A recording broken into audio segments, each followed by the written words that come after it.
right, welcome everyone to the Pickens County Board of County Commissioners regular session on Wednesday, August 27th. We have quite a full agenda today, and we will be as expeditious as we can while giving everything the time that it is due. Quickly. You're very good at that, Kelly, so it'll happen. Yes. County Manager John Peacock, do we have additions or deletions or amendments to today's agenda? Yes, thank you. We have one amendment to today's agenda. It'd be item number 9, which is an emergency ordinance confirmatory reading. Staff would ask that that be amended to a motion to reconsider the emergency ordinance. That would be for the purpose of adding a term to the grant agreement and then setting a confirmatory reading for the next regular meeting. And we would need a vote from the board to amend the agenda to a motion, an item to reconsider. Okay.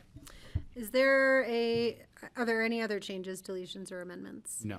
Okay. Is there a motion to amend today's agenda to convert item number 9? Sure.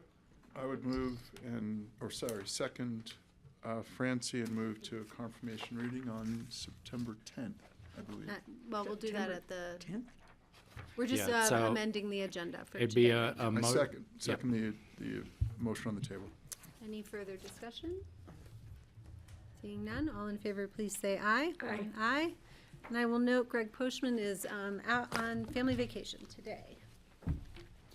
Are there public comments for items that are not listed for public comment? I will note items 2 and 3, which are listed as individual consideration items 1 reading. I will allow public comment. We generally take public comment for 1 reading items. So this public comment should be for items which will not be have the opportunity for public comment or public hearing today. Is there anyone in the room who wishes to make such public comment? Tony, come on up. Does it make a difference where would you like me to sit? No, Okay. just make sure the red light is on. Please state your name for the record. Okay. Hi, for the record, my name is Toni Kronberg, and I just wanted to offer a few comments, if I may, and of course it has to do with the entrance to Aspen. And as you know, the city is getting ready to put a letter into Colorado Department of Transportation and the Federal Highway Program to approve a reevaluation of the existing preferred alternative. And one of the determinants that's going to decide whether CDOT's going to approve a reevaluation is if there's any changing conditions. And there's one changing conditions that no one has ever really talked about, and that has to do with the 1998 Record of Decision approved a light rail. And as you are probably aware, the light rail was never going to happen. So that is a changing condition, and so that has never been discussed in any meetings whatsoever, and that will be something that will be brought forward to CDOT, that in place of the light rail, that if things go according to plan, a gondola system will replace the light rail. There was a poll that was in the Aspen Times, and it asked if readers wanted to take a look at a gondola system as an alternative to the entrance to Aspen from Brush Creek Park and Ride to downtown Aspen. 65% of the poll readers said yes, that they wanted to. So also, I've been doing a little bit more research, so to speak, and in the 0.5% transit tax that Pickens County voters approved in 1993, the purpose of it was for the funding for the design, construction, operation, and maintenance of a fixed guideway system. Fixed guideway systems in this case are either a light rail, a gondola system, or a BRT system.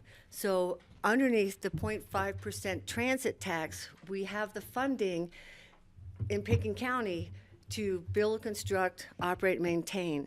then just recently, and Patty might be able to talk a little bit more about the approval on this, but it's my understanding that the Department of Transportation has approved the $2 million raised grant, and that raised grant is specifically, the only purpose of it is for planning. And the planning has to do with a multimodal system that comes from the airport. And in the application that was submitted to the Department of Transportation, it talks about going from Brush Creek Park and Ride to downtown Aspen. And so with those three things, so we have funding sources right now. The one thing that we have to try to do is to make sure that our efforts for the gondola time with the reevaluation process. So just like the Transportation Coalition for the 21st Century, we have to have all of our recommendations done by a certain time so that it meets the time deadlines for the reevaluation for the Colorado Department of Transportation. So what I said at the Elected Officials Transportation Committee was that my gift to the community and to EOTC was I'm going to do a survey and I'm going to raise money for the first part of the feasibility study, which basically asks, do we still have a viable corridor? Because if we don't have a viable corridor, we don't have to ask or answer any of these questions. And that feasibility study is about $50,000, which is 5 purses in downtown Aspen. $10,000 a purse, so we're looking for 5 purses. So that's really all that I just wanted to bring forward to everyone today. And again, we're going to get this done. Thank you, Tony. Oh, Thanks. Put a nice shout out in the letters to the editor this week. Oh, thank you. There was one. We have to wrap Okay, up. really one quick thing. Do you know we've lost 1 year of time with the new council, Aspen City Council coming in, because the last council spent 6 months preparing a new purpose and need statement. So the new council comes in. This is just what CDOT said they didn't want to have happen. Change horses in the middle of the stream. So now we have another 6 months where we've had no activity whatsoever. So we've already lost a year. Thanks. But thank you so much, Thanks, everyone. Thank you. Can we check online and we'll see, is there any further public comment in the room? If anyone online wishes to have general public comment, please raise your hand. Don't see anyone. Okay. I'll speak up a little, sir. Let us move on then to commissioner comments for today.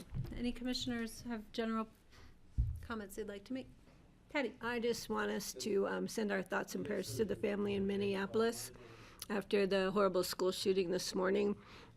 As from the news report, the loss of 2 children, ages 10 and 8, same age as my grandbabies. I think it's horrible when parents have to fear sending their children off to school in the morning, wonder if they're going to be coming home safely.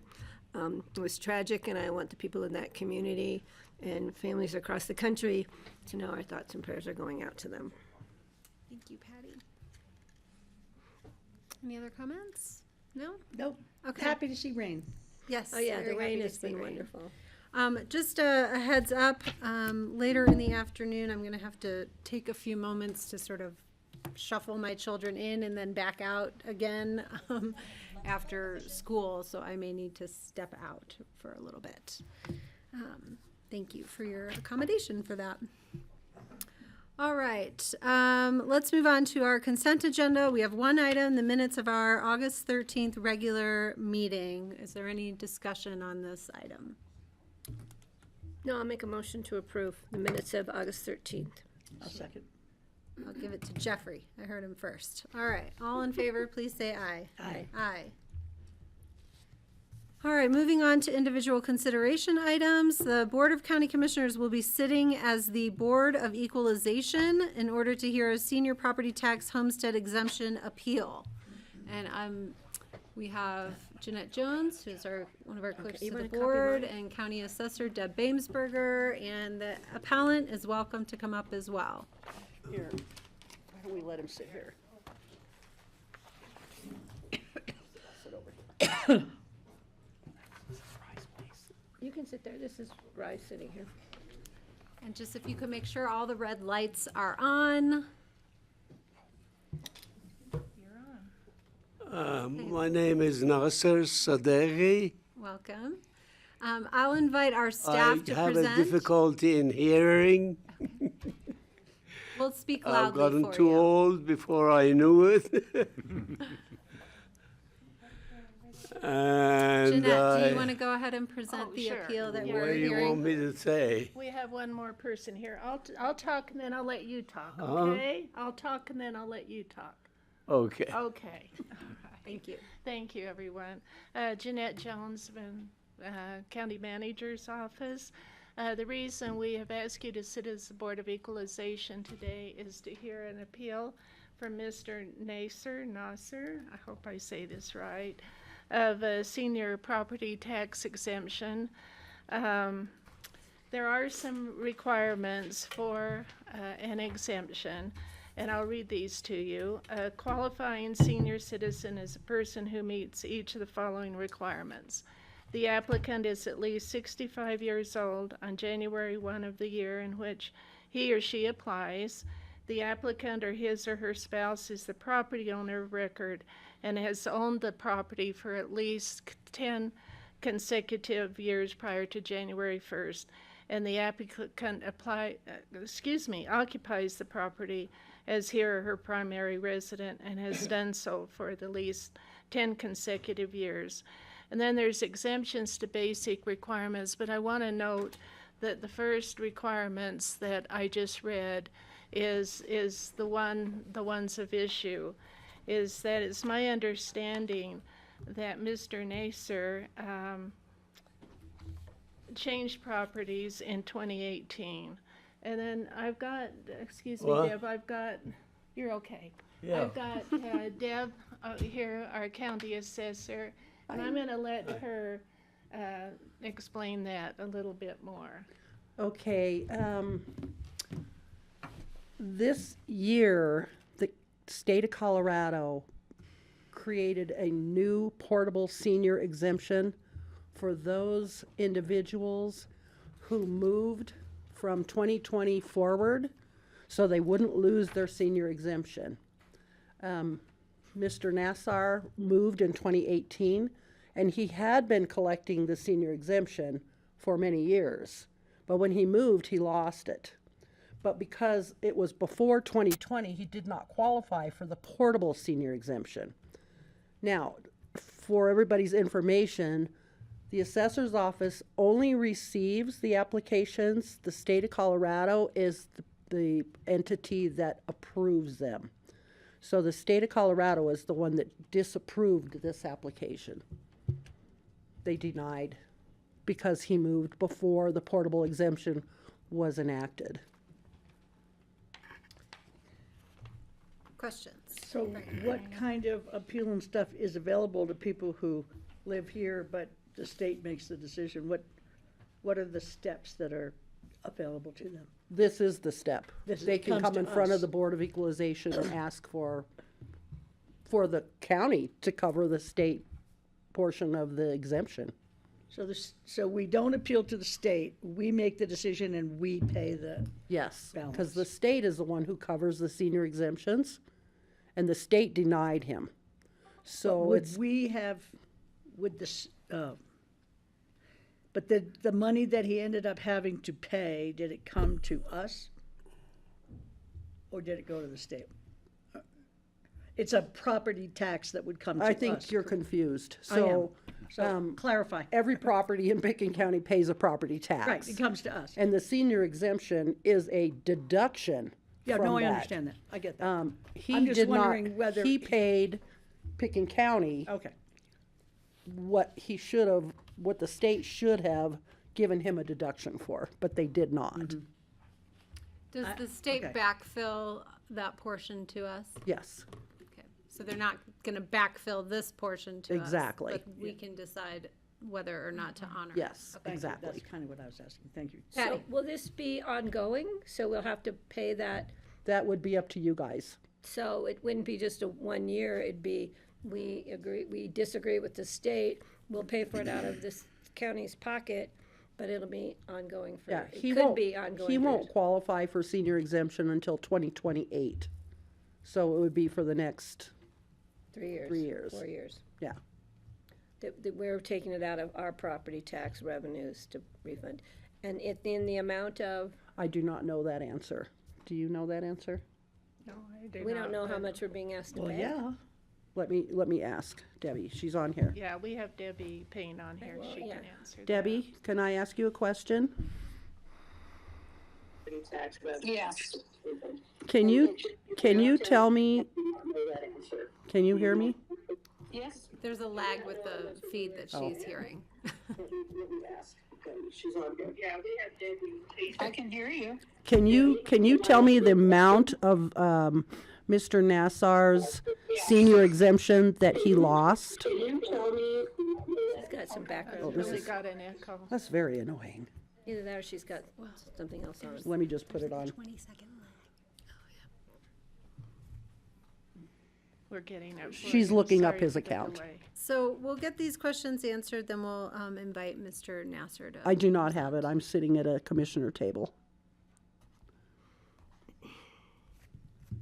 How do you spell the last name? Nasser. Nasser. There's an account number too, Deb. Do you have an account number, R Jeanette? right here. 003324. 3324.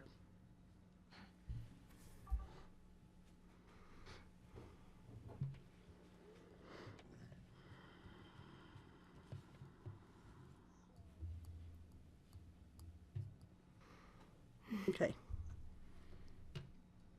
In the interim, could we continue? She's calculating right now.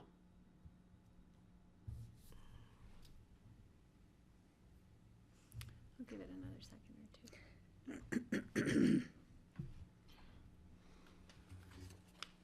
Is there an additional question for Jeanette? Yeah. Jeffrey?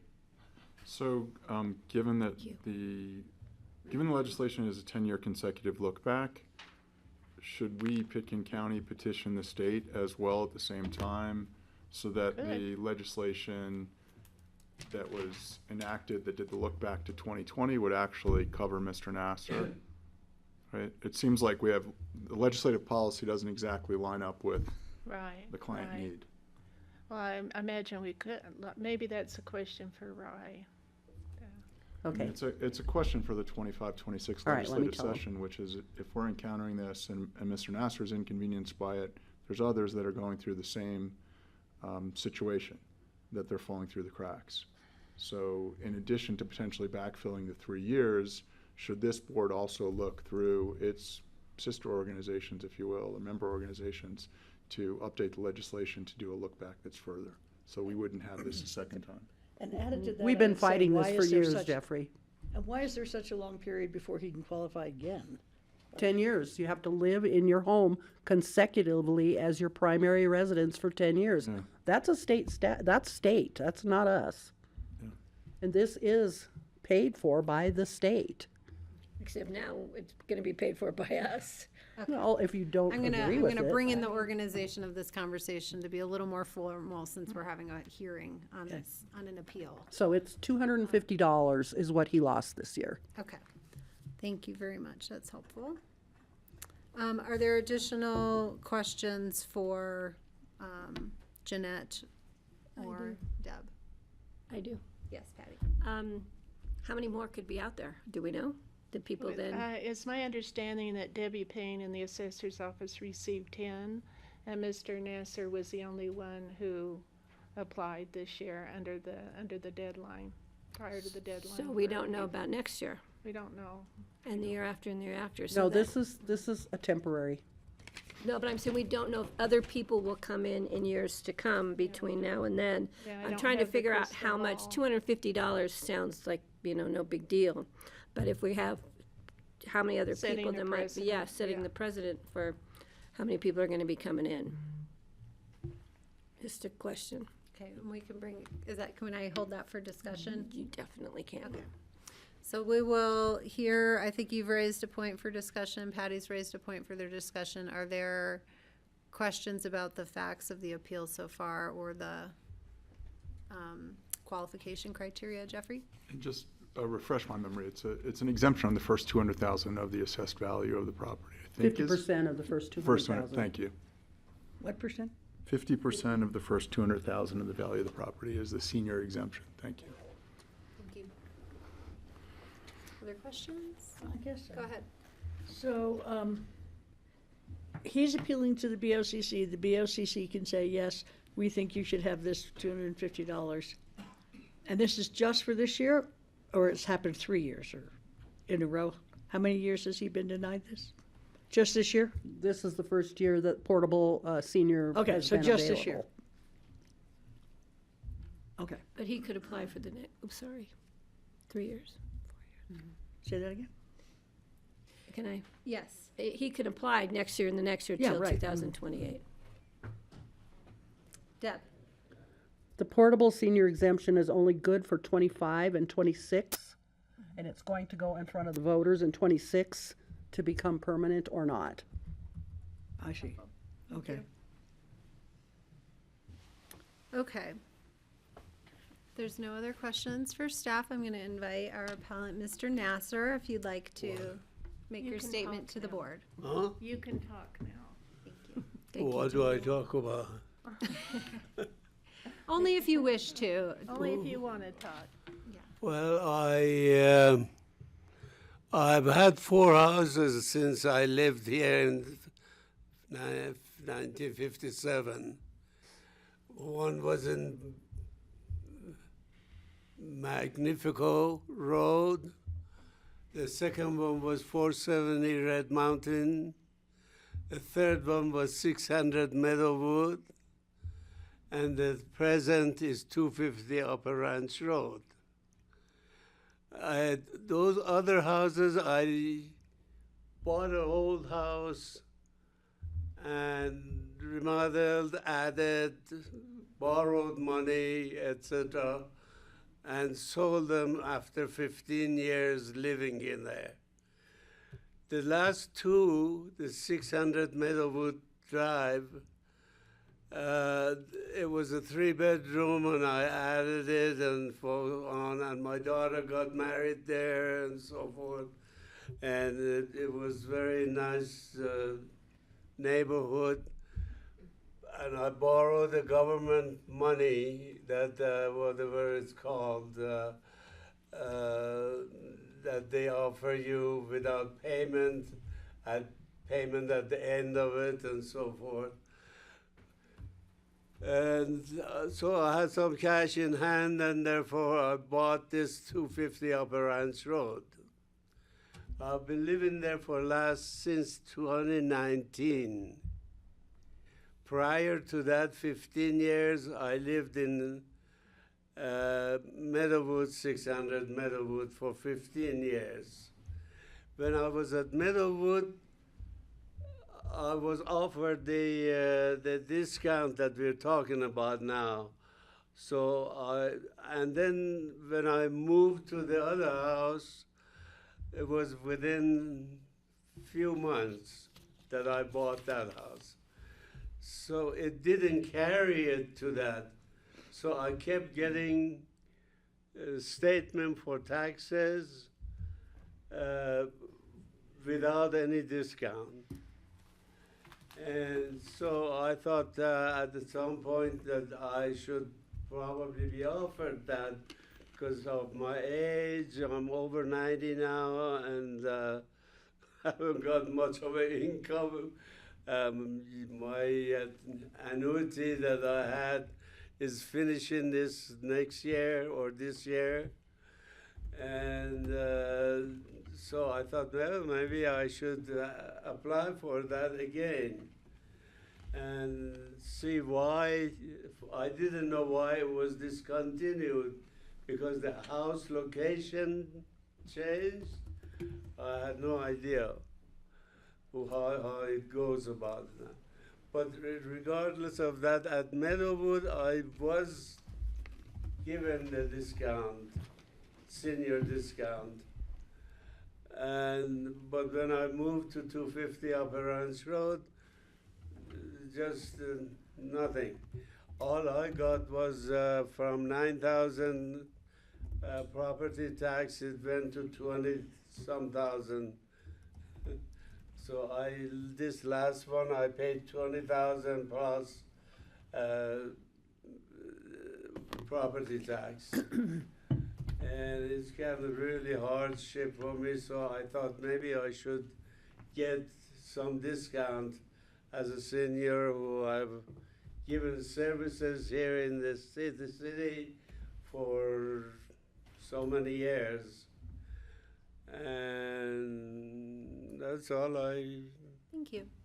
I'm really, I've had a profession, I've been an architect, worked for Herbert Bayer, worked for Fritz Benedict, my own strategic associate for a long time. I've practically rebuilt the Aspen Alps and some other projects that I have had all throughout my life. And today, I can't do anything anymore.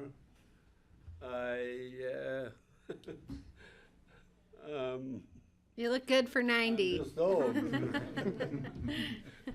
I can't help it. Are there any questions for But I Mr. laugh about Nasser? it. And I blame everything on the age. I hope I can start doing that pretty soon. I'm almost there. Any questions for I can't even Mr.? hear well anymore. Yeah. No? Yeah? Okay. Thank you, sir. We're going to discuss your appeal now. Thank you. Thank you. Okay, let us open this for discussion.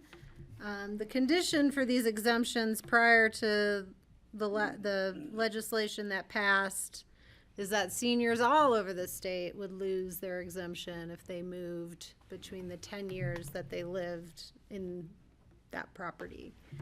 And so the legislature has updated that to allow for portability that extends if you've moved since 2020, and Mr. Nasser moved in 2018 or 19. Discussion from the board on this. Well, it just seems an unfortunate conflagration of dates. And I would say that if it's only for 2 years, we should do it this year or next year and see what happens. Jeffrey? So, so it clearly doesn't meet the basic requirements, or sorry, it doesn't meet the exceptions to the basic requirements. We can establish that or agree with that as a board. So the basis for the overturn would be we will work with the state on updating the portable exemption to include those that have moved prior to 2020, obviously including 2018, rather than discontinue senior property tax exemption would be the basis of the decision to approve the senior exemption. That's how you're suggesting. Could be a There's basis a of the suggestion. decision. It was very convincing suggestion. Well, maybe not. Do we need to offer standards or findings for our decision, Rye? And it never hurts, but I think if you're gonna make a determination, are you saying if you are going to decide to provide, cover the cost of it? Yes, I think you should make some findings related to that. Okay, thank you. Patty? Well, I don't know. I appreciate Jeffrey's suggestion. I don't know if we need to do that if the state's already planning to bring back to the voters in 2026. Is my understanding. I was trying to articulate a basis for the decision because clearly none of the exceptions were met as Well, maybe we drafted. could rephrase that to say, as a result of the election that has been proposed for 2026. It gives us the time frame on which to to cover this amount of money that he was denied by the state, rather than say we're going to work with the state legislature if they're already working on it.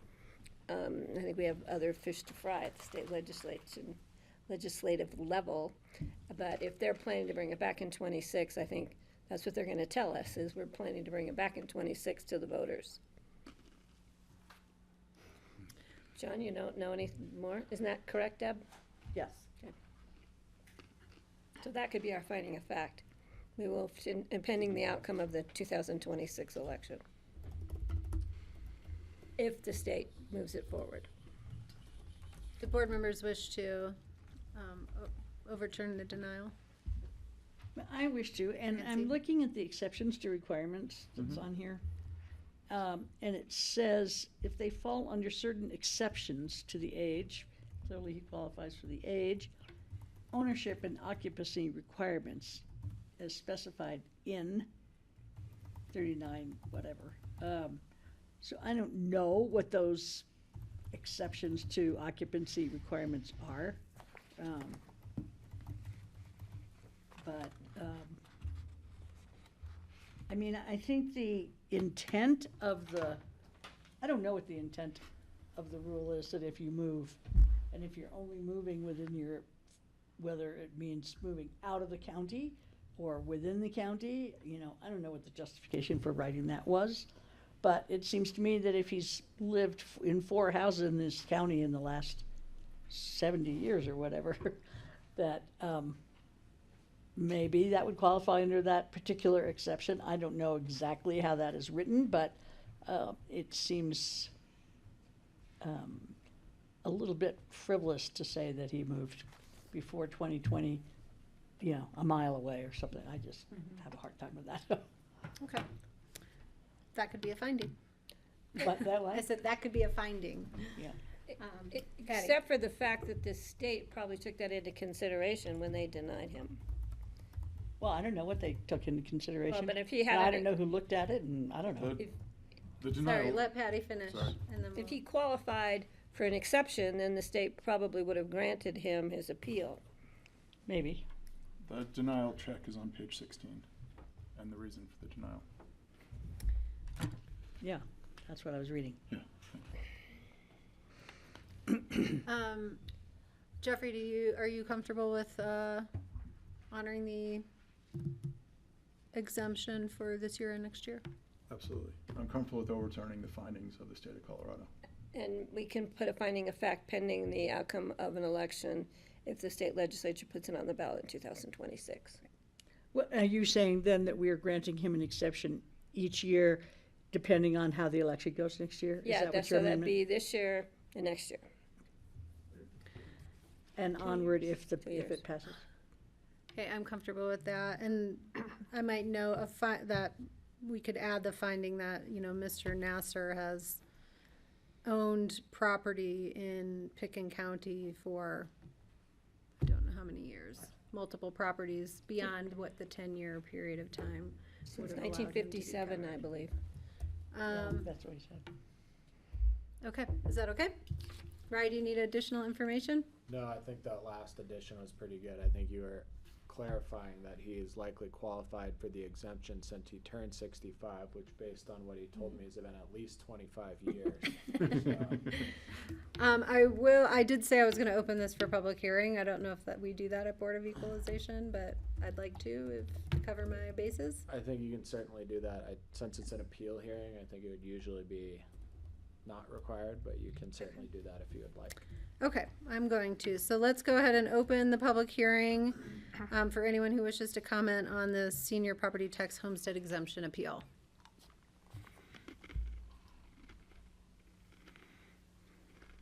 Can I be public?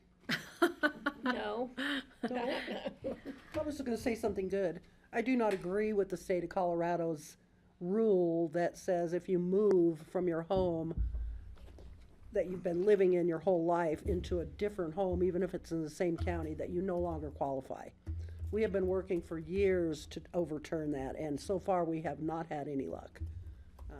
It is, no matter who it is, they lose their exemption if they move. Thanks, So I Deb. agree with your decision to help. Great. And I think as the elected official with this matter, it's appropriate to hear your opinion on it, so thank you. Okay, I'll close the public hearing then, and I will bring it back to the board for a vote. Let me make sure we are wording this correctly. We are affirming the appeal, correct? May I please have a motion to affirm the appeal by Mr. Nasser for the senior property tax homestead exemption? So moved. Kelly, if I could just make one Overturn the comment. Yes. Does the board want to direct me to bring a resolution back at the next meeting with the findings? If we want to memorialize the findings in, you're sitting as the Board of Equalization right now. Do we typically render Board of Equalization decisions into a resolution of some kind? Not always, but Occasionally. occasionally if Probably there are makes- findings. Probably makes sense. We can bring it back next time, but have the decision be effective today. Okay. Okay, so I'm gonna ask, did Francie make the motion? I did. Can you withdraw your motion and make a motion to continue this hearing to September 10th for the purposes of approving a resolution to affirm the appeal? Yes, I'm happy to do that, but since we're confirming the appeal, why are we doing that? We want to document it. So you're overturning the prior decision, which was a denial of the application. Jeanette's is suggesting that you bring back the affirmation of the appeal in the form of a resolution so she can document the findings that you all just discussed in that. We can make the effective date of the approval today in the resolution, but she doesn't have it drafted right now, so she'll just bring it back for you all to, Okay, yeah. so I'll withdraw my original motion and make a motion according to what Kelly just said. I'll second. Which is to continue the hearing to September 10th so we can consider a resolution as the Board of Equalization to affirm this appeal. So thanks, That. Francie, thanks, Patty. Any further discussion? Seeing none, all in favor, please say aye. Aye. Thank you, Aye. sir. Will Okay, you let him know what we just did? Thank you. Yeah. thank you. I gave him You're a good. thumbs up. but- Mr. Nasser, we all share a thumbs up. Thank Yeah. you. Thank you very much. Thank you. Nice to meet you, sir. Okay. That is the first of our complicated bureaucratic gymnastics of the day. Let's move on here. Go to our next individual consideration item. This is a one-reading resolution of the BoCC approving the formation of an Aspen Picken County Airport Modernization Task Force and approval of the selection of task force members. And as I mentioned at the top of the hour, we will go ahead and take public comment on this one-read resolution as well. Close the door. Okay, just quiet the room down a little. All right, and Deputy Manager Ryan Mahoney, let's go Okay, through it. Thanks. thank you. Commissioners, we heard this topic yesterday and bringing it back for formal approval. Just to introduce who we have here at the table, we have Jim Light, who's a task force member, as well as on the AAB. Meg Haynes, who is acting as the task force overseer or coordinator, as well on the AAB, and Diane Jackson, who's our airport director. And the purpose of the resolution is to approve two task forces. So one will be mainly focused on the new terminal design. The other would be focused on multimodal transportation coming from the airport. On the terminal design, we have Jim Light and Michael Solons. And Michael might be on line today. I did forward that to him, but again, he was traveling. So he may pop on at some point. But then on the multimodal connectivity, we have Evan Marks and Ann Mullins, and they send their regrets that they had other obligations today. But wanted to frame a little bit as well that the task forces, the purpose of those are to work directly with the design team and to really be a filter, if you will, or keep an eye as the design team moves forward of the common ground recommendations and make sure that those are adhered to. their duties will also extend to some outreach to the public, and to stakeholders that are, either involved in the airport or have an interest in the airport or are users of the airport.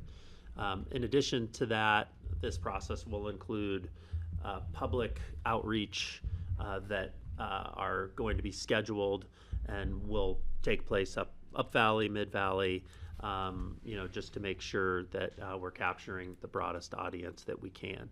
One thing to quickly mention is as we do outreach, we will continue to make sure people understand that this isn't a rehashing of the common ground recommendations. Those are set in stone at this time, but it'll be, there is some subjectivity in those. And so I think on the task forces, as you will hear in a moment, we have folks on those that can really help to, I guess, bridge the gap between sort of the technical side of a design as well as sort of the more community-focused or community-oriented piece of that. So we make sure we get something that really fits with the community.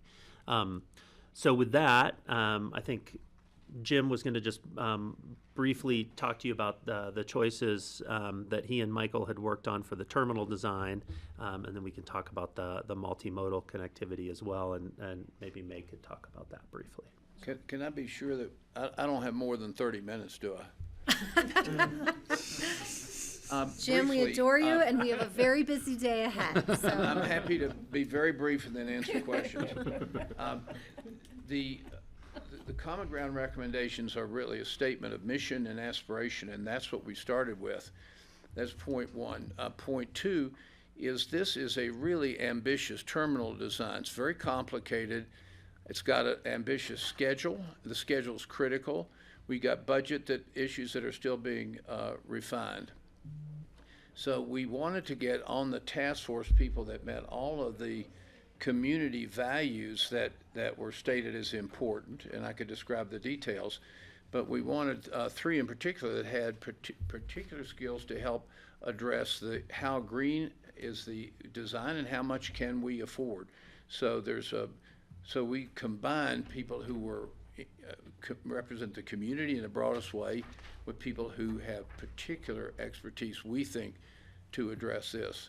And by the way, I think the Commission done a great job, the staff and the commissioners, in selecting the design team. And I think they'll be considering a wide range of options of how green can this all be, what can we afford, how do we make it all work. So I'm happy to describe any of the particular details. I could give you my 10-point scale, or I could give you Michael's 100-point scale. I could give you whatever detail you'd like, but I don't want to belabor any of it. You want to talk Can you hear me? Yes. So, Evan Marks and Ann Mullins, as you know, were selected by the AAB to become the multimodal connectivity transportation co-chairs. And they did a tremendous amount of work, just as Jim and Michael did. Evan, really, we had, as you well know, 87 applicants for the positions to be on the two task forces. And we had limited up to 9 people for each task force. As Jim said several weeks ago, you, the BoCC, gave us the job at the AAB to select these applicants. And so, as Jim said, you gave us a job and we did it.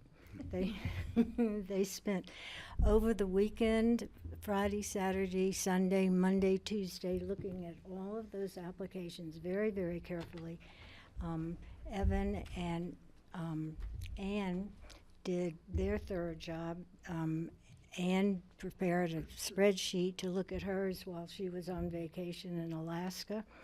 And Evan dived in online to review some of his applicants. And so they are sorry they can't be here today to review those with you, but they feel that they have a stellar team of recommendations for you, of experts who can really get into making sure the common ground recommendations are fulfilled in the multi-task transportation aspect of it. So we presented these applicants to the AAB and the Airport Advisory Board, and they unanimously approved the selection. So, as is our process, we now are giving them to you, hoping that you will approve the selection so we can get to work. The first combined task force meeting is scheduled for September 30th. That will be open to the public, but we will roll up our sleeves and get going on getting this new terminal. Questions for staff and our committed volunteers here? Hattie? Yes, first of all, I want to thank you. I want to thank everybody for doing the hard work. We appreciate it. We did have the opportunity yesterday to look at the full list of the 87, the names. I think the choices were well made for the final 9 in the 2 categories. I would like, at some point today, somebody to read those names into the record so the public knows who we've selected. I don't have the list in front of me. I'm sure somebody does. You mean the chosen? The chosen, not Okay. all 87. Okay, that's what, clarifying. Yeah, good idea. And I want to say I really appreciate the emphasis on community values and the common ground recommendations, and that's the guiding points, I think, for both of these proposed projects. I think that's really important. I do have a point of clarification on the reso. So if you don't mind, I'm going to drop that in really quickly. It says the formation of a task force. So should we, there are 2. So should we clarify that in the title of the reso? It does say on the back page of the reso, the 2, it lists them, but I don't know if it needs to be in the title or not. We want to make sure we get it right. Yes, there will be 2. It may be okay, Rye, but I'm leaving it. It's always good to have the title of the resolution reflect the general nature of the action being taken. So the title, as I see it, is it's approving the formation of the ASC Modernization Task Force. If there are 2 of those or they have different names, perhaps it would be good to Can we put that in the distinguish between the 2 of those. Okay. If that's okay with the board. How would you wish it to read? However this guy over here tells me it should read. Formation of ASC. I would be looking to Diane and Ryan to say, hey, here are the 2 distinct task forces that we're trying to. And just put that in the title. Yeah, so we have the Terminal Design Task Force and the Multimodal Connectivity. Okay. So we can plural it and then add the title of the 2 task just for forces. clarification. Thank you. And then I will leave it up to somebody to choose the lucky person to read the names. I am happy to do that. If it's okay with the board, I would like to Sure. put that out for the public. Okay. So the list of names for the Terminal Design Task Force includes John Cottle, Christoph Eigelberger, Andrew Erneman, Allison Kim, Lisa Hancock, Crystal Logan, Diane Schwainer, Richard Shaw, and Karen White. Thank you. And the task force for the multimodal connectivity includes Dan Blankenship, David Pesnicek, Steve Skadron, Matt Cook, Emily Cousteau, Michael Miracle, Kitty Boone, Jimmy Marcus, and Burton Schwab. Thank you. Appreciate you. And I want to thank everybody for jumping in and staying the course. One thing, Yes, I Jim. think that these will be very credible people representing the county informally in this public outreach, which we know is really important to the county. So I think that'll be, I think this group will be, both groups will be well received and credible in answering questions and trying to get more public involved. And one last thing, I really appreciate to extending to when we would like more input specific to a specific item that the task forces are trying to, to determine, that we'll be bringing in other people that on that list of 87 who expressed, a deep interest in being part of it. that those opportunities are not going to be precluded by the selection of these 18. And once you approve the selections, hopefully today, we'll be sending a letter to all of those people who did apply, as well as the ones who were Letting them know selected, that, saying so. great, Yes. thank you, appreciate it. Yes. And just one more thing to note. So, as you said, the first joint convening of the task force will be August 30th. That is a public meeting. September Oh, 30th. September 30th, sorry. That will be a public meeting, and what we heard from the design team was there will be at least 3 public open houses throughout the fall that kind of build on each other for design concepts. Is there a central calendar or website that the public can go to if they are looking to track progress on this whole design effort? I'm so glad you asked that. We are working on our outreach efforts with Miles and Mavis. I think Miles is on there, but we will have that up and running soon. Okay, so And I we would think love to Well, publicize that broadly. yeah, absolutely, and probably what we'll do is have that live on the airport's Correct. webpage. It'll be a link similar to what we did with the ALP. that Easily they'll have links accessible. to. Yes. Okay, are there other questions before I open this for public hearing? If I may, I did just want Yes. to remind you that we will, as your liaison, I will be, and Ryan and I, and maybe others, will be updating you periodically, letting you know everything that we're doing. Thank you. We like knowing what you guys are up to, especially that guy over there. Okay, I am just gonna maybe ask someone to scooch over so we can open a seat for public hearing, if that's okay. Thank you. Meg, you're good. And anyone in the audience today wish to provide public comment? Okay, Tony, come on up. If there's anyone online, please raise your hand and we will call on you next. Thanks, Tony. You have 3 minutes. Good afternoon, everyone. For the record, my name is Tony Kronberg, and I'd like to address 2 points. And Kelly, would you be able to give me a 2 minutes heads up? Because the first one I could run over on. Sure. How And- about I do halfway? Okay, thank you. So there was a question that I made public comment at the last Airport Advisory Board meeting, and no one really had an answer for it, and I believe it's probably going to rest on the decision of the Board of County Commissioners, probably Rye and John Peacock. And in the application for that Department of Transportation grant for $2 million, these are the project activities that grant is supposed to cover. And I'm just going to read it right from the application. And the first one is, and it's not in any order, it's conceptual design plans for transit options, including RAFTA expansion, microtransit, on-demand shuttle service, car shares, light rail, monorail, gondola, trackless trams, and/or autonomous ZEV transit vehicles.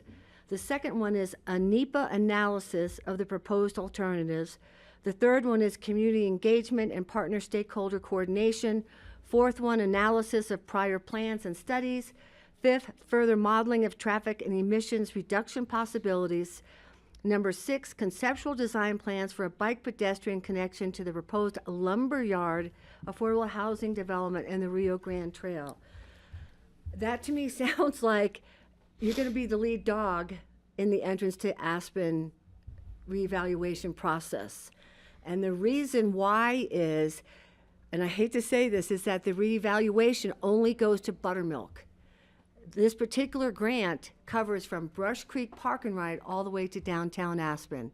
And when you take a list of the scope of work, it's almost identical to what Jacobs Engineering is performing for the city of Aspen. We're halfway.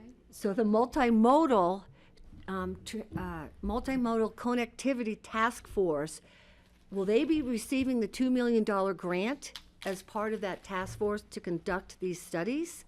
Or is the county going to take the lead and the task force will be like a subset of it?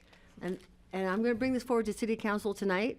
And then the second part of it was that, in full disclosure, I applied to be on the multimodal connectivity task force. And I was a little surprised that I was not selected for it, and I mentioned that at the meeting.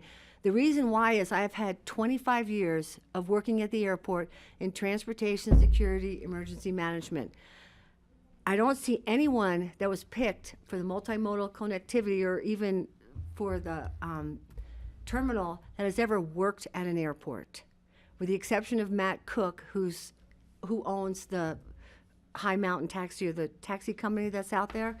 I know in the years that whenever we've designed certain projects, I'll use swimming pools, for example, we always involve people that have worked at it, use it, whatever. So I just wanted to put that out there, that I was surprised that a person who's had 25 years of working experience at the airport, plus I was one of the lead people on getting the TSA expansion area expanded at the airport. I served on the 121 task force that came up with the Common Ground recommendations. Plus, I was on a subcommittee, and I think everyone in this community knows how much I've worked on transportation within the area. So I just wanted to put that out, and I'm happy with the selection. And one of the things is, as you know, I'm working on the entrance to Aspen and trying to get a gondola system, and that has become a full-time job. So it's probably a blessing in disguise. But again, I'll say it one more time, that I'm surprised that no one that had any experience working at the airport was selected for either one of the two task force. And that one of the things you might want to consider is alternatives. Maybe pick one or two alternatives, someone that would have working experience based on the 90 applicants that applied for the position. Thank you. But with Thank that you, being Tony. I said, appreciate thank you you. so much. I appreciate it. Yes, Thank thank you. you. Well, if Tony's happy, I don't need to respond. If you want me to, No, I no, will. we don't reply during public comment. So, let's see if there's any other individuals online who wish to make public comment. All right, seeing none, I'll close the public hearing on this item. And if you have any last closing comments, we'll make our last closing comments and then we can take a motion. No. No? Jim, you sure? Okay. Only if requested. Okay. Any further comments? Patty? I will make a motion. Well, let me see if there's comments on this side of the board. Anyone? No. Doing good? Okay. Go ahead, please. I'll make a motion to approve a resolution as corrected to address the titles of the two task forces that we are appointing per this resolution and approval. Okay. And if you don't mind, can I read it? Approving the formation of ASC Terminal Design and Multimodal Connectivity Task Forces and approval of the selection of the task force members, which is an addendum to the resolution. Thank I have a motion from Patty. Is there a second? Second. Thank you, Jeffrey. Any further discussion? Seeing none, all in favor, please say aye. Aye. Aye. Good work. Thank you all. Thank you. Look forward to it. Thank you guys so much. Good to see you. And thank you to the co-chairs who spent so much time doing this hard work. Gonna have more to do. Just Thank get you. going. Yes, you are. Okay. Let's move on to item number 4. This is a first reading and will be set for public hearing on September 10th. A memorandum of understanding between the Board of County Commissioners and the Colorado Energy Office for technical assistance to complete the investment grade energy audit. Michael Port. Hi, Michael. Systems analyst with us. Okay. Good afternoon, Commissioners. Michael Port, Climate Action Analyst with the Resiliency Team. We have a memorandum of understanding for your consideration today, which will allow us to receive free technical assistance from the Colorado Energy Office to participate in their energy performance contracting program. The MOU that you have in front of you, sorry, to go back, this is a key climate strategy that we previewed for you in your work session last week, walking you through the process of participating in this program. The first step of that is signing an MOU with the Energy Office. And so the MOU lists the various obligations that the Energy Office has to help facilitate our participation in the program, as well as what the county will do to provide information and make sure that we are following the process in this energy performance contracting program.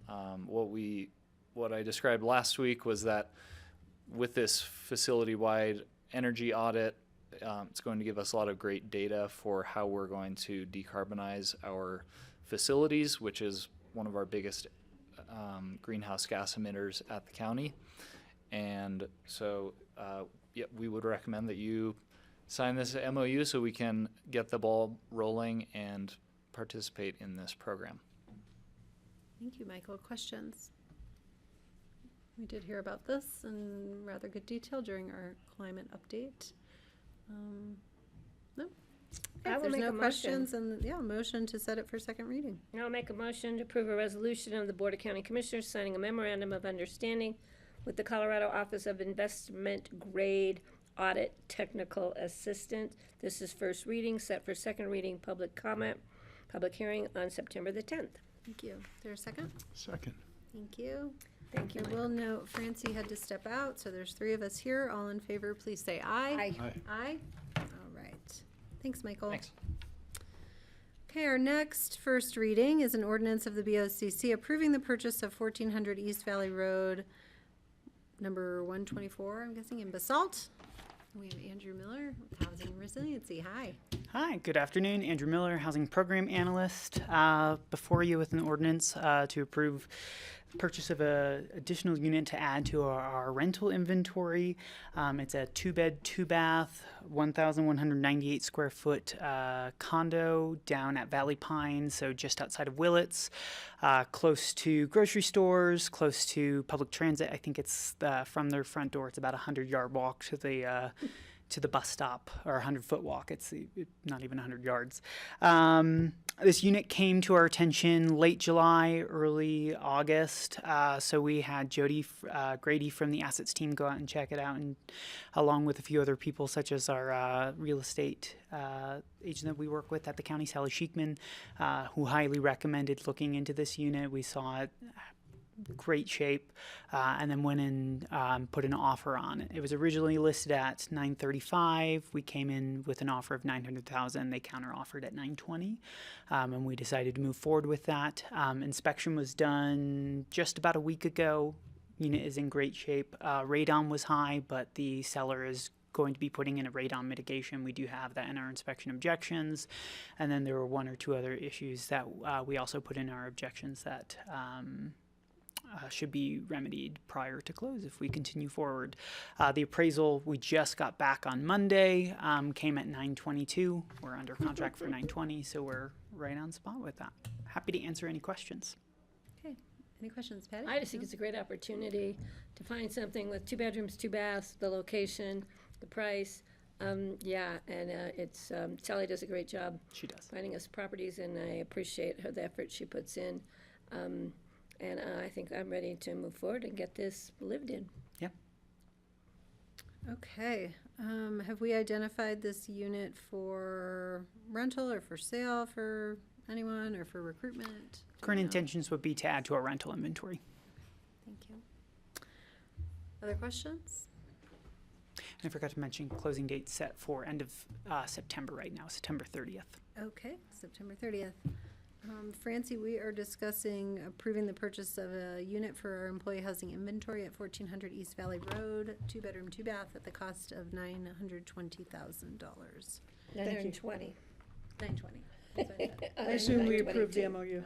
Yes. What's that? We We did approved approve the the MOU, MOU, yes. Okay, if there's no further questions, I'll look for a motion to approve and set for second reading.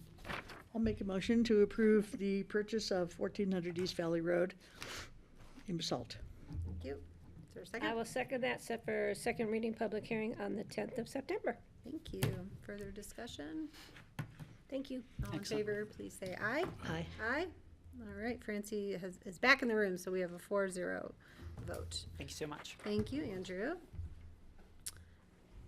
Let's see, item number 7, this is a emergency resolution authorizing an intergovernmental agreement between the BoCC and the Board of County Commissioners for the provision of child support services with Garfield County. Hey, Lindsay. Hello, everyone. Lindsay Maish, Director of Human Services, Pickens County. Thank you for seeing this today. So, as you know, for many years, we've been contracting with Garfield County to provide our child support services. And most recently, they were distinguished performers at 100% timeliness for their for the work that they've been doing. We have never increased the cost of this contract with them in the entire time that we have worked with them. So they came to us this year and said, the cost of service is increasing. I think currently our IGA sits at around $20,000 and we're asking to raise it to $50,000. And this would be effective retroactively so that we can help them get paid for the service that they've provided through this year. Okay, that's helpful. Patty? We were gonna do a thank you. Yeah, so we just got that. Perfect. We got Perfect. I can circulate it now, or I can circulate it during open Whenever discussion? you would like. I just want to make sure that we, what the letter is, so the public knows, is a thank you note to Garfield County for a job well done and how much we appreciate their assistance. I will say, since we had wished to sign this individually, Lindsay, is this okay if I give this to you next Tuesday after Greg has the chance to sign it? That's fine. Okay. Yep. And appreciated. Thank you. Thank you. Any further questions about this emergency resolution? No. I assume it's an emergency because Garfield wants to up the contract. Yes. Yep. We've already hit our contract max for this year, so we need to get it increased. Perfect. Sounds good. Okay, if there's not any further discussion, this item will come back to us for confirmatory reading on September 10th. I'm looking to Ryan Ely for a nod on that. Okay. Is there a motion to approve? I'll make a motion to approve the emergency resolution authorizing an intergovernmental agreement between the BoCC and the Board of County Commissioners of Garfield County for the provision of child support services. Second. And you know what, Kelly, I would just check with, since Jeanette's here, to make sure she has time to notice it for the 10th for confirmatory. If it's a resolution, do we need to do a confirmatory reading? Will Jeanette, do you want to? Is it? Yes, because it's a, An emergency. it's a formal reso otherwise. Okay. So, yeah, I just want to make sure that there would be time to get it to the paper for confirmatory, so. Do you know, Jeanette, if they approve an emergency reso today, will there be time to notice confirmatory reading on September 10th? In 2 weeks. The public notice would be next Thursday. I don't have a calendar. I'm trying to, no, we should go to the second read. Okay. That's what I was To the thinking. To the 25th. 25th. To the Okay. 25th. Thank Okay. you. Sorry to put you on the spot, that's Jeanette. fine. I can see her looking Yeah. at the I was calendar. trying to count on my fingers. All right, so we need confirmatory to be scheduled on September 25th. Is there a motion to approve this emergency resolution and confirmatory reading set for that date? Didn't you already make? I already made a motion. Oh, you did, sorry. I'll second it with the change of the second reading to the 25th. Okay, thank you. All in favor, please say aye. Aye. Aye. Thank Are you staying? I'll be back. Yep. I'll be back. Skipping for number some- eight. Many times, I'm sure. Oh, we didn't have a number 8. She said that yesterday and the day We're before. going listed at number 9. What's listed at number 9? Okay, let's see. So we are moving on to item number 9. This is also an emergency ordinance of the BoCC granting funds to the West Mountain Regional Housing Coalition for the use of supporting the tenants of the Aspen Basalt Mobile Home Park and Mobile Valley Mobile Home Park in purchasing the parks. Now, there is a wish to change the terms of this, and therefore, in order to do so for an emergency ordinance, the board needs to reconsider what we looked at on August 13th. Therefore, I am going to request a motion to reconsider our decision on this from August 13th by the board right now. I would make a motion to reconsider the prior action of the Board of County Commissioners. Thank you, Jeffrey. I have a question. Was it on the 13th? Was that it was our last The meeting in 13th August? is our last Okay, meeting. perfect. Then I'll second that motion to reconsider. Any further discussion on that motion? All in favor, please say aye. Aye. Aye. Okay, so now we will take up this emergency ordinance again because we are reconsidering it with different terms. There will be a confirmatory reading for it on September 10th. Which we Again, have to do because I think they need to have it confirmed by the 12th. Well, the action will be effective Okay. today, assuming you do it. But again, I think if we need to notice another meeting, we'll have, or I'm sorry, a confirmatory, we'll have to do it on the second meeting in September, because I don't think there's time to get everything to the paper for publication for the It'll 10th. be September So it 25th. should be September 25th, but the action, should you take it, will be effective today, so that should be sufficient for the purpose of getting this done. Okay, thank you.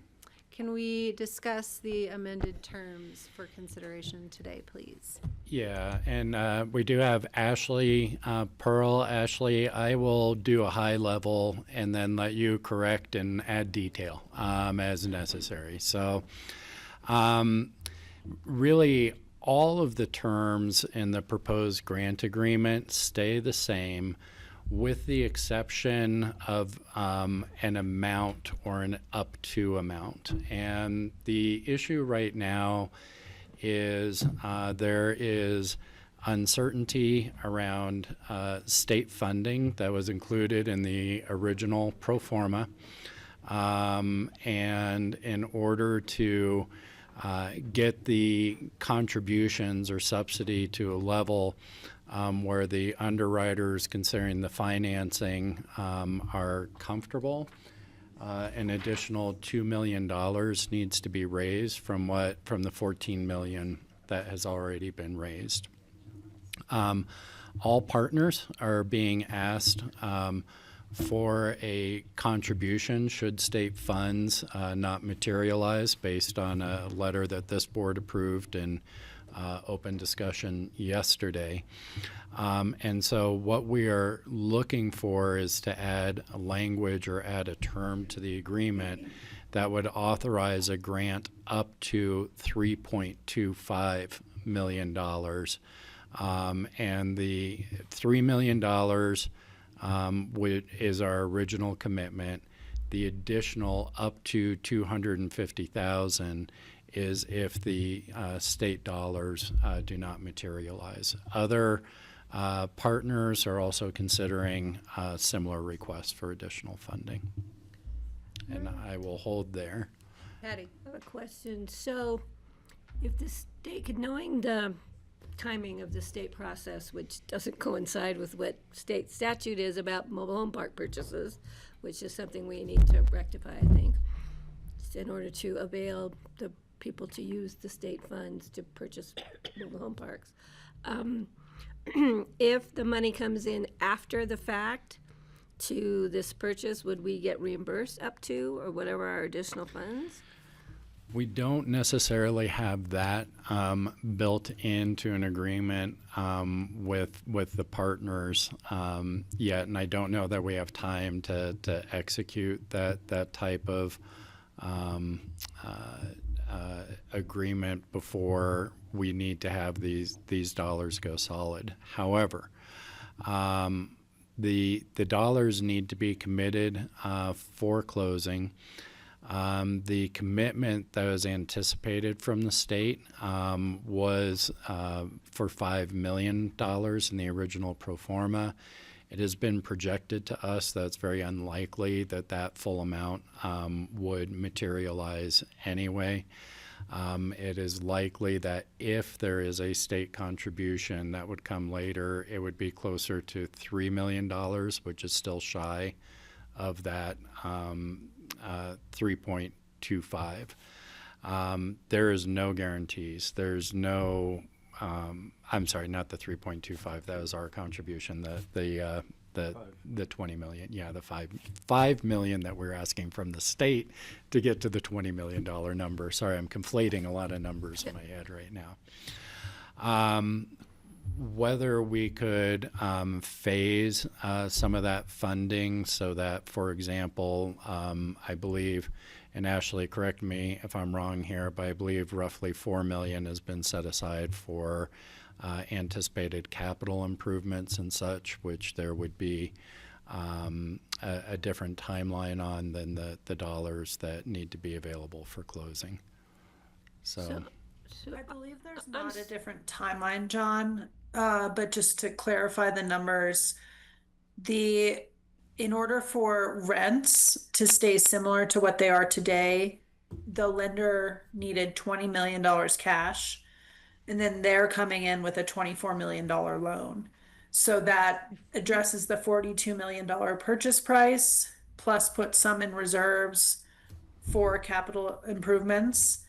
And then in addition, unlocks access for low interest loans in the future to address infrastructure issues that come up. And so with that 20 million, we've raised 14 million to date. The lender will not lend unless we get to 16 million. But even at 16 million, the rents are still projected to go up. At the Mountain Valley Park, many of the residents right now are paying around $1,000 a month. And if we get the 16 million and the lender lends, their rents will go up to $1,600 a month. So that's a $600 increase on $1,000 rent. And so the thought is this extra money would get us to a place where the lender says yes and the deal goes through. And then ideally the state money can come in and pay down some of that loan. But just as a reminder, even with that, if we're at 16 plus the state comes in with 3 eventually, we're at 19. So the rents will still in the future be going up. And if at 16 million of a subsidy, they go up pretty dramatically for a short period of time. And that's why we're really hoping to get that state money in quicker so that the residents don't have to sustain that increase for such a long time. So just to add to what John said, but we have not discussed a payback amount or any sort of timing change on that, just because there are so many partners in the room, including the lender, as well as the tenants who need to agree to all these terms. And I guess I'd look to Rye to see if the grant term that we add could include a repayment provision. Is that Yeah, what but you're you know, asking? I'm okay with that part of it. Okay. Now I'm not okay with the fact is, why are we making this money contingent upon the state paying when the money's going to be needed anyway? So let's just call an apple and an orange and orange. Let's just give them up to, and not even have it contingent upon the state, because it's really not going to be. They're going to need it one way or the other. Money, we give them the extra, so what you're saying. Well, because I'm pretty much being told that they're going to still need more money at the end of the day. If the state gives 5 million, we'll be pretty close to that goal. There will be an increase. But they're going to have capital costs, and they want to bring the rents down, and I totally understand all those issues. I just want to be very transparent, and I don't have a problem pitching in an additional 250,000. Let's just call its use what its use might be, and that is to cover future costs. In light of the state giving us money, or in light of the state not giving us money, that money's going to be needed, which I think it will be. That's realistic. So I would rather just be transparent in what we're asking. Other discussion? No, I'm not sure it's not transparent, but I think it is generous to just give them the extra money because you're right, they're clearly going to need it. And so, But the language we're considering today makes it really tied to the state money when it, right, so you're unhitching it. yeah, does Yeah. that make sense, right? I'm okay with that. I'm trying to keep up, but yes, I understand the intent. Yes, thank you. So then the change is for the amount, not for any added term to the language. Yeah. Is what we need to focus on. Yeah. Jeffrey? I remain concerned that we're playing by the rules in terms of the purchase of the mobile home community, and yet the state, for the second time today, has sort of poorly drafted legislation that doesn't align with the funding mechanisms available to keep housing affordable in the valley.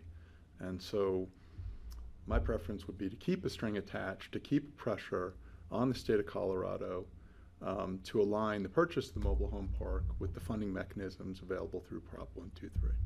Well, I think what Kelly, may I, Kelly? What Kelly said yesterday when we were talking about future legislation, Kelly brought up the point that it's not aligning with what the state requires for mobile home purchases and what the state requires for these grant programs. And that's where we need to be focused on. But I understand where Jeffrey's coming from, so if we want to, yeah, it's really, is it really, I understand both sides, so, yeah. I would say, I guess I would, sorry, go ahead, Jeffrey, and then I'll No, offer mine. again, I'm disappointed in the state of Colorado in the further erosion of local control, the push to preempt local control through housing, when here we are trying to keep rents stable in the valley and playing by the rules outlined in the mobile home acquisition, yet we're confounded by the funding mechanisms. So I'm reiterating, but I'm really not a fan of where the state is in this transaction. Well, I think we talked about that yesterday, and that's the same thing I just brought up, is that there needs to be alignment, and that's something we'd have to deal with at the legislative level. Agreed. I would not prefer to put our frustration with the state as a pressure point for the residents that have mobilized to try and make this happen. I think that they will be partners with us in pushing the narratives of and need for change forward, because it's obvious. I mean, there's, we talked about need for reform for Prop 123. I think there's huge opportunity for reform for the mobile home right of first offer legislation as well. And yes, Prop 123 has some grant requirements that do not make it easy money to access, and the State Housing Board has a lot to consider when they are at a lot of competing programs. It's not just 123 funds. They have other funding programs that they're looking at from one pot of money and trying to figure out how to best dole those out. So I think we have plenty to offer them to consider for consideration on how to make it work better, and I trust that they also want it to work better, but again, I don't want to put that pressure on the residents being able to close. So we have to figure out if we want to add terms to this language or simply increase the amount. I think three of us are at just increasing the amount. Is that correct? And that's okay if you're not. And I'd be comfortable with keeping terms, because again, are you going to go back to the individual donors as well for the increase in amount? It just feels like this is falling squarely back on Pitkin with no contribution from Garfield if I change my punching to the right lane for a minute. Yeah. We're still working on that. I'm working on it.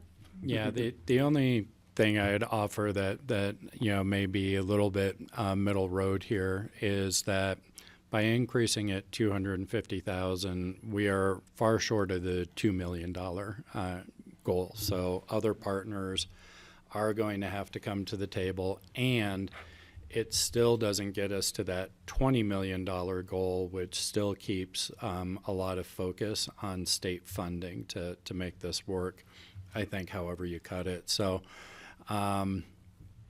but you're correct, we're not coming to you with commitments yet from other entities to increase, unless Ashley has any updates on that from, we may be the first ones. I believe that more will become available publicly, but we have at least $200,000 committed from some governments that will become available more publicly, and then we have more coming soon. So everybody who did put up initial money was asked to put up additional money. So we're not the only ones receiving this ask.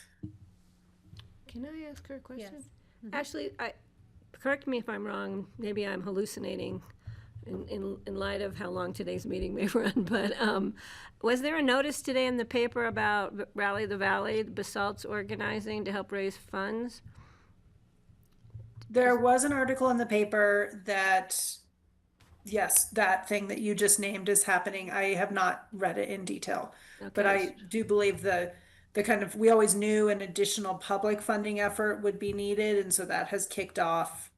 There's going to be a movie screening about mobile home parks and some other things happening in the next couple weeks to raise additional funds.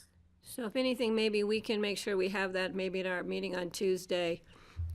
We can bring that into the public realm and make a public service announcement of some sort to support that effort that's going on Mid-Valley. That's great, Patty. Thank you. Okay. I would note, I think we have to amend this emergency ordinance either way to add a clause that says something along the lines, whereas Picken County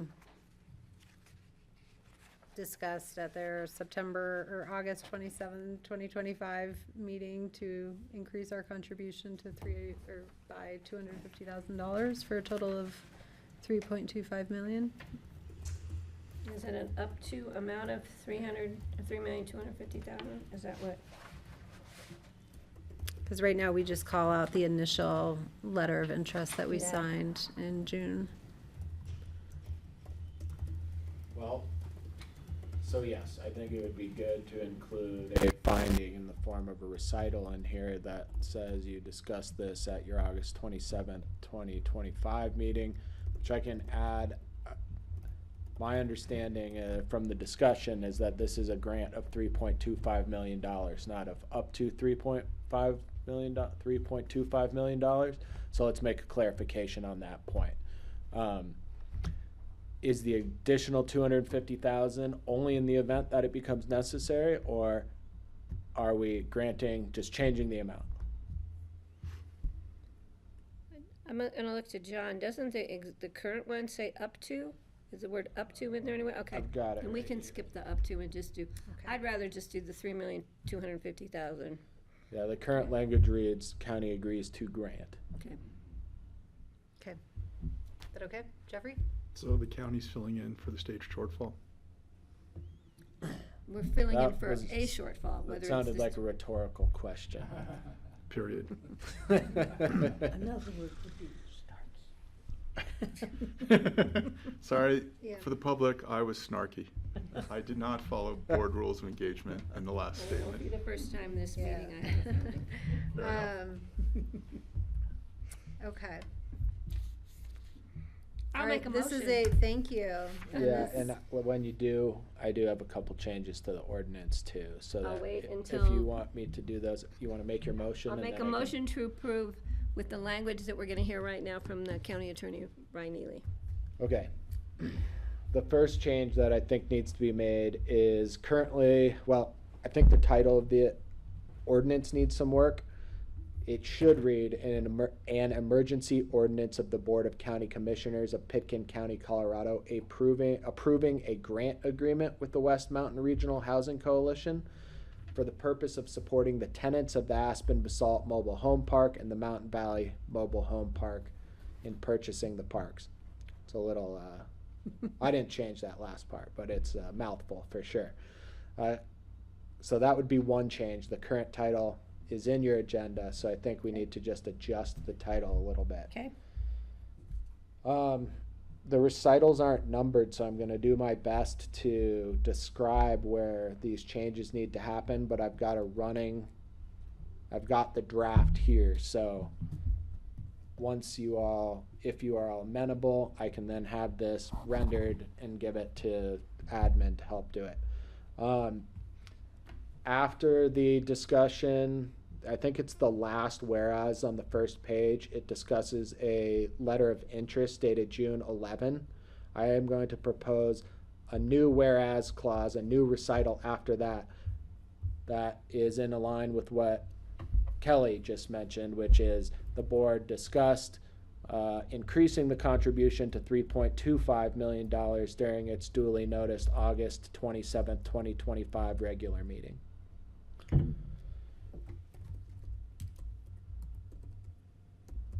I am then gonna suggest a new recital immediately before the last recital. The last recital is the one that says the BoCC finds that adoption, yada, yada, yada. A new recital could read, to effectuate and memorialize the terms upon which the funds will be used, a grant agreement is attached hereto as Exhibit A and made a part of this ordinance by reference, which sets forth the BOC's approval to grant $3.25 million to the West Mountain Regional Housing Coalition to be used in accord with the terms of the attached Exhibit A grant agreement. Then, in the now therefore provision, which is the provision granting and adopting the emergency ordinance, it should read to be consistent with the title. So it should read, Pitkin County hereby adopts an emergency ordinance approving the grant agreement attached as Exhibit A with the West Mountain Regional Housing Coalition. So with those changes, and then of course, those changes will require, or if they are accepted, the grant agreement itself, which would be the Exhibit A and which is referenced in the ordinance, Provision 3A will need to change the amount from $300,000 to $3 million to $3,250,000. And I wrote that incorrectly in my notes, so I'm glad I saw that. $3,250,000. It's actually in the first paragraph as well, please. Okay, I will capture that there as well.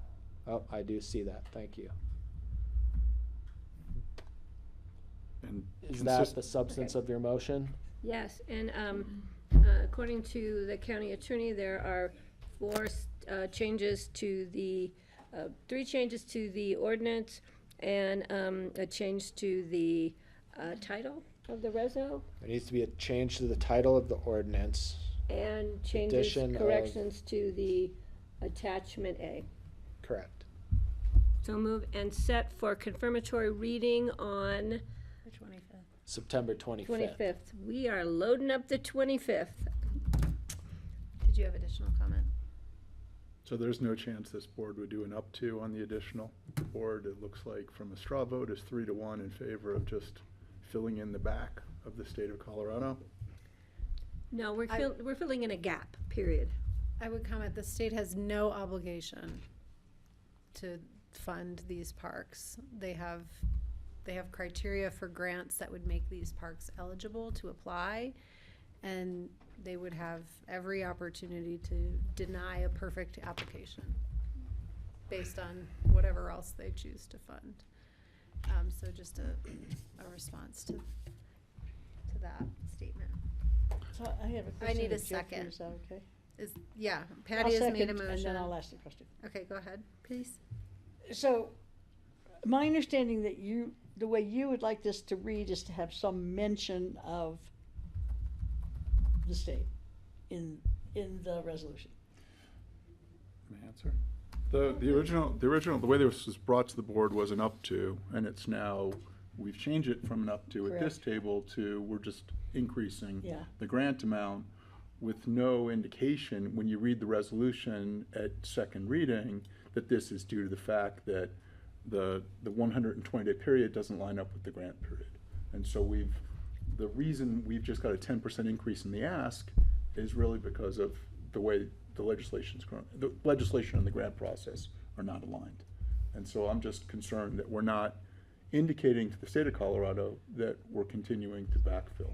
And this is not captured in what's being drafted and what's in front of us. So is that a yes to my question?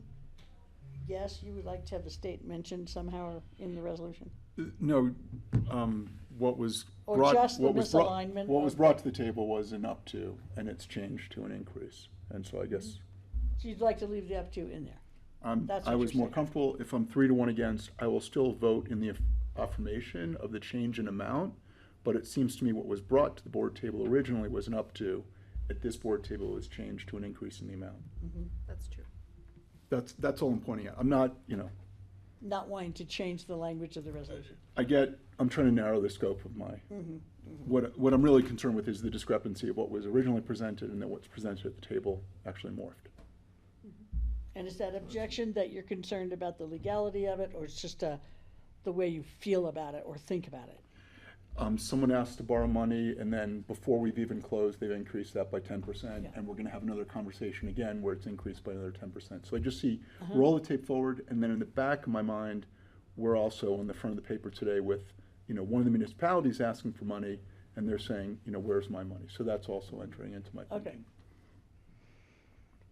Okay. I have a quick comment. The reason that you're right, we came in after further discussion, which is what the up to was to be discussed here. It wasn't an automatic given. And looking at the fact at the end of the day, they're still gonna need these funds. So let's just clean it up now rather than have to come back and go through this again. I think the money's gonna be needed, at the end of the day to keep this affordable and keep those residents in their homes. And I think that's why we're doing this to begin with. Okay, any further discussion? I have a motion, and I think Francie, you seconded. Thank you. Again, we have amendments to the ordinance, the title, and the grant agreement, and this will be set for confirmatory reading on September 25th. Further discussion? All in favor, please say aye. Aye. Aye. Thank you. And Thanks, Jeffrey Ashley. was an aye. I For was the an record. Yes, thank you, sir. Ashley, I'll send you this draft so that you can coordinate with Sam and Jeanette to make sure that These are the hard. correct one is There's no good way. signed. Thank you. And I'd like to remind the board that you will see the deed restriction when it is final for you to approve. And in the meantime, funds will only be held in escrow. They won't be released to the tenants until you have passed a resolution approving that deed restriction. So you will see this again before funds actually go to the effort. Okay, thanks, Ashley. Thank you. All right, I'm going to suggest the board take a little break before we start our public hearings. 5 minutes, 10 minutes? Okay. What do you wish for? 10? 10 would be Okay, spectacular. let's have a 10-minute break, please, back at 1:50. Thank you.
All right, welcome back, everyone, to the Pickens County Board of County Commissioners regular session on Wednesday, August 27th. We are going to start our second readings and public hearings for the day. We have 12 of them, it looks like. So we have heard all of these before, and we will open them up for public hearing to hear public comments on these as well. So the first one is a resolution of the BoCC submitting to the electorate at the election to be held on November 4th, 2025, a ballot issue for the Aspen-Pickens County Airport authorizing the issuance of bonds for the redevelopment of the Pickens County Airport and the pledge of the revenues of the airport to the payment of such bonds, setting the ballot title and the content for the ballot issue to be submitted, and authorizing that all necessary or appropriate actions be taken relating to the election for such approvals. County Manager John Peacock, do you want to invite up your team? Yeah, I need a team up here for sure on this. It's a lot of money and a big deal. Yep. Yeah, it might be. I don't want to be the only one up here, you guys. Come on. We're up here with you, Liz. Thank you. Yeah. She doesn't have all those titles now, so she's good. Yeah. Thank you, Kelly and Board of Commissioners. We're here today to consider placing a question asking for authority to issue bonds for the airport. We have the unique distinction of being the only local government in Colorado who has to bring enterprise fund debt to the voters. It is a requirement that is stricter than the Taxpayer Bill of Rights and ensures a high degree of transparency in all of these transactions. And so what is in front of you today is the final, the second reading for ballot language. It's very important to note that the ballot language starts without increasing taxes. The bonds that we're talking about today are not repaid with any local tax sources, but solely with revenues that are generated on the airport. The question in front of you does ask for authorization of up to $340 million in bonds to be issued for the purpose of financing redevelopment, including a new net zero. Actually, we're shooting for net positive terminal at the airport, parking and transit facilities, and reconstruction of the airfield. It should be noted that this is the most conservative number or largest number that we are estimating based on where we are right now in the project. We are just getting ready to begin design on the project. We are using construction estimates with large contingencies, and because of uncertainties and where markets will be, when we do issue the bonds, which would likely be in late 2026. We have made very conservative estimates on bond terms, which include the interest rate, which I believe is estimated at 8.5% on these bonds, as well as debt coverage and reserve ratios. If I were a betting person, I would say that we are not going to need this full allocation or utilize this full allocation.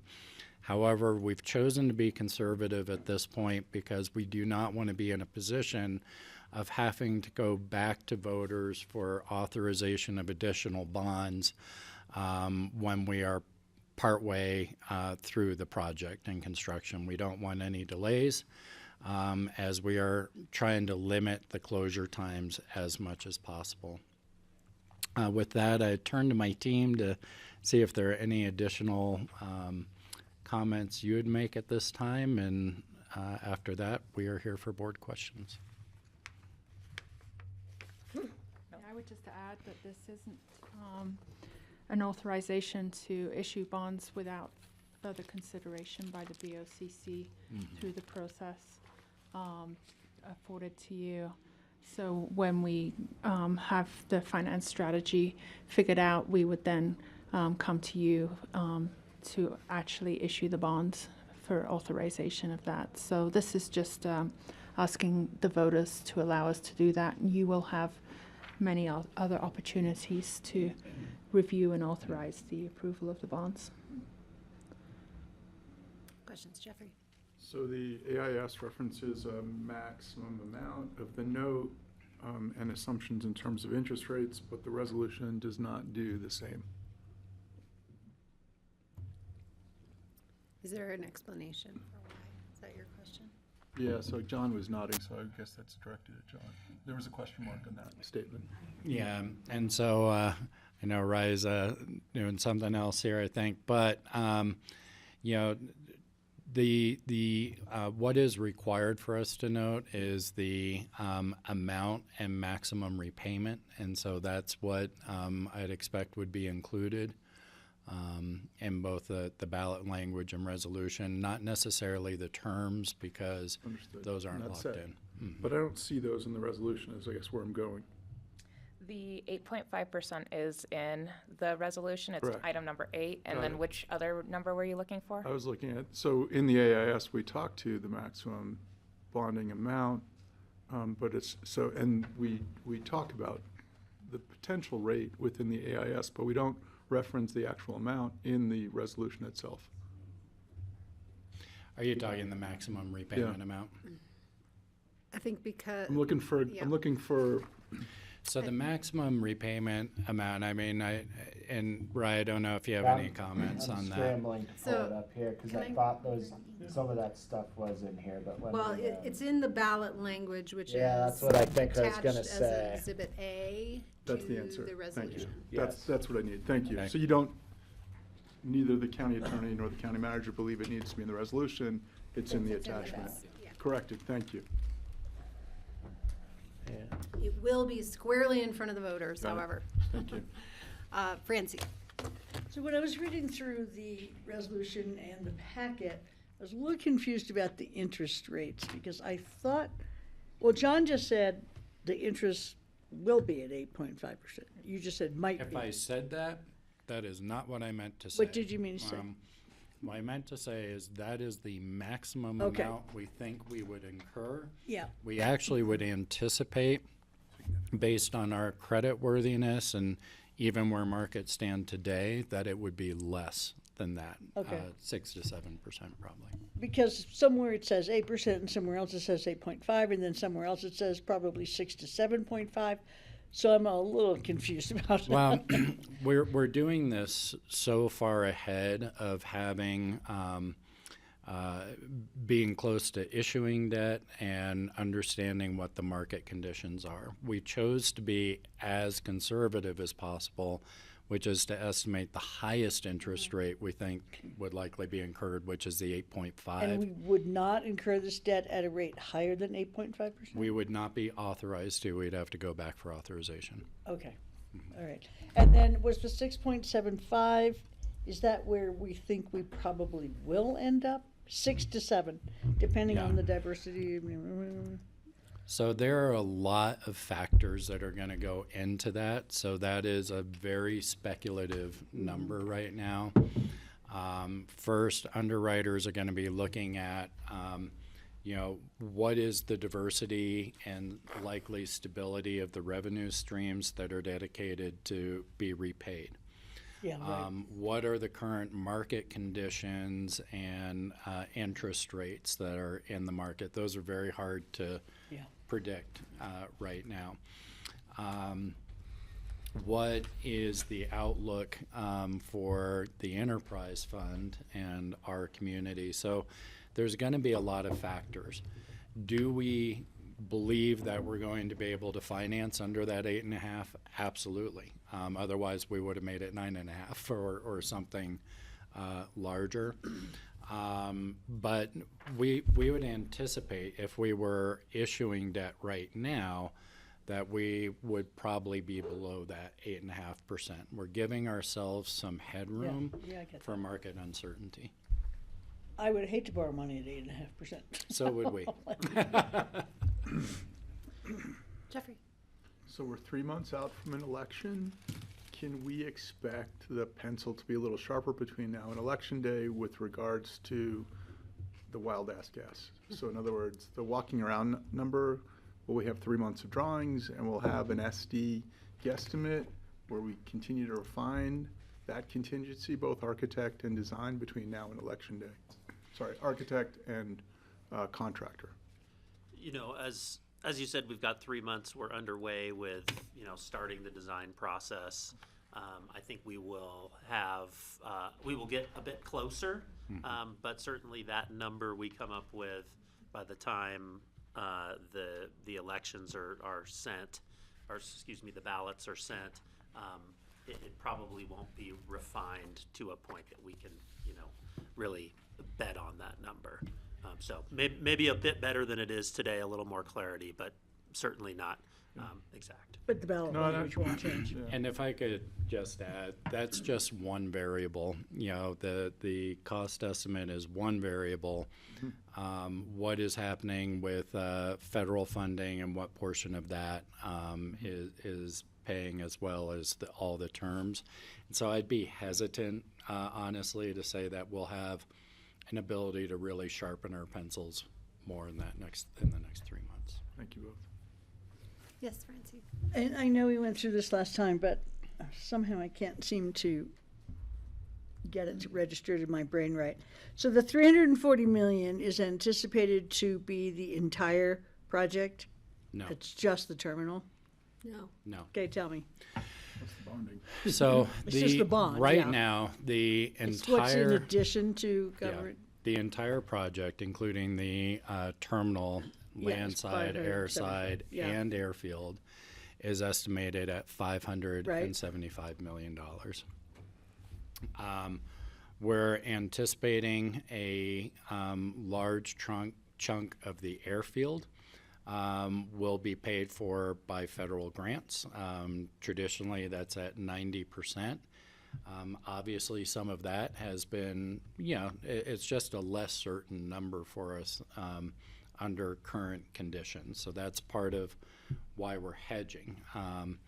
The majority of the bond funds, for sure, would be used to pay off the new terminal and parking structures.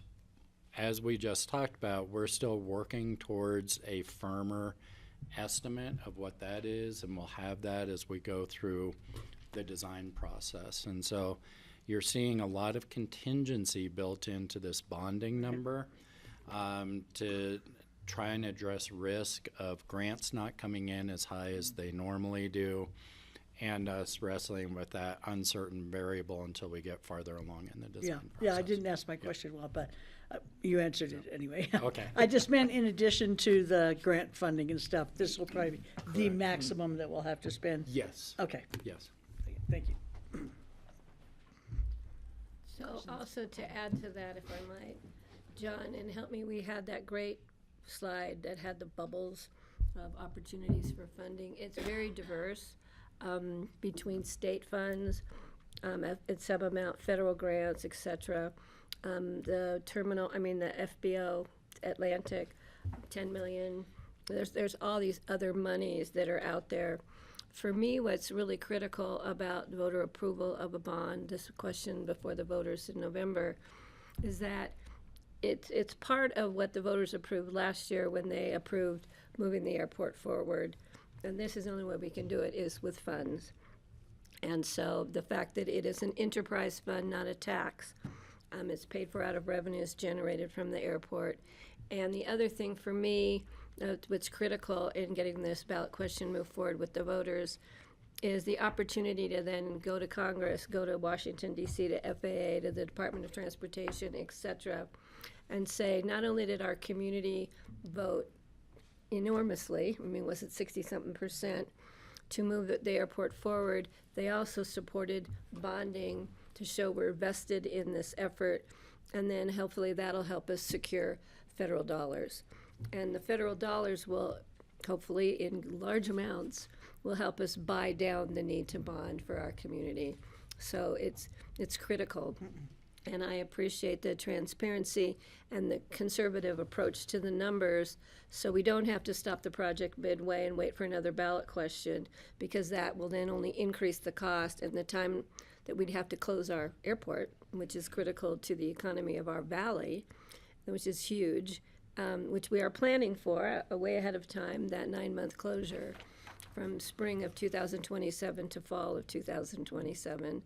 That's critical, so the community can be prepared for whatever they need to do, and we can be prepared for getting our visitors in and out of town and other methods. So I really appreciate the time and effort that staff at all levels have put into coming up with a ballot question that gives us some numbers as best we can come up with today, and wish we could sharpen the pencil, and we can't change the ballot question once we move it forward, even the dollar amount. So I think we need to move it forward. And then, with the help of the board and others in the community, go out and really do some clarification and education with our community as to what this means. Should it pass? Should it fail? And how we can use a positive vote to move forward in getting the airport done. Thanks, Patty. Francie? So I'm kind of curious about how many of the ways in which we can increase airport revenues we are actually going to have to enact. So I'm wondering, what is our projected enterprise income before we raise anything? Like, we have to get to 34 million, right, to get this bond thing passed. So what do we project those to be if we don't raise any of these fees and stuff? How far off are we? 3,400 million. What? You said 34 million. So I think what It said Francie is 34 million. referring to is the pledged revenues on an annual Yeah. basis for repayment, Yeah. which would be greater because there's going to be a coverage ratio, and we don't know what that is yet either, right? It could be anywhere from Right, we have to promise 1.25 to 50 1.75, right? And so the actual repayment will be less. So I think that's important to understand. And there will be kind of a waterfall with those dollars to make sure that we have appropriate debt reserves and those sorts of things. But once those requirements have been met, those dollars, flow back in and are available for other purposes. And so it's not necessarily 34 million unless we've had to dig into required debt reserves and those sorts of things. Where we stand today, I just pulled that thank up. you. I was Yep. trying to buy you time. I appreciate that. So in 2024, we had $39 million of revenue for the airport fund. Is that under our current contract? That Or is was that the old previous? that was the interim contract. Okay. Oh, with yeah, the Atlantic 1 year Aviation. interim. Yes, Pretty that was close, the huh? 1 year Right. interim. Currently, year to date in 2025, we have 28.7 million of revenues Okay. year to date. That does not. But we have to guarantee considerably more than the actual amount we have to pay. Correct. But And- okay. And so, I would anticipate that right now our parking fees, for example, are well below market. And so I think we need to bring those for vehicle parking in line with what market is, which is probably going to be close to doubling or tripling of those daily parking fees for vehicles. That was also anticipated by the Vision Committee because there's some there's a view that we're discouraging use of mass transit and such too by basically subsidizing those parking fees. But I'd anticipate that you're going to see increases like that on fees that have not been adjusted for a long time. On the suite of fees that I messed up last time with all the acronyms, and so I'm just going to talk about, I'm not even going to try and use an acronym, I'm just going to say the full amount of fees that are paid for by passengers who are flying commercial. We'd anticipate to see some increase in those that could add $10 to $20 to a ticket. for flying to pay for the different investments. We That- don't And that's know a flat that. fee, it's not a percent of the price of the ticket. No, it varies based on expenses that qualify for those fees that are budgeted and paid for. So they are variable. Those are some of the fees we bring to you each year, like Yeah, right. passenger facility charges and customer facility charges, and landing fees will be another portion of this. And I think it's important for the board to remember the first few years of any debt repayment will likely be the largest percentage of our overall budget or revenues that will be incurred, because those debt repayments are likely to be fixed. There are structures where maybe they're not, but we'll be able to project them. But our revenues are likely to grow, if for no other reason, just inflationary pressures over the years. So, yeah, we will likely see some increases, but do we think that the project is within reach at significant bonding levels? Yes. Thank you. Can I add to that? Please. Just real quick, I think the public also needs to know that we increase those revenues every year anyway. It's not like we wouldn't be considering that regardless of this project. We would still be bringing back those charges on an annual basis. So, and so that's something we do normally. We're not, it's not gonna be special because we have to repay the bond.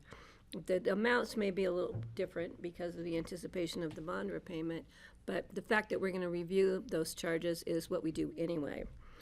And to bring them up to fair market value and to look at other issues that may be occurring at the airport. On top of that, the more money we can get out of the federal government in those, the airport improvement program, the AIP, or the terminal funds that may be available to us, those will help bring back our bonds, bring down our bond levels, which will in turn help with the need to repay them. So that is something we need to get out and let the community know those facts and education. And some people don't even know what a bond is. So we're going to be starting at ground zero, I think, in educating the public as to what this means and why we need it, why the community needs it. And would you mind if I just tack on to that a Yeah. little bit too? I just want to clarify for the public as well that our rates and charges, we're not going to be setting those with the idea of we're making money for the airport as well. We adjust those every year based on what our actual expenses or what our projected expenses are, and then going forward we will be adjusting those based on actuals as well. And we have to do that for FAA purposes, the way that we have our airport set up. So just to clarify that we are not going to be raising fees kind of willy-nilly. They will be done based on what our actual expenses are. Thank you. Thanks, Liz. Jeffrey. Two questions. One, thank you for continuing to iterate the agenda item summary. So appreciate the sort of follow-up on that. One's a semantics question. Should we think of grants as a risk to the overall process, or as just overall in our thinking of the funding structure of the project? So if this was building a house on the side of Red Mountain in our backyard here, we'd say we have two risks, or we have two contingencies. We have the architect and the contractor, and we build in 25%. What's our thinking in terms of is it funding structure or risk that we should be thinking out vis-a-vis grants? Yeah, it's a really interesting question, because I think that if you would have asked me this a few years ago, I'd probably answer it differently. Right. And so we have traditionally planned with very, very good confidence that we would get 90% on the runway, which is really the source that we're concerned about. We still are planning for that 90%, and I think we are very likely to get that 90%, as has been consistent historically with FAA funding.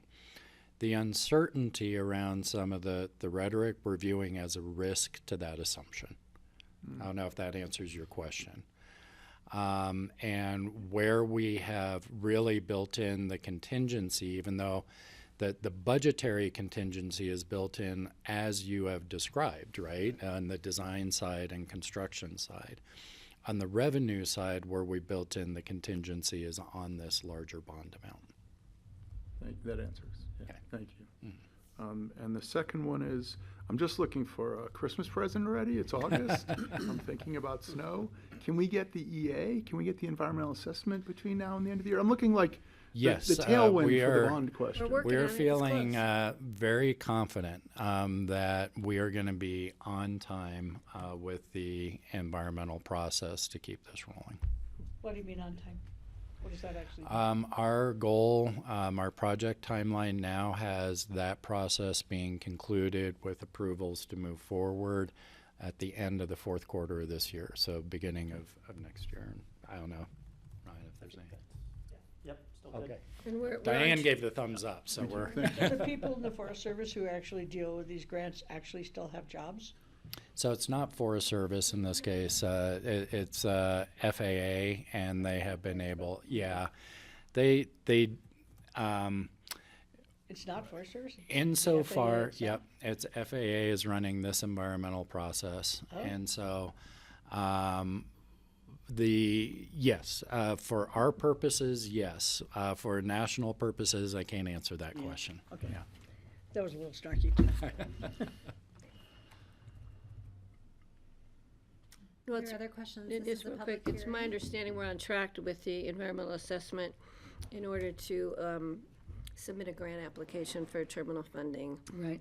Once we hear from the powers that be in Washington that they've opened up that grant application process, which is supposed to be the end of August, which is Sunday. So we haven't heard anything yet. So we are waiting for them to let us know, and we are preparing to be ready to go. And this may But I'm be an excited. advantage if there are some staffing challenges at the federal agencies and some of these get delayed. That's actually an advantage for us as we're getting into design. So, yeah. We're moving though. We're getting there. Okay, if there's not further questions, I'm going to ask to open up some space for public hearing, if that's okay. Ryan's always the first to And go I back would to note, the- I don't recall if this was covered in the newspaper at first reading. I've not received any public comment. I believe it was, and I know it was covered by APR, and they're usually following daily news lead on that. Harry told me he saw it in the paper. Okay. I haven't received any public comment about it. I don't know if anyone else haven't here. has. But let's see if there's any now. Does anyone in the room wish to comment on the board's resolution to send this question of bonding to the voters?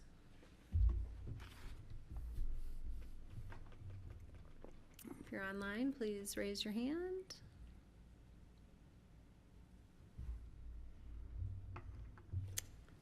All right, I'll close the public hearing and bring it back to the board for further discussion or a motion.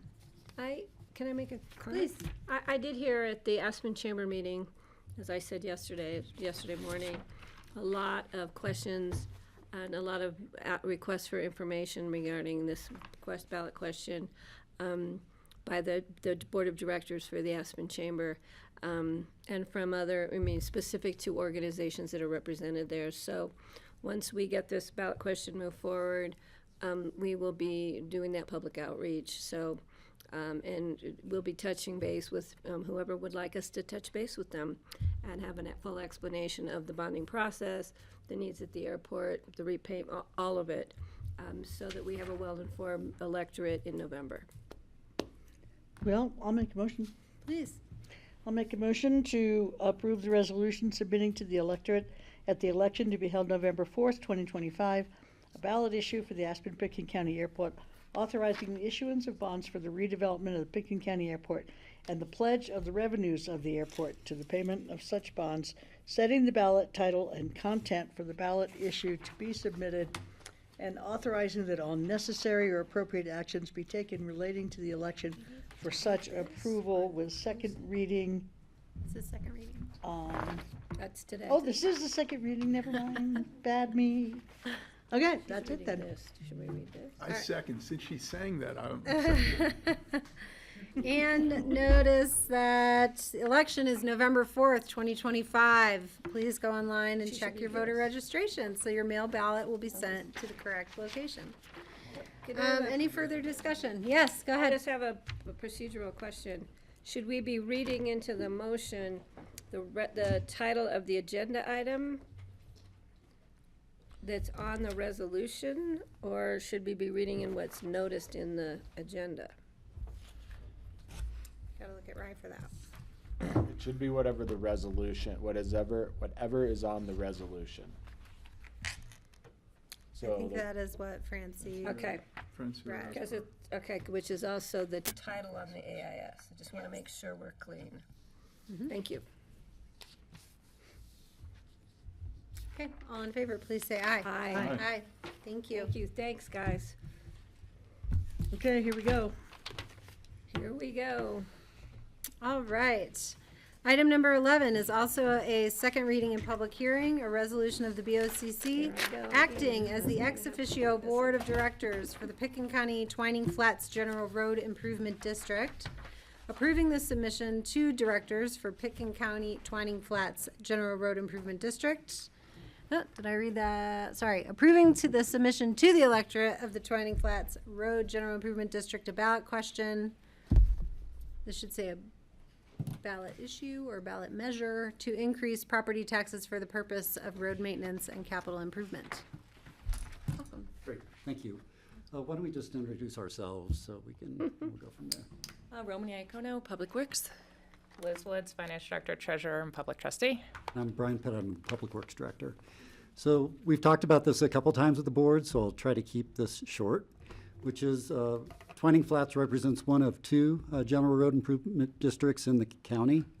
I want to say we increased Redstone Ranch acres 2 years ago through the same process and same ballot measure that we did with this process and ballot measure.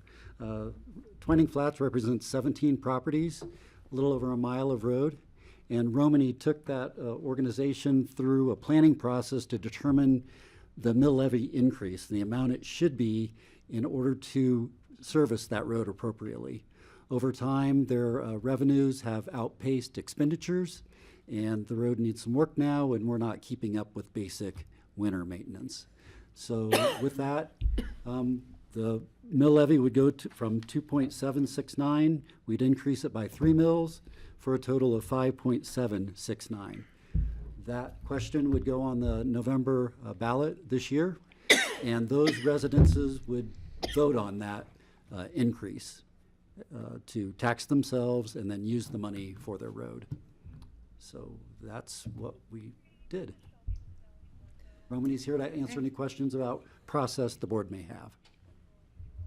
Any questions for Romani, Brian, or Liz? That's okay. She's getting all choked up. I am. I have just one. Yes. So this went to the Twining Flats homeowners, and they had the opportunity to weigh in. And I know there were some that were concerned about the amount, but the majority was supportive, is my understanding. Correct, you're exactly right. So Romani took this through a survey and then had a couple different meetings. So it's really a balance between generating too much revenue and taxing themselves too much, but generating enough that we can get the work done necessary. So we kind of went into the middle. And the other thing to note as well for, again, for the public is that if we're finding that the 5.769 mils is too much, the Board of County Commissioners can adjust that year by year down from there with temporary mill levy credits. So if we are finding that all of their needs are met, then we can adjust that in the future as well. And by doing a temporary mill levy adjustment means it doesn't have to keep going back and forth to the voters, correct? Okay, thank you. All right, I would just maybe request 2 changes to the resolution. We should reference this as a ballot measure or a ballot issue. There's just very specific. A ballot issue deals with taxing, and a ballot question deals with a policy or regulatory matter. And so I suggest we call it a ballot issue. And then just in the language of the tax language, the fourth line towards the end, it says, as may be generated annually, faux all instead of for all. I'm sure you'll want to correct that before it gets to the ballot. Future property tax years. And I know Jeanette's here catching corrections as well. Those would be my two suggestions. Is there any other discussion or questions? Otherwise, I'll open this for public hearing. If you guys can make some space, if anyone's here to testify, give public comment on this resolution advancing this question or this ballot measure to the ballot. You stay there. Can we check online, please? Okay.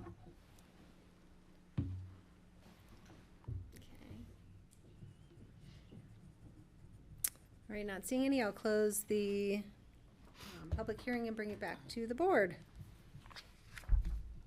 I'll make a motion To approve? Thank you. to approve the resolution of the Board of County Commissioners acting as ex officio board of directors for the Pickens County Twining Flats General Road Improvement District, approving the submission to the electorate of the Twining Flats Road General Improvement District a ballot issue to increase property taxes for the purpose of road maintenance and capital improvement. Patty? I'll second. Thank you, Francie. Any further discussion? All in favor, please say aye. Aye. Thank you. Thanks, guys. Thanks for working so hard on this. All right, item number 12, a resolution of the BoCC calling an election on November 4, 2025 to authorize a property tax extension, setting the ballot title and content for the ballot measure, and providing other matters relating thereto for the Basalt Regional Library. Hi, Jeanette. Hi, Kelly. Thank you. Thanks, everyone. We have someone This is a request, as Kelly said, by the to authorize a property tax extension. In 2016, the electorate passed a ballot question to authorizing a tax increase for the purpose of funding the library, and that tax is almost ready to expire. The commissioners, I'm going to make this brief too. The commissioners has the authority to place a tax increase question on the ballot, but only after a formal request from the Basalt Regional Library Board of Trustees, and that is attached to your resolution. And we have Amy Shipley here, who is the director of the Basalt Regional Library, and I'm going to turn it over to her to finish the presentation. Thank you, Amy, for coming. Thanks, Jeanette. Hi, everyone. Thanks for having me today, and thanks for having this on your agenda.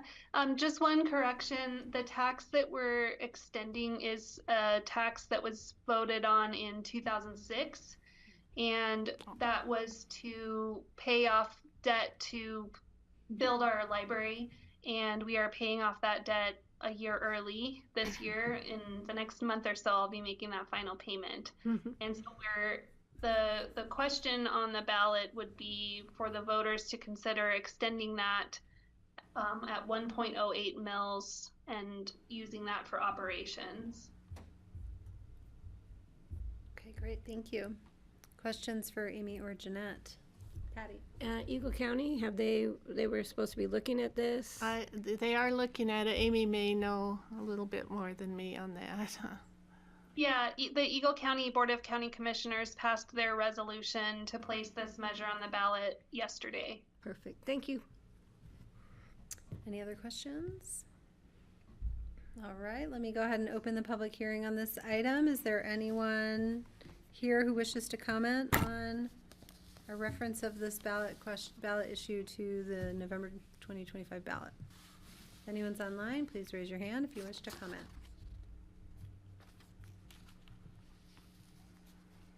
Seeing none, I'll close the public hearing and bring it back to the board. Is there discussion or a motion from anyone? Jeffrey, you're the library guy, come on. I would make a motion to call an election on November 4th, 2025 to authorize a property tax extension, setting the ballot title and content for the ballot measure, and providing other matters relating thereto for the Basalt Amazing Regional Library. I'll second. Thank you. Any further discussion? Seeing none, all in favor, please say aye. Aye. All right, best of luck. Thank you. Thank you. Thank you, Amy, again. Thank you so much. I appreciate you. Thanks very much. Thank you. All right, on to item number 13, a resolution of the BoCC approving and authorizing the chair to sign a grant agreement with the Colorado Department of Healthcare Policy and Financing in the amount of $150,000. Guy, Lindsay, we haven't seen you in so long. Hello. Ringing. Hi, everyone. Lindsay Maish, Director of Human Services, Pickens County. Thanks for having me again. Today, we're here for the second reading for the resolution approving the grant with HICPUF in the amount of $150,000. We do have a few of the directors online right now, virtually, who are also involved in this project. This project is between 6 different counties, Clear Creek, Gilpin, Garfield, a lot of G's, Park and Routt County, and of course us, to hire a consultant to work with us to look at business processes, offer training, and essentially really to help us build capacity in our economic services departments, to kind of compare it against other small counties similar to us, also medium county there, and just help coach and look at the way that we're doing things to ensure we're doing it in the most efficient way possible. We have already RFP'd this consultant, and she's actually on the line right now as well. So if there's any questions about this from the public or from the board, we have some of those people here today. Okay. Any questions or would you like to invite anyone to talk about this? Who's joining you? Janine, do you want to speak a little bit about the program and what your plans are? Well, I just want to say, first of all, thank you very much for this opportunity. And I really look forward to working with this regional cohort. We hope to help support economic security managers in growing as professionals and implementing new rules required by HICPUF, but really coaching and training and offering them leadership opportunity as well as implementing the rules.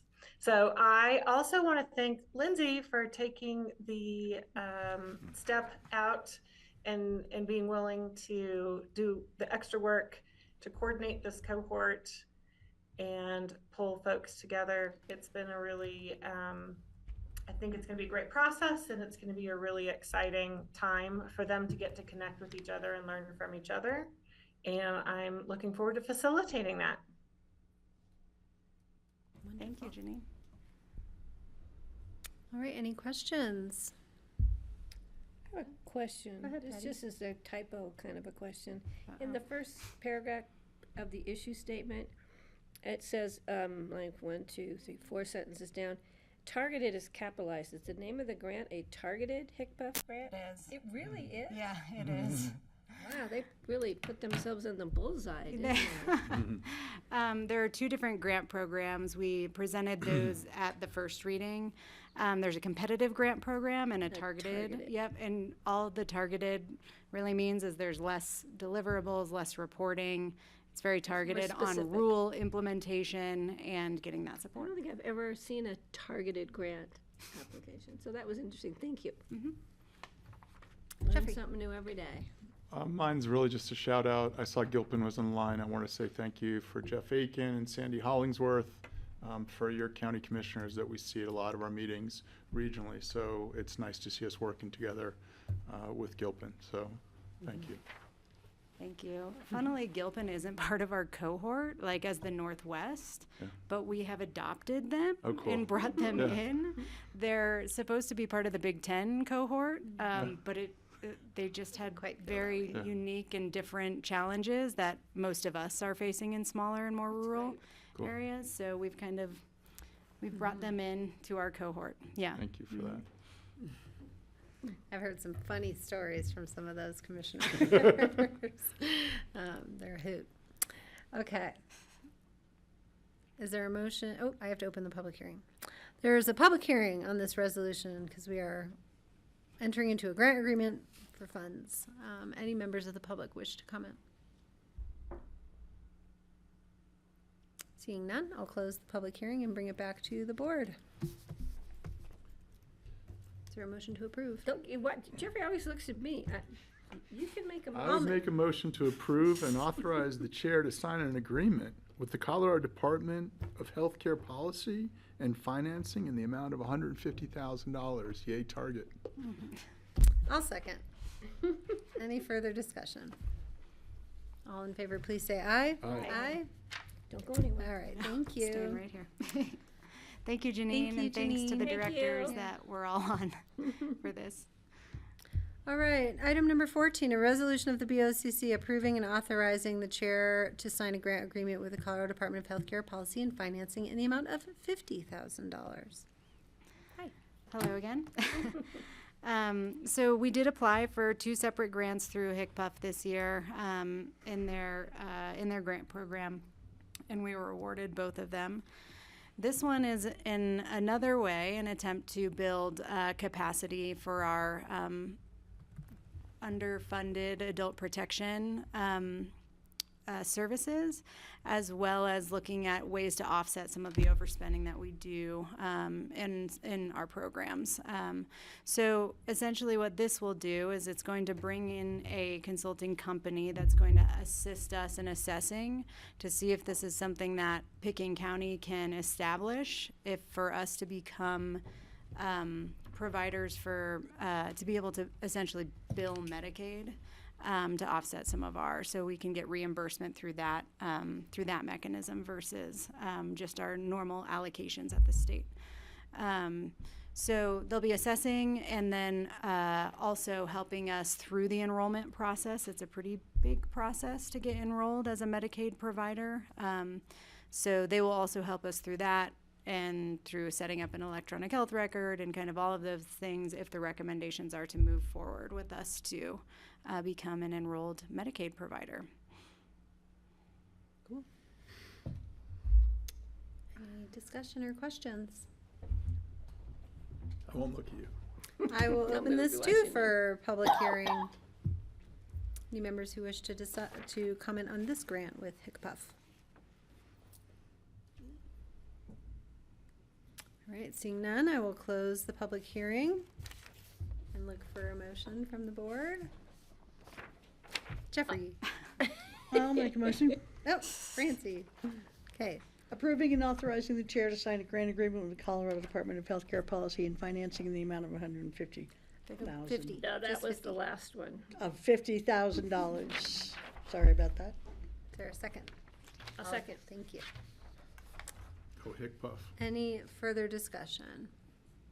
I see a hand raised. Did I miss? Oh, that's our next item. All in favor, please say aye. Aye. Aye. Aye. You Thank get you to so leave much. now. Yeah, Thank you. Thank you. All right, Chris, can we Alex. may need to elevate Jeff as a, I feel like you remember when you were a kid and you go to the deli and you're number 17 and then you're like shopping for chips and they called you and then all of a sudden they're on number 24. I don't remember that. My mother never let me buy chips when I went to the deli. Deli? We never went to the deli. I will admit my misspent youth. I did have to slice deli meats, which is probably the reason to be a vegetarian in and of itself. Yeah, The second I'd you say have to so. touch liverwurst. that seems fair. All right, we're on item number 15, an ordinance of the BoCC approving a lease agreement between the BoCC and Verizon for tower space at Crown Mountain, right? Crown Mountain. Correct. And you have, Good afternoon. Do you have Ryan? Good afternoon, everyone. Sager joining you with Verizon, I think. Yes, good afternoon, everyone. Want to thank the board for the opportunity to discuss the Verizon lease at our Crown Mountain site. My name is Jeff Kruger. I'm the Telecommunications Director for Pickens County. I'm also joined by Ryan Segar, who's representing Verizon. Ryan, are you here? If you could just quickly introduce yourself. Hello, can everybody hear me over there? We're good. Yeah, yes, we're great. Perfect. We can Yes. hear you. Hi there. Yes, my name is Ryan Sager. I'm a consultant for the Verizon project. I've been working with Jeff and his team to get a site deployed up there on the mountaintop to provide better service to everybody there in the county. So we're really looking forward to it and this partnership. Thanks, Jeff. All right, thanks, Ryan. Thank you, Ryan. So let me quickly share my screen. Can everyone see that? Yeah, we can, yep. Okay. Well, we've presented this now a couple of times, once in a work session and at first reading at regular session. So I think you've all seen this, but really this is for any public participation today. And I'll just kind of quickly walk through this, but I'd first like to start off with some background information. So Verizon is interested in leasing space at our Crown Communications site. The Crown Communications site is the largest mountaintop site that we have within Pickens County.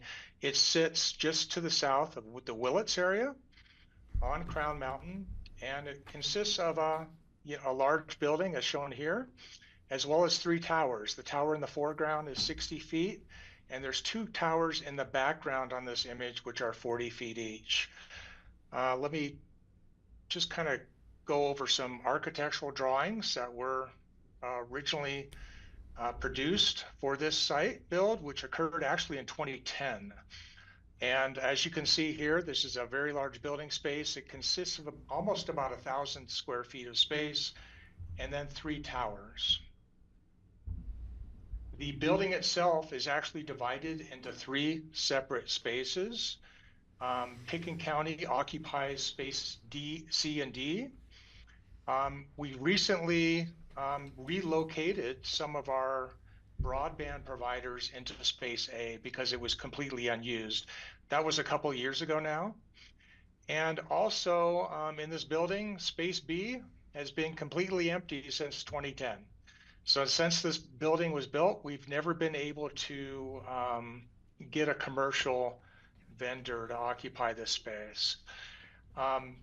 Verizon approached us about a year ago about potentially locating equipment at this facility. We did a tour with them, and after they kind of looked at this space B here, they were quite frankly pretty excited because they don't typically see this on any of their sites. They typically will install the tower.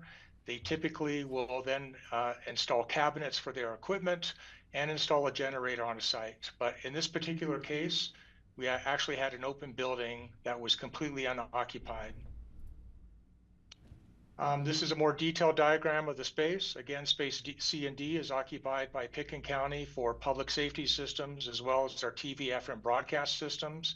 Space B, or space A, is occupied by Pathfinder and Rise Broadband for our wireless broadband services. And then space B is completely open, and this is where we plan to put Verizon within this lease agreement.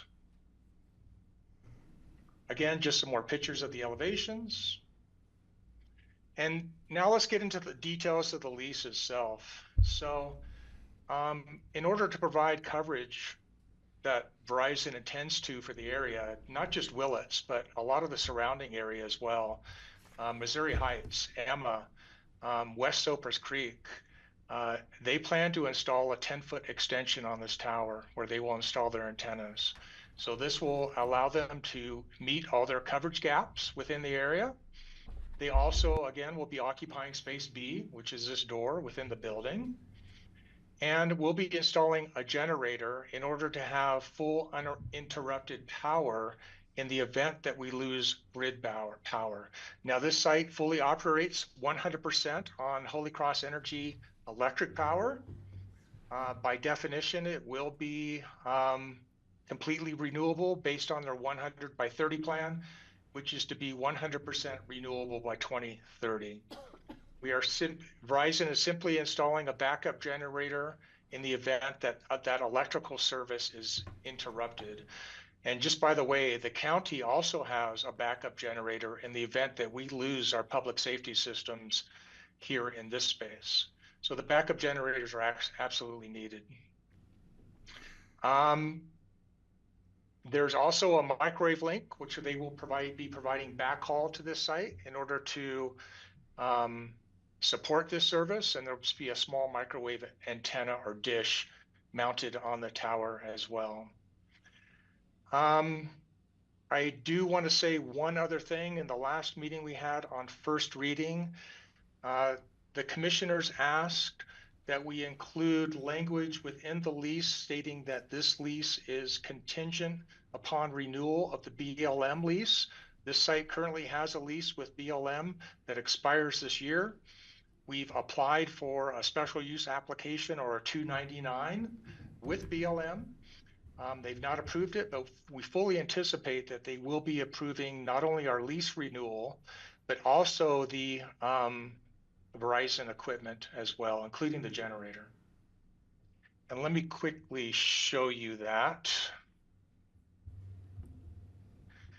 And so it's kind of very simple language, but we did state that the term is contingent provided that our prime lease is renewed. And I've highlighted that area here. And there's also a section on describing what the prime lease is with the Bureau of Land Management. So I believe this meets the objective of the commissioners. Not sure if Rye has any comment on this, but we believe this meets that objective. Jeff, when you sent it over, I looked at it and I agree it looks good. Thank you. Thank you, Ryan. Yeah, that kind of covers my discussion. Do the commissioners have any questions for us? Any questions on this item? Jeffrey, no? Say, Jeff, thank you for following up on both the renewable aspect and the separation, fire separation regarding multi-tenant, and obviously the continuous service for emergency services. So thank you for that follow-up on both fronts. Welcome. All right, I'll go ahead and open the public hearing on this item. Any members of the public wish to comment on the ordinance approving a lease between the county and Verizon? It is quiet out there. So I will close the public hearing and bring it back to the board. Is there any discussion or a motion to approve? Sure, I'll make a motion to approve. We're not very peppy today, folks. No. We're excited about service on East Sopris and Sopris Mountain Ranch and There Emma. we go. All right. So excited about Verizon. Okay, I make a motion to approve an ordinance approving a lease agreement between the BoCC and Verizon for tower space. Great. Is there a second? Second. Thank you. All in favor, please say aye. Aye. Jeff and Ryan, thank you. Thanks, gentlemen. Okay. Thank you very much. Have a great day. Thank you you. for your time. Thank you. Folks, do we need a break or are we going to keep plugging here? Okay. All right. Number 16, a resolution authorizing Pickens County Office of Emergency Management to accept the 2025 Emergency Management Performance Grant from the State of Colorado, Department of Public Safety, Division of Homeland Security, and Emergency Management for the purpose of funding a portion of our Pickens County Office of an Emergency Management annual budget. That's a mouthful. Well, and then you don't have to repeat it. Good afternoon, everybody. No, I'm good. Chris Breitbach with Emergency Management. Like I said in the first reading, the goal is to help supplement our program through these federal grants that are administered through the state of Colorado. We had previously participated in this program for several years, hiatus from 2021 until this application due to a variety of things that were happening, namely COVID and a lot of the federal issues there. So, standing by for any questions. Patty. I appreciate the effort in bringing this back. I know that there was a lot of red tape attached to it. Oh, red light. Thank you. Thank you. There was a lot of red tape attached to it in the past. to hopefully it won't burden you for the 60,000, but I think everything we can get right now to help us fund issues that are important is important. So thank you. Yeah, thank you. Alex, anything to add? Nothing for me. Okay. All right, I'll open the public hearing. Who is excited about emergency management grant funding? I mean, I certainly am. Other but than the two gentlemen before Except for us, yeah. Would you like to do public we're comment? welcome to take any money from the state, right, Jeffrey?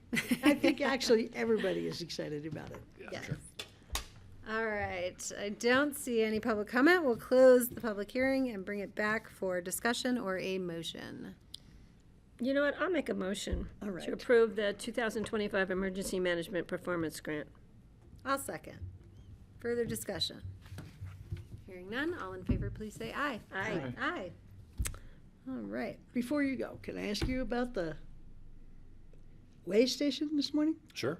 What was that about? So we often will partner with Colorado State Patrol and their Colorado Port of Entry division, the Motor Carrier Safety Division, to ensure that all commercial vehicles and commercial vehicle operators are in compliance with the state law for operating in weights and loads and all that stuff. So that's what that was.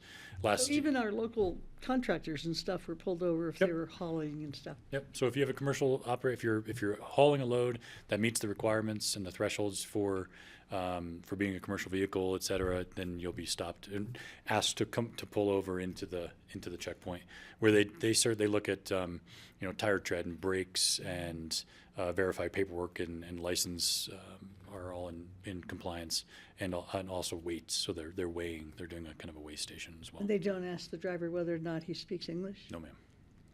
Yeah, there was some speculation that there were some ICE people. Understood, and I can understand why there would be some speculation that given the current state of affairs in the country, and I think that this was specifically addressing compliance with commercial vehicle laws and had nothing to do with status in the country, et cetera, et cetera. So Is it still going on? it stopped at 1:30. Where was it Bust set up? anybody? It was set up on No that arrests were pullout. made. Well, technically, just some east of citations the- were issued, which where technically the are river arrests, but no, crosses after no custodial near arrests were Lazy made. Glen. Because generally, okay, I've seen it set up right before 133 before in the past. It's kind of a routine basis, and they don't let you know ahead of time. They don't. It surprise caused you. backup through the basalt light. It did cause backup, and unfortunately, it was tied to the power outage that knocked the The salt traffic light light was out as out. well. So it was just compounding impacts in that area. So we've done it before at the roundabout in association with the Aspen Police Department. Snowmass does it sometimes going up Brush Creek Road for commercial vehicles going into Snowmass. So it pops up every now and then. This will be the second time we've done it this year. I was so excited to get to the basalt light and see it working. Yeah. But then I didn't Sorry go about anywhere. She was not driving her commercial vehicle, so. It's an adventure 5 on miles Highway an hour from 82. the basalt light to the way station. Well, I will say we appreciate the public's attention to moving over one lane, or at least slowing down when they're going by the emergency vehicle on the side. This case, it just happened to back up traffic past Holland Hills, but in general, we appreciate the public's attention to that.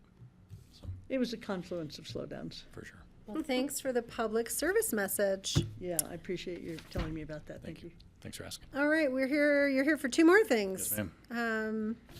Are you hanging out too? You're welcome You to. can hang out. You can stay. Happy to have you. You can look comfortable. All right, item number 17, which is a resolution authorizing the acceptance of a small dollar grant from the State of Colorado Department of Public Safety, Division of Homeland Security and Emergency Management, approving the expenditure of such funds to support the Northwest Colorado Incident Management Team for grant period 2025-2026. This is an equally exciting topic of grant acceptance to support the operations and training and exercise for the Northwest Incident Management Team. This team is your regional Northwest Colorado Incident Management Team that handles all sorts of all hazards incidents, including wildfire and other types of incidents. As mentioned 2 weeks ago, the funds that for a total of $15,000 will be used to support the annual team meeting and exercise, and also to support individual team members' training opportunities that their home agency may not be able to support or choose not to. Be happy to answer any questions the board may have. This doesn't go to funding way stations, right? No, it does not. No. Any other questions? I'll open the public hearing on this grant. Anyone online?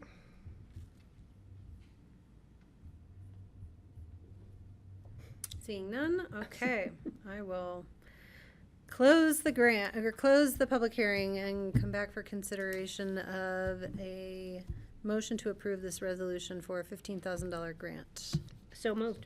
Thank you, Patty. Second. Thank you, Francie. All in favor, please say aye. Aye. Aye. Now the exciting one. Thank you. The drug All raiser. right, item number 18.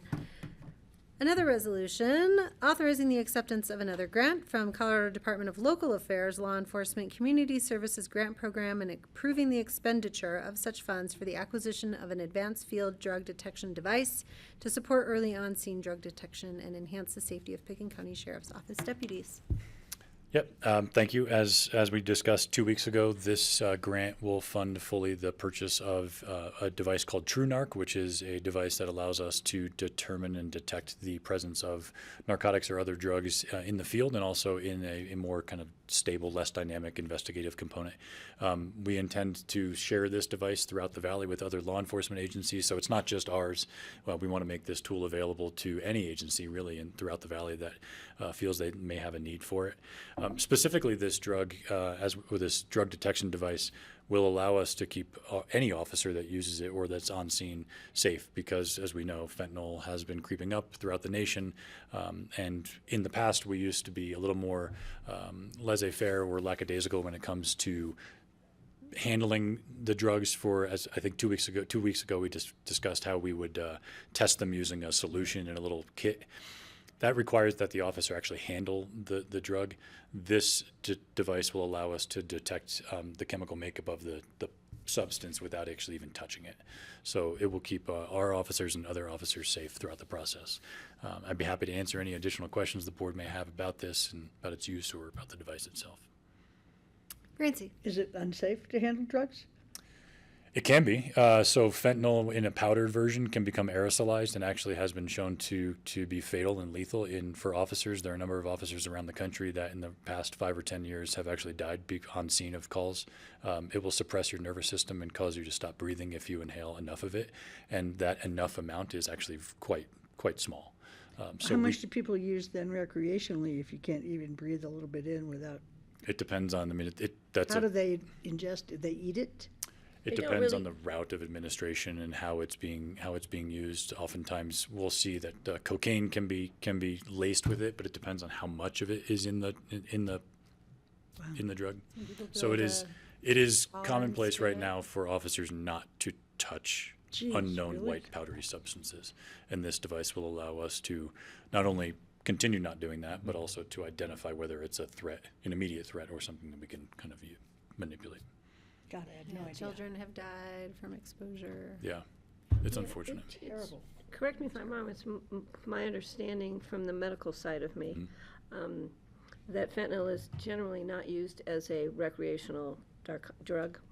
It's laced in other things. It used to be used more in the medical situation where it can be handled and controlled for Correct. respiratory failure. Yeah, we would administer it on But an we ambulance. hear about fentanyl deaths with overdoses. Well, generally it's because it's in something, and it is really, really toxic in really, really small amounts. Yeah. It's lethally toxic. It is. So just from a valley-wide conversation, so appreciate the mutual aid aspect. Yeah. Does that mean that each of the jurisdictions also is carrying Narcan as well? So I know we are. We have all of our deputies. We have some in the office. Our school resource officers have them. I would assume that Narcan in the field is commonplace. I can't speak for other agencies, but I would assume it is. We carry 2 vials that's administered nasally. And it's sort of like AEDs used to be. You know, I think the sheriff 2 weeks ago alluded to the AED that we first got 20 years ago lived in the office. I think Narcan 10 years ago also lived in the office. Now it's, unfortunately, because of the lethal properties of some of these drugs, we have Narcan pretty much everywhere we would handle or do any type of investigative work in these substances. So when we're processing evidence, if you were to go and unfold a bill or unfold some sort of paperwork, we don't know if there's a white powdery substance in there, and if you do, it could become aerosolized. We want to make sure that we're processing those with 2 different people so that there's a rescuer and to help the person that's being impacted, but we also have Narcan available as well. Unfortunately, it's the world that we live in right now. I think But you we're can hoping buy it at the pharmacies now. you can get it at the we Carbondale get Library. we get it for They give free it to you from for the free. Attorney General's office or the Department of Justice, which is a great program. So Do you carry it on your bodies or in the vehicles? carried on our bodies. Oh. Yep, we have on the vest that you'll see the deputies walking around. They'll have little pouches for it, and they can, and that's generally what we would recommend that they do. Sometimes you put it with the AED because if you're responding to an overdose medical call, you're usually bringing all that with you, so you have it there. Yeah. What is the status of drug crime in Pickens County? It's a great question. I don't have the stats off the top of my head. I know that over the past few years we've seen an increase. I wouldn't say we've seen an increase, but we've had some calls involving drugs. We have citizens that call in and say they saw someone doing something and stuff like that. So I can actually come back to you if you'd like to get more details on the total number of drug I'm calls just that we've always had. curious about what Yeah. the status, like Yeah. what's happening in that Well, realm. of I actually the county. plan to come Yeah. back to the board in September with an update on the Backcountry Community Response Officer program with a bunch of stats that we've collected over the summer. So I can roll in a small section of maybe some just general investigative updates That'd if be you'd great. like to be Thank you. informed. Did I open the public hearing on this? I'm not sure I did. I'll open the public hearing now relative to this grant for purchase of an advanced field drug detection device. Okay, not seeing anyone here. I'll close the public hearing and I will look for a motion to approve. I'll make a motion to approve the resolution authorizing the acceptance of a grant from the Colorado Department of Local Affairs Law Enforcement Community Services Grant Program and approving the expenditure of such funds for the acquisition of an advanced field drug detection device to support early on-scene drug detection and enhance the safety of the Pickens County Sheriff's Office deputies. And I would like to make a note that I did watch that show again on TV, and they used this device again when they were unloading massive amounts of cocaine from an axle of a commercial truck crossing the border. It was more fascinating watching them take the truck apart. Sure. Be What was the trying to name of get that them- show again? Do you remember? I heard Francie second. I No, don't I know. heard Francie I second. don't know if she was seconding the TV comment. Yeah. All right, I have a motion Fiction or from nonfiction? Patty and a second from Francie. And further discussion on interesting media out there on this. All in favor, please say aye. Aye. Aye. Well, I just wanted the board to know if you ever want to see it in use, you can watch it on TV. Yeah. And when we get it, we'll show you. And we have stuff and evidence that we could demonstrate the efficacy of it to the board if you're interested. Actually, don't mind living in my own ignorance about those kinds of scary things. Oh, yeah. so. That's better. It's Was the it- world we I live don't know in. if you've ever seen the movie about like how the fentanyl went from being like medically approved to out into the drug supply. It's really, really interesting. Okay, thank you. Thank you. Always Thank you, enjoy seeing gentlemen. you We guys. appreciate all your work. You can stay if you'd like. Are you taking this for Brian, Rye? I wasn't planning on it, but I Brian would be was here. anticipating that neither John Peacock or Brian They need to be had here. are here. So I don't know if the board wants to avail Where are itself of they? an opportunity to take a break, or I'm Oh, happy wait, to. there's there one. he is, right Oh, there. There's two. They're here, All right. both of them. Gentlemen, Just had to speak. Did you go all the way So back to they your appear. office? or- Uh-oh. Do you want me to leave? What's the matter? That was happened? Shoshana. What the heck are you talking about? All right, well, let me announce the item first, and then you let us know if we need to take an exec or something. and I've got a, Item 19 is where we are. Ordinance of the BoCC approving and accepting Brush Creek Park and Ride property from the Colorado Department of Transportation. We continued the second reading of this from August 13th. And I'm looking at you. If we, something's going on. Yeah, I would suggest just a very brief executive session to update you on recent conversations and stuff. related to this matter. Okay, may I please have a motion to go into executive session for the purposes of receiving advice from counsel pursuant to CRS 24-6-4024B? Very good. You have it. I need a motion. I'll You have second. it. All right, I made the motion. Patty seconded. The topic of discussion would be the Brush Creek Park and Ride quitclaim deed. That is the subject of agenda item 19. And where are we Very going? much. All in favor, please say aye. Aye. Aye. Okay, public, members of Where the do you want public it? and grassroots, we will go on a break and be back Upstairs, after our probably. exec session to resume the public meeting. Where are we going? Upstairs. There were people in there earlier. I think it was us.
All right, welcome back, everyone, to the Pickens County Board of County Commissioners regular session on Wednesday, August 27th. We took a moment to convene an executive session to get advice from our attorney, and we are discussing an ordinance of the BoCC approving and accepting Brush Creek Park and Ride property from the Colorado Department of Transportation. We considered this ordinance and the quitclaim deed on August 13th, back in July, and we continued this hearing from August 13th. And so I will look to County Manager John Peacock and Public Works Director Brian Pettit. I'll turn it over to Ryan to give us Thank you. I'm Brian Pettit, I'm the Public Works Director.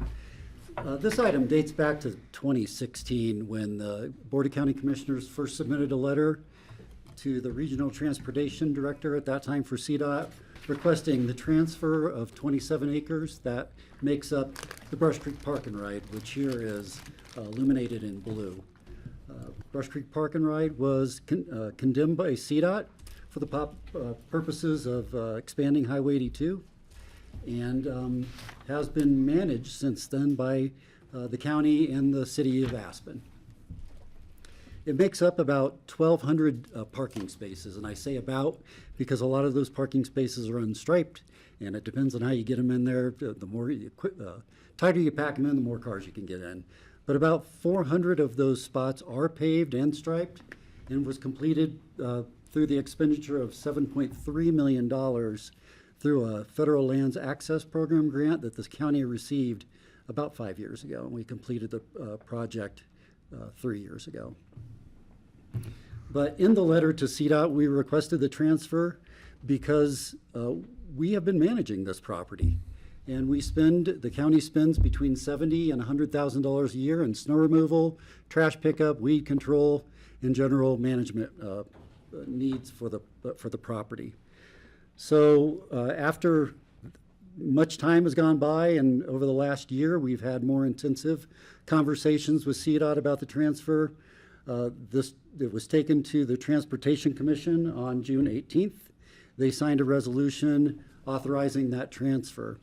Then it went to the chief engineer of CDOT on July 1st, and he signed a quitclaim deed transferring the property to the county for the cost of $10, and with the deed restriction that the property shall be used for public transportation purposes or for non-proprietary public use.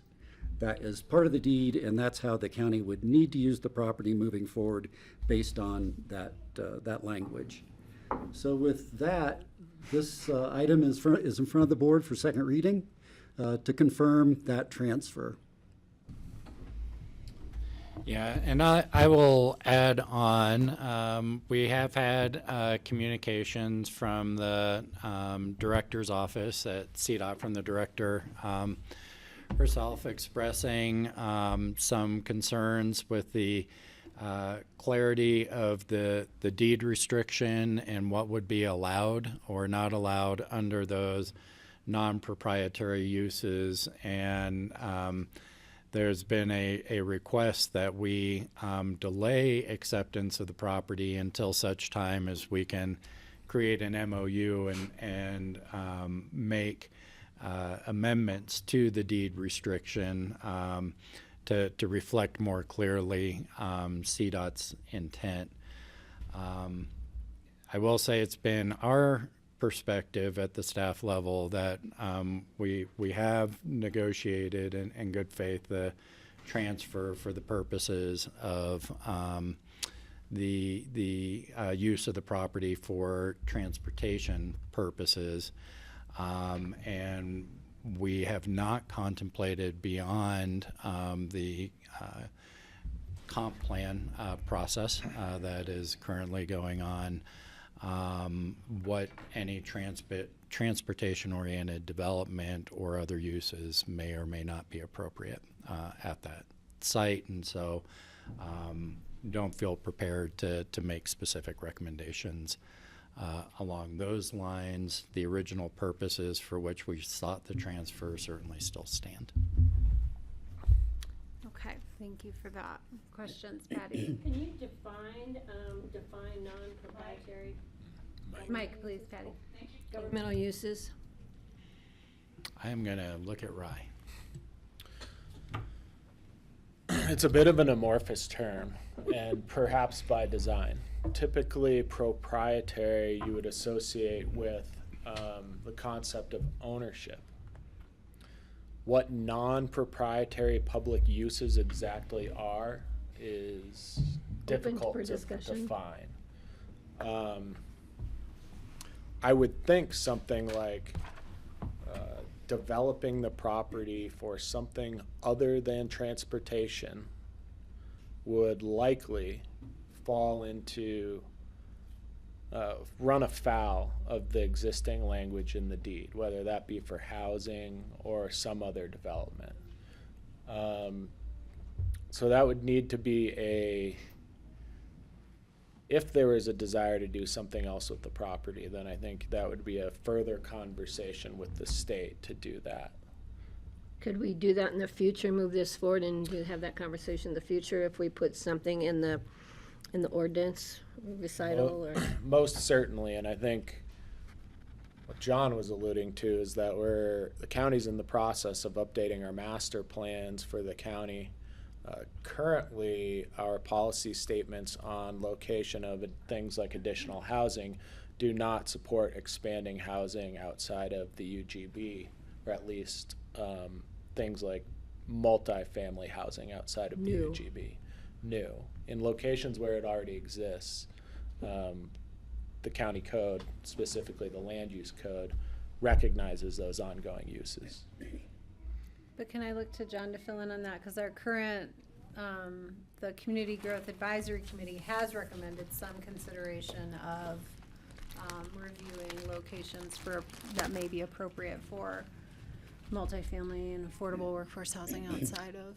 Yeah, that is correct, and without identifying specific parcels at this point, have identified criteria that would be used to evaluate parcels that are appropriate for development as transit-oriented developments outside of the urban growth boundary.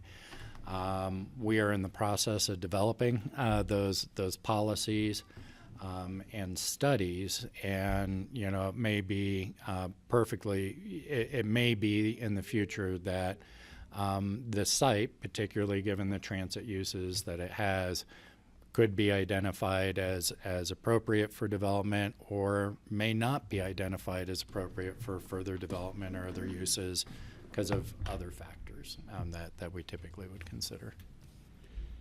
Jeffrey. If it's appropriate, I'll read what's in the Aspen Area Community Plan, which is what currently is in place regarding the UGB. We continue to support an urban growth boundary where density is concentrated in the commercial core and gradually tapers to the boundary and rural area of the county. The UGB was first adopted in the 2000 Aspen Area Community Plan and provides an important tool against sprawl. Additionally, density within the commercial core should result in preservation of rural lands and must not erode our small town character. My question actually, though, outside of finding that in 30 seconds, so is the fully burdened cost, does that include the SO having to maintain services, or that's just the operational cost to Public Works and that part of the county? So does our year-over-year cost go if we accept the quitclaim? Does it go up if we accept the quitclaim deemed? Is CDOT on the hook for any of the $70,000 to $100,000? They never have been. So It's it's all been always a been on county us. expense. However, the expense that I mentioned was through the EOTC. Okay. And any response from the sheriff's office would be on the county. Okay. But you anticipate that would be the same in 2026 as 2020, roughly the same, even if we are now the owner? The answer is yes, with the caveat that that's dependent on what future board decisions are around service levels and how the property is used. Thank you.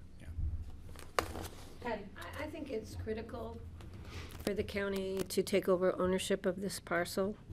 For many reasons, it would help us to address issues we have with parking at the airport, with overnight parking for people who are coming through town. There's a lot of opportunities and potential we might have there, but we can't do until or unless we own the property and we create a more specific, broader range, maybe management plan. So I understand that there's some concerns now being expressed by the state. It has been conveyed technically, so I would like to see us in some way address the master plan that's evolving and the opportunity to look at the possibility of housing, transit-oriented development housing in areas throughout the county, and put something into the ordinance or before us. So that would be adding a recital to the ordinance or something like that, recognizing the planning effort that's could potentially identify this property for. Along with others along the transit corridor. Thanks, Patty. Other, Yeah, I just would like that to make it clear that we have been looking at this for a long time, places to put housing. That this isn't like a new thing, oh, we're suddenly going to do this, like something that indicates the robust history of investigating good places for further housing.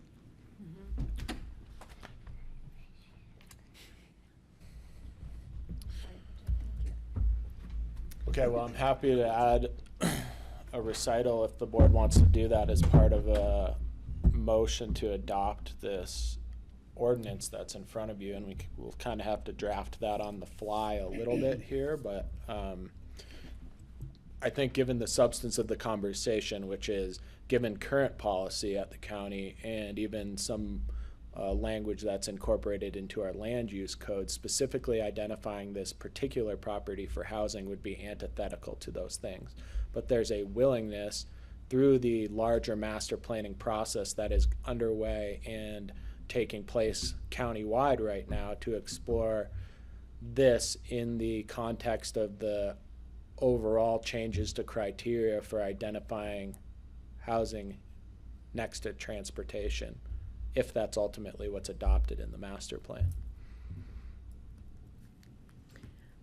would that take the shape of two recitals? One discussing our past commitment and success on delivery of affordable housing, and then another one about the opportunities that our master plan might provide when we adopt an update to the comp plan.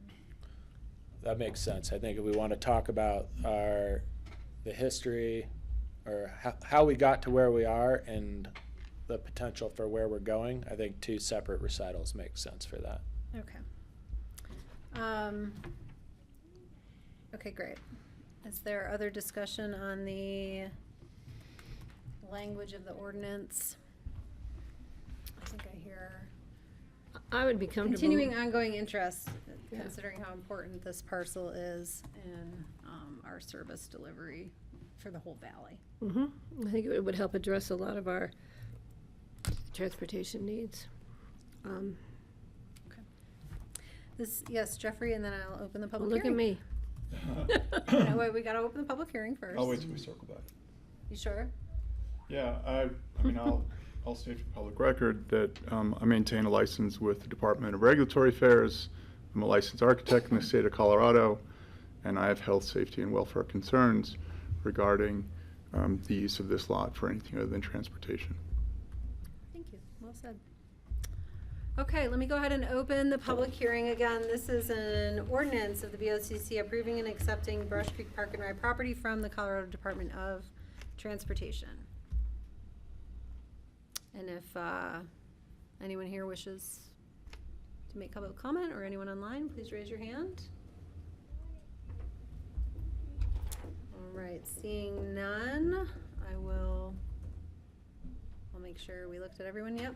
Close the public hearing and bring it back for discussion. Rye, should we try to wordsmith the potentially two added recitals on the fly?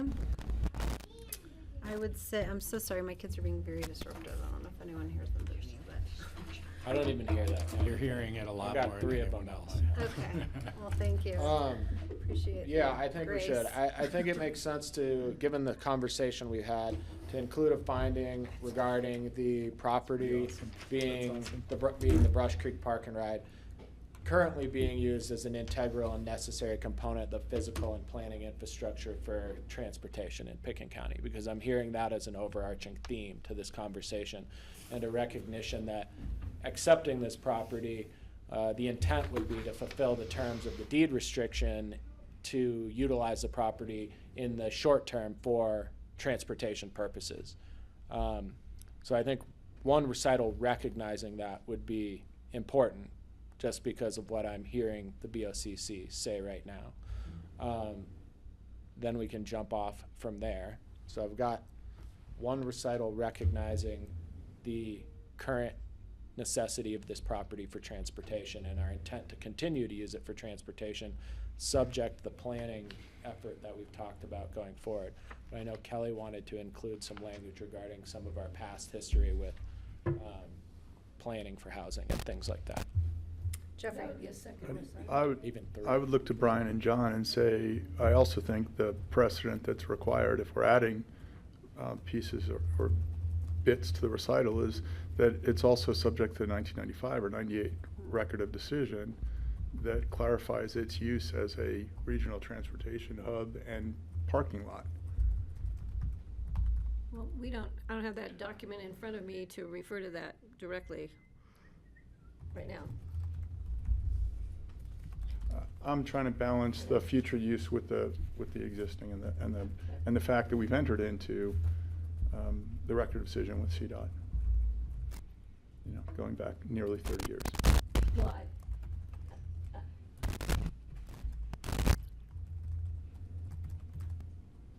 I would just like us to refer to our ongoing planning process, and that we're looking at parcels, I'll reiterate, that may be appropriate for transit-oriented development along the corridor.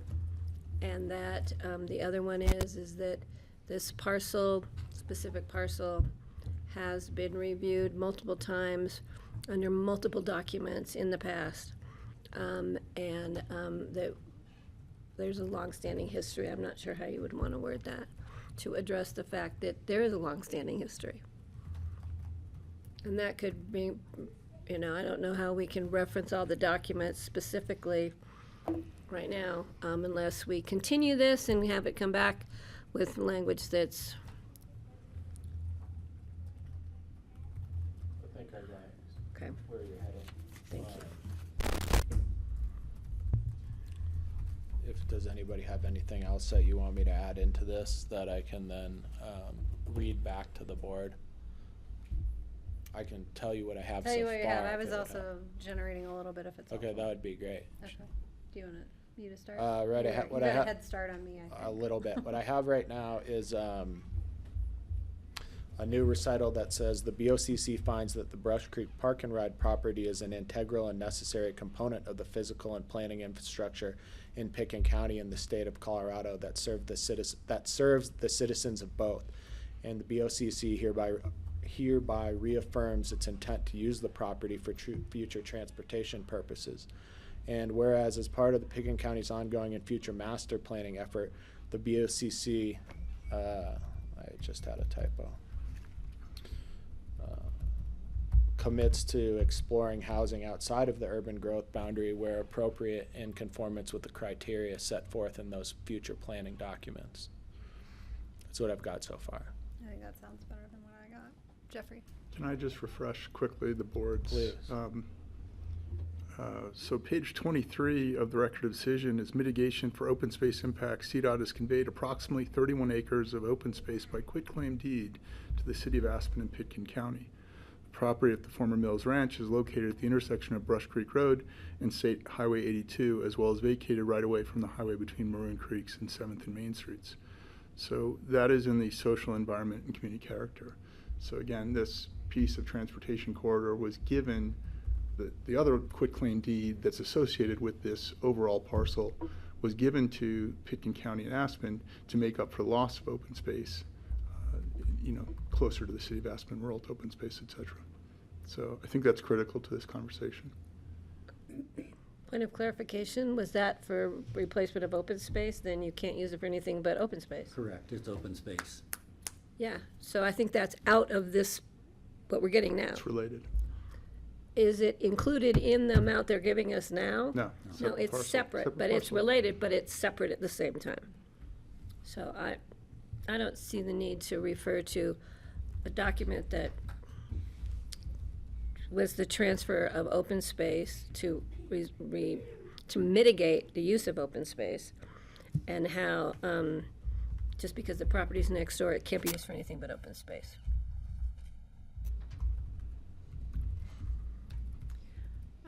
Rye, could you read yours again? It's not, that parcel's not being conveyed to us now at this time. It was already conveyed to us. Right. Is where So I'm we have going. two new recitals so far. The first one says that the BoCC finds that the Brush Creek Park and Ride property is an integral and necessary component of the physical and planning infrastructure in Pitkin County in the state of Colorado that serves the citizens of both, and reaffirms the BoCC's intent to use the property for future transportation purposes. And as part of Pitkin County's ongoing and future master planning effort, the BoCC commits to exploring locating affordable housing outside of the current urban growth boundary in accord with any criteria set forth and included in the future Pitkin County Comprehensive Plan. That's what I have so far. I'm happy to add anything else that anybody would like in this ordinance, as long as it's reasonably related to this ordinance. I guess I was just gonna add sort of transit-oriented. Yeah, transit-oriented development. Into, Comprehensive. like, outside of the UGB. Associated near with transit-oriented. Associated with transit-oriented Hopefully development. say something about TOD. Yeah. Okay, and included in the future county comprehensive plan and identified as locations appropriate for transportation-oriented development. Mhm. I think that fine tunes it. Yeah, because if we don't have that in there, it looks sort of random, actually. Okay. And we'll also, build affordable housing somewhere. Okay. 10 miles from a bus. In downtown Aspen. Would you like me to read back that last recital to you one more time, or are you okay. So the last recital says, as part of Pitkin County's ongoing and future master planning effort, the BoCC commits to exploring and locating affordable housing outside of the current urban growth boundary in accord with any criteria set forth and included in the future Pitkin County Comprehensive Plan and identified as a location appropriate for transportation-oriented development. Are those acceptable additions They're fine with me. to the resolution? They work for me. I have a Do me, Patty. procedural question. So adding these two recitals is nothing that would trigger us having to come back for another reading. My opinion is that it's not. Not significant change, it's just clarification. The acceptance of the ordinance was approved. I'm sorry. I had too much coffee during our last break. The acceptance of the property was approved on first reading. The changes that the BoCC has made really, one, recognized the current use of the property as necessary to Pickens County's overall transportation strategy. I should have thought of strategy before. That would have been pretty good. And recognize that going forward, the county is looking to and intends to explore properties outside of the UGB where these types of transportation-oriented developments are located. But it doesn't bind the county to do anything or change the substance of what was adopted on first reading. Okay, then I'm good. Okay.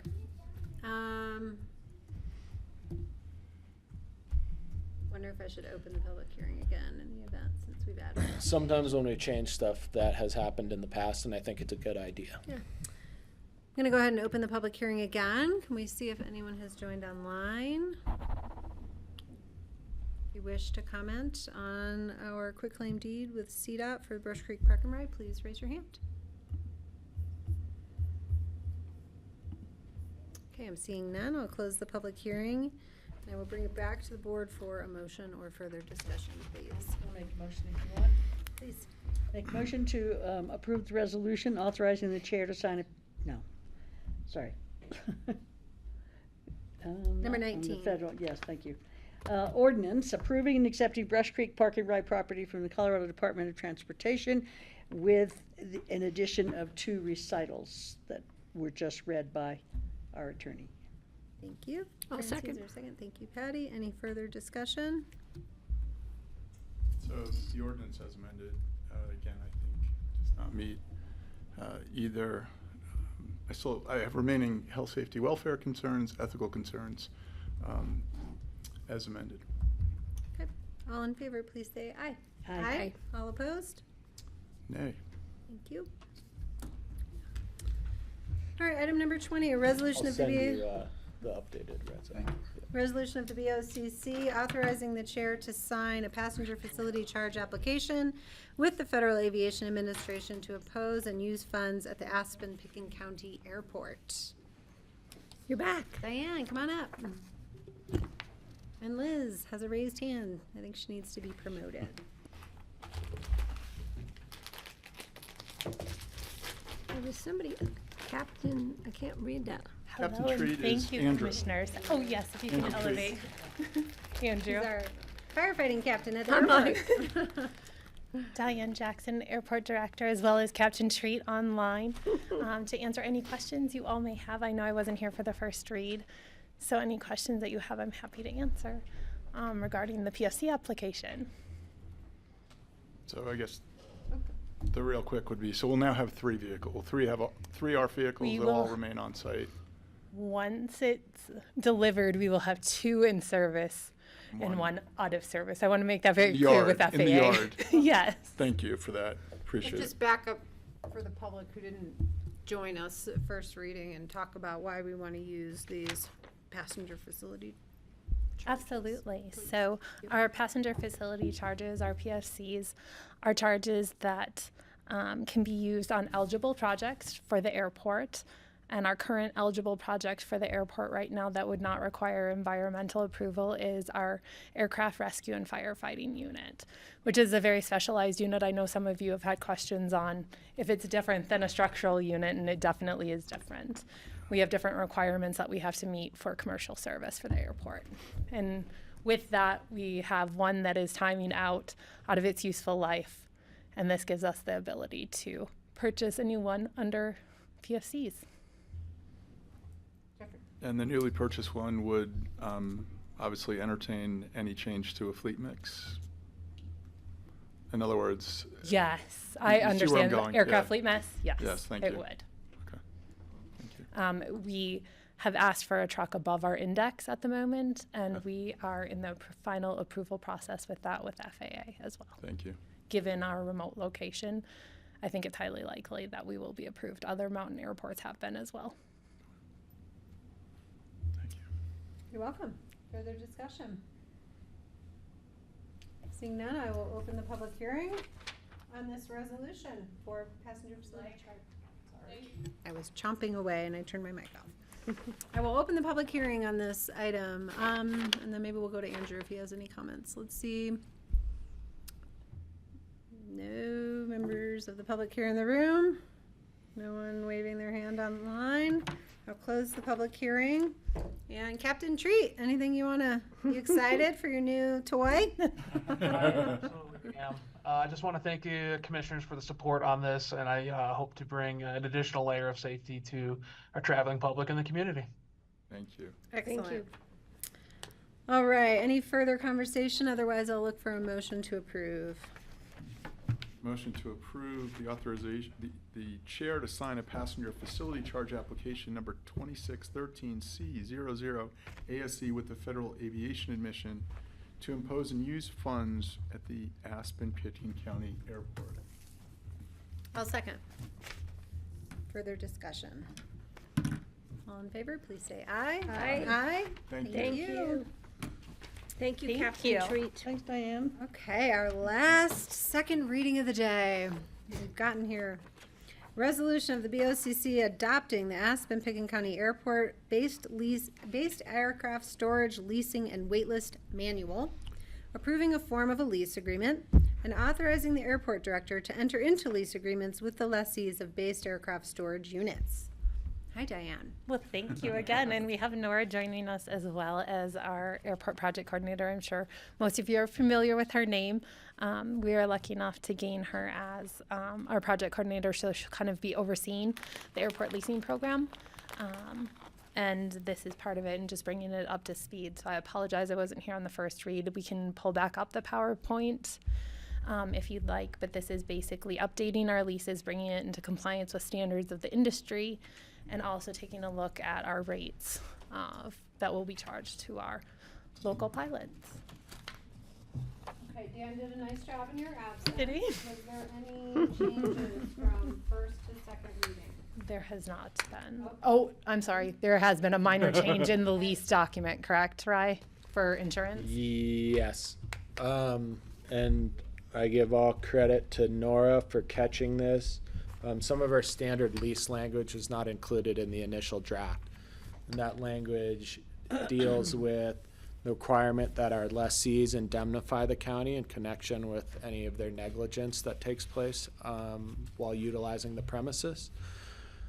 The lease that's in front of you, and Nora can probably tell you exactly where.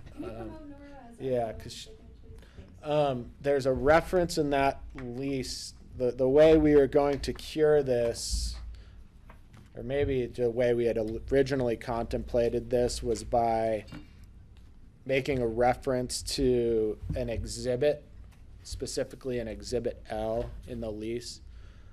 I think it's a lot easier to just add our standard indemnification language into the body of the lease itself, which is what we usually do. So I would be asking that the reference to Exhibit L in the lease be struck, which is a reference to a county hold harmless agreement, and we just use the county standard indemnification and hold harmless language in the body of the lease. So that'd be the only change from first reading. And here's Nora. She can, like I said, she caught this, so that's great. Well, thank you. That was one of the changes, and Rye explained it perfectly. We did have 3 other minor revisions. The first is that, as Dan pointed out in his original presentation, all of the patio sizes vary. And so we have just kind of made that a little bit clearer in the existing language in the policy manual. And we have also made it clearer that anyone applying to be on a wait list, the responsibility is on them to choose the correct size patio shelter for their aircraft.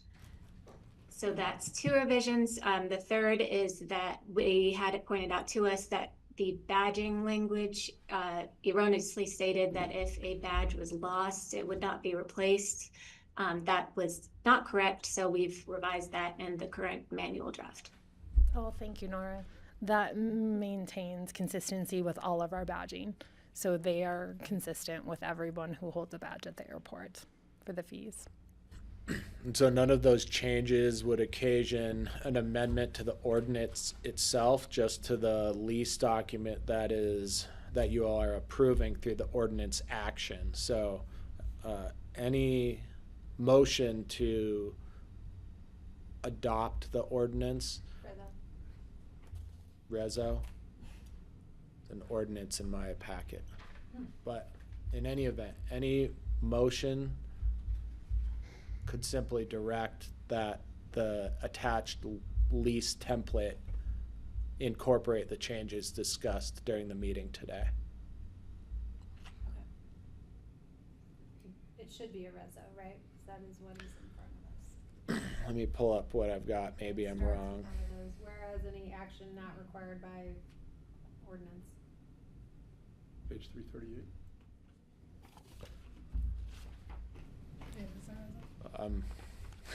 I'm looking at the last agenda item. Oh, there you go. Great.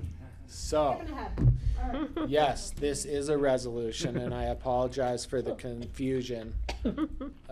Yes, It's this is a late. resolution, and I stand corrected. Sorry about that. All good. Questions for Rye or Diane or Nora? Any comments that you've received between first and second reading from our based aircraft storage unit owners? I think I had received one email that had a concern about how we were addressing the maximum wingspan. And I would give you the answer that as an FBO, they can move them around. We have a finite space, and we do have to plan for the worst case scenario, as in everyone shows up at the same day with a finite space. So that is why we've limited it. And we've tried to explain that to the group as well, that there is availability at Atlantic, but we have to make the most of our resources, which is the max of the 40-foot wingspan. Thank you. Patty? Did we do some grandfathering in though of people? We did. So there will be a couple of people that are within feet outside that we will work with. And if they choose to replace their existing plane with one with even longer wingspan, they're still going to be restricted to the wingspan that they have when we grandfather them in. Correct. Want to make sure we don't just. It will not, yes, it will extend only to their current Great, aircraft. thank you. And once they receive a new one, it would be coming in And compliance. these are for the tie downs because the patio shelters, you can't put a bigger plane in them because they won't fit. Yes. And that is specifically why in this second read we put on that it's their responsibility to tell us if they're going to fit in that, because there are varying widths in there. Yeah. Yes, right. The way that we created this document and the attendant leasing policy allows some flexibility for the airport director to accommodate leasing of these spaces in the size of aircraft, recognizing that there's limited use now and that use is likely to shift to the west side of the airport in the future, and that the director can potentially change the policy as the physical layout of the airfield changes in the future, so that while there may be some short-term concerns about wingspan now, it's likely that that will be a future discussion item once most of the GA parking's on the west side of the runway, frankly. Not to minimize concerns about wingspan now, but it's likely a couple-year issue at this point, maybe 3, and will be subject to future change by the airport director, the way the document's laid out, as she has, or if it's someone else in the future, has the ability to make those kinds of decisions going forward. Great, thank you. Other questions? Jeffrey? The lease accounts for periods of closure, I'm assuming, and then do we have a plan B, much like we're talking about shuttle services? Do we have parking To assist found somewhere them. else? Yeah. So we would be working on that and looking at options. The short-term closures are obviously much easier to Right. work with because Atlantic's had partnerships, obviously, with other airports, and they have other locations. But we could look at trying to help them out where we could to assist with, other locations. However, we can't promise anything to the pilots, unfortunately, because we don't have control over, say, Rifle. Rifle would be an easy one for them to move to during that closure. But there would be a waiver of fees during that time. So Thank you. they have made that clear, and we have waived that for the past 2 closures, the short-term closures. They've also gotten rent relief. Thank you. All right, let me open the public hearing on this resolution. Does anyone wish to comment on the airport-based aircraft storage unit lease agreement and manual?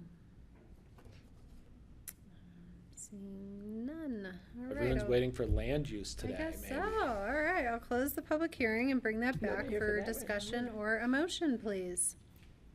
I would move to approve a resolution adopting the Pitkin County Airport ASC-based aircraft storage leasing and waitlist manual, approving a form of a lease agreement, and authorizing the airport director to enter into lease agreements with the lessees of based aircraft storage units.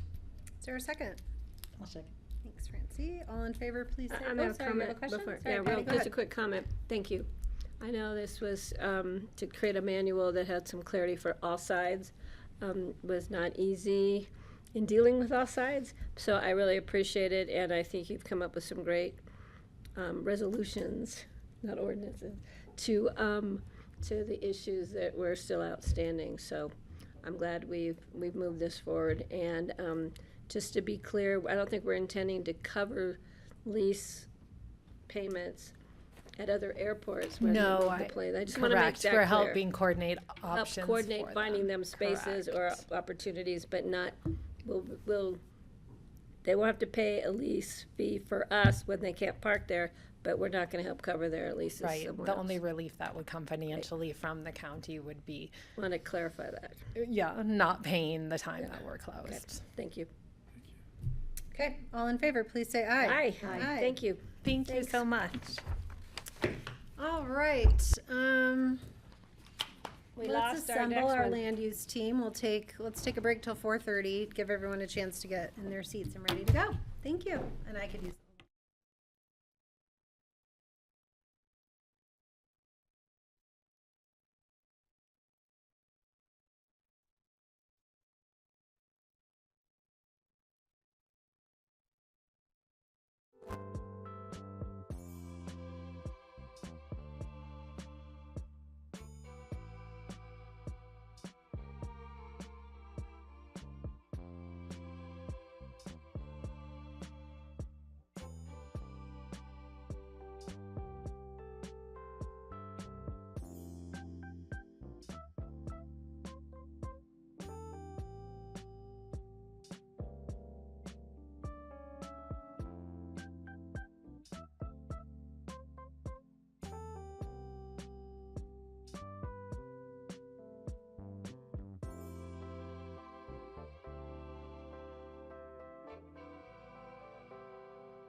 right, welcome back everyone to the Pickens County Board of County Commissioners regular session on Wednesday, August 27th.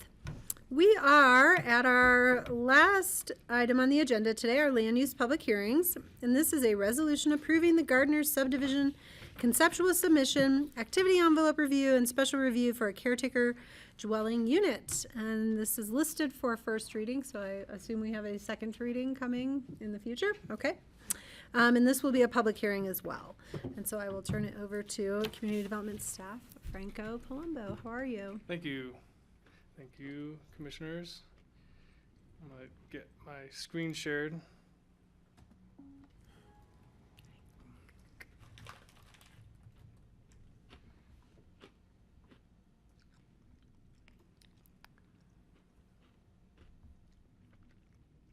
I think it's going. Okay, great. Thank you, Commissioner. So this is an application for conceptual subdivision review, activity envelope review, and special review for caretaker dwelling unit.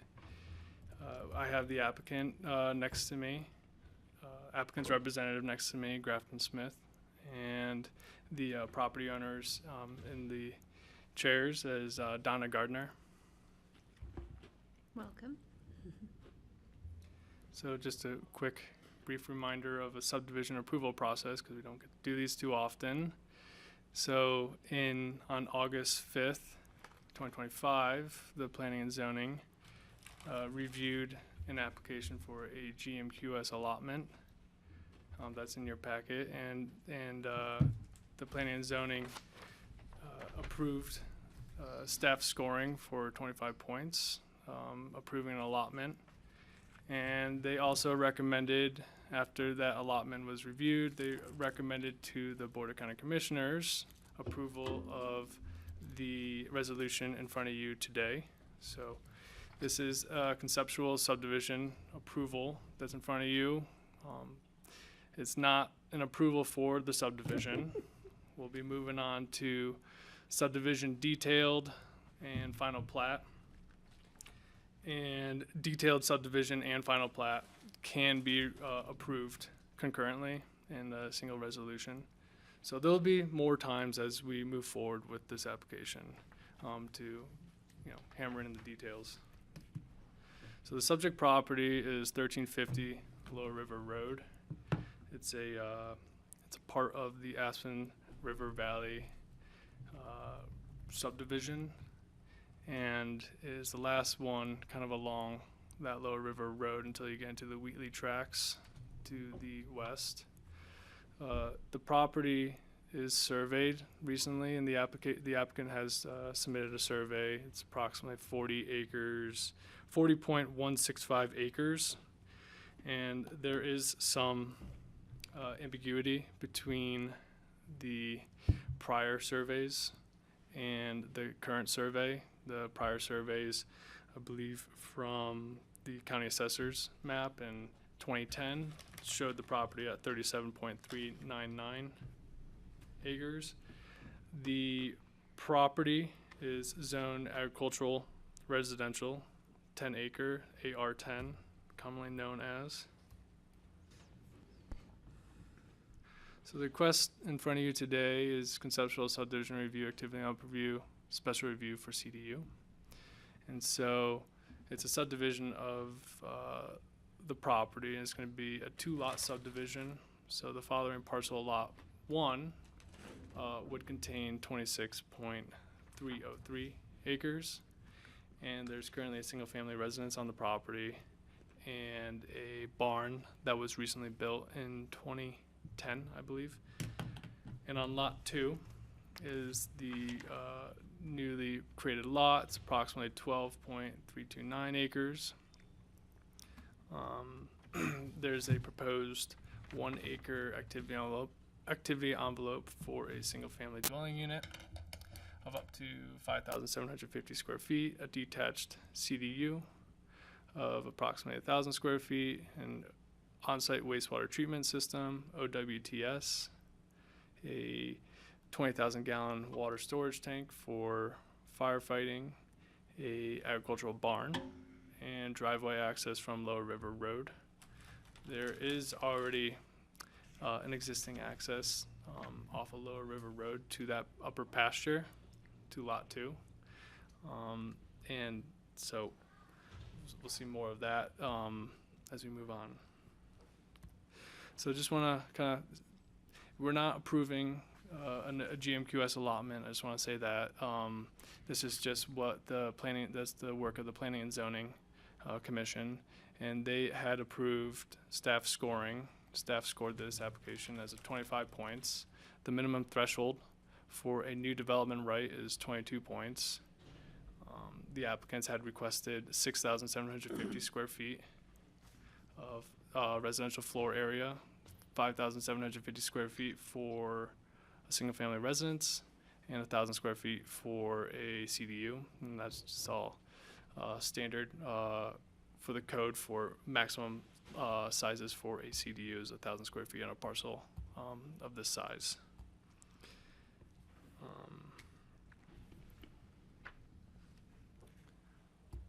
So I just want to kind of bring your attention on some of the commitments in case you missed from the packet.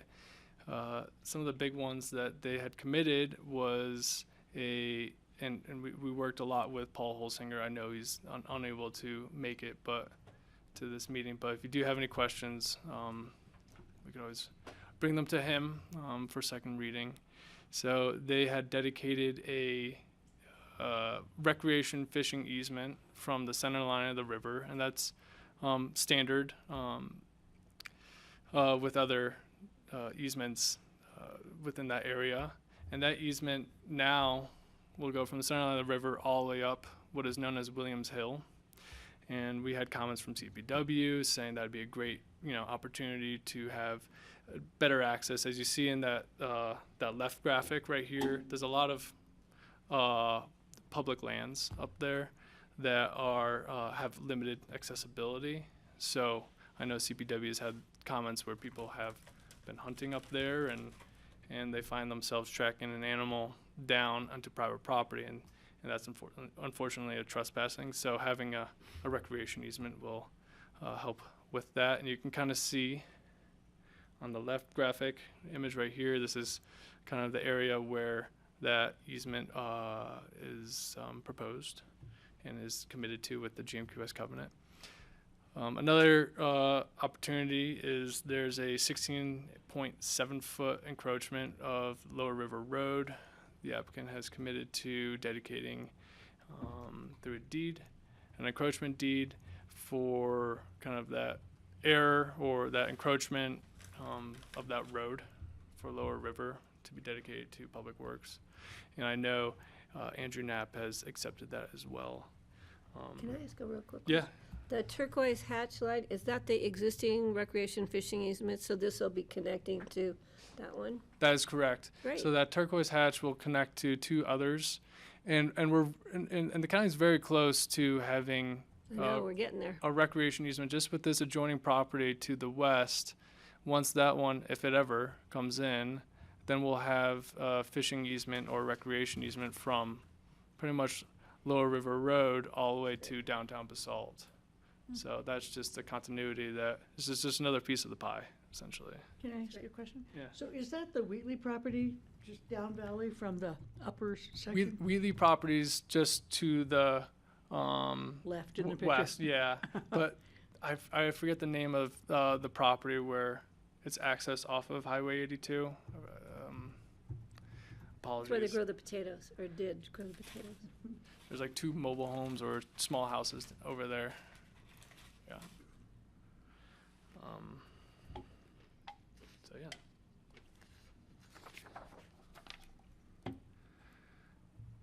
So additional commitments. Another big thing was on the property. The applicant wanted to commit to preserving the water and tie it to the land. And one of the best ways that the county and Paul has mentioned is through a conservation easement, and the applicants have committed to that. So as you can see, that's kind of the trailing end of the last chance ditch. So in the turquoise and the imagery, right here, it's kind of looking down. This is what your image onto the Wheatley property. That's the trailing of that last chance ditch. So this water through a conservation easement will be tied. Basically the whole property, because of course what Paul has said is anywhere where the water is flowing is where the conservation easement has to lie. Some additional commitments that the applicant had made was restoration to the riparian areas along the Roaring Fork River, and then also the areas to the, I have to get my cardinal directions correct, to the north of the last chance ditch. This is the last chance ditch right here, and this is the sagebrush and the habitat that CPW really wanted to preserve. So just, a little bit additional information.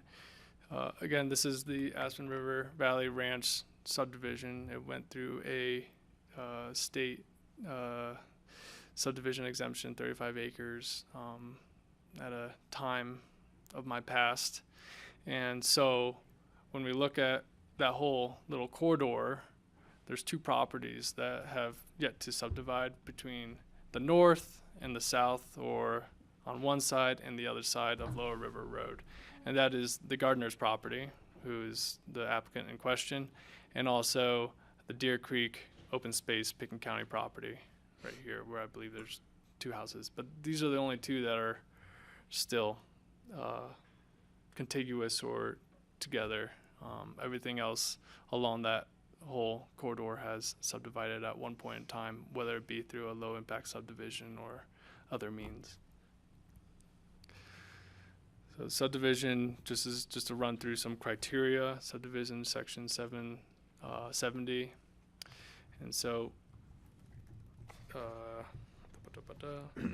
is compliance with the Woody Creek Master Plan. A lot of what the Woody Creek Master Plan calls out is tying of water, preservation of open space, and through the commitments that the applicant has made through the GMQS competition, a lot of those factors and a lot of what the Woody Creek Caucus Master Plan request has been made.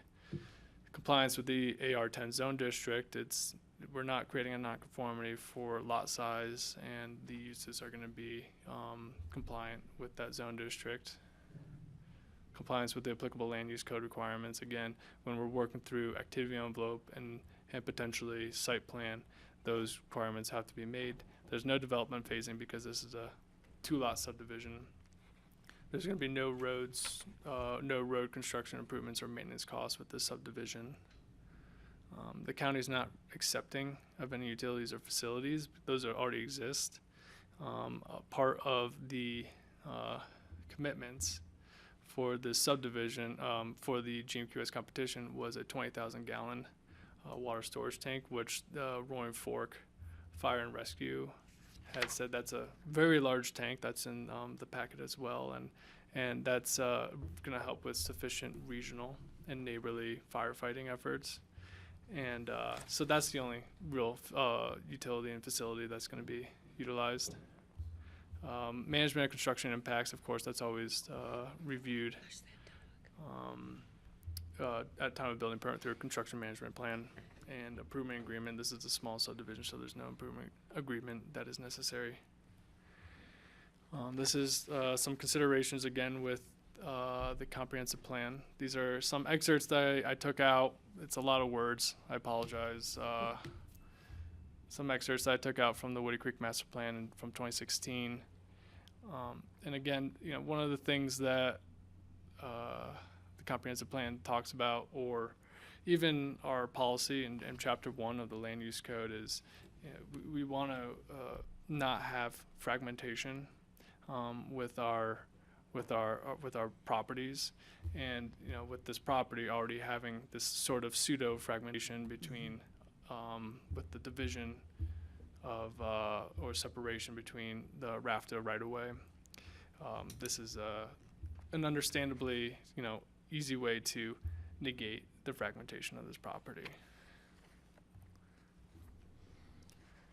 Some subdivision review procedures, section 24050. And this is just, again, hitting on the land use policies in chapter 1, section 1-60. The application complies with the provisions of the land use code. It also complies with the applicable prior approvals of the subject property. It applies with, the proposed subdivision is consistent and is with the zone district, which is located AR10. The application also minimizes the amount of land disturbances and maximizes the open space in the development, with the setting of the activity envelope being as far back as possible from the right-of-way and preserving that open space meadow while not encroaching into that valuable habitat north of the last chance ditch. There will be no impacts to the adjacent properties, significant adverse impacts to the adjacent properties, and adequate and sufficient public safety, transportation, utility facilities, and services have been met. So just to touch on some conditions, and I do have one amendment to the resolution. These are the conditions for, at time of subdivision, for detailed submission and final plat application. And again, I wanted to show you the graphic of where we are with this process. You know, there's a lot more hearings to be had. If we make it to subdivision detailed, that's another P&Z and another two readings in front of you all. So one thing that I wanted to correct and make an amendment to was condition 1E within the resolution. And that is proof of adequate water supply in terms of quantity and availability for domestic fire protection and irrigation purposes on both lots. And I also want to make sure it is consistent with the referral comments provided by the Colorado Division of Water Resources dated July 10th, 2025.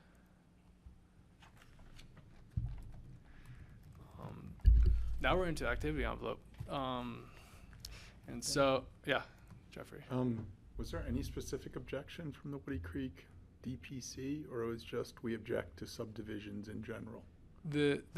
So any other specifics behind that letter? And I tried finding specifics in the master plan that they say the master plan is not. The only thing that the master plan says is it objects to 35-acre subdivision ranchettes or ranches or something like that, and I don't see that correlating with this application. Okay.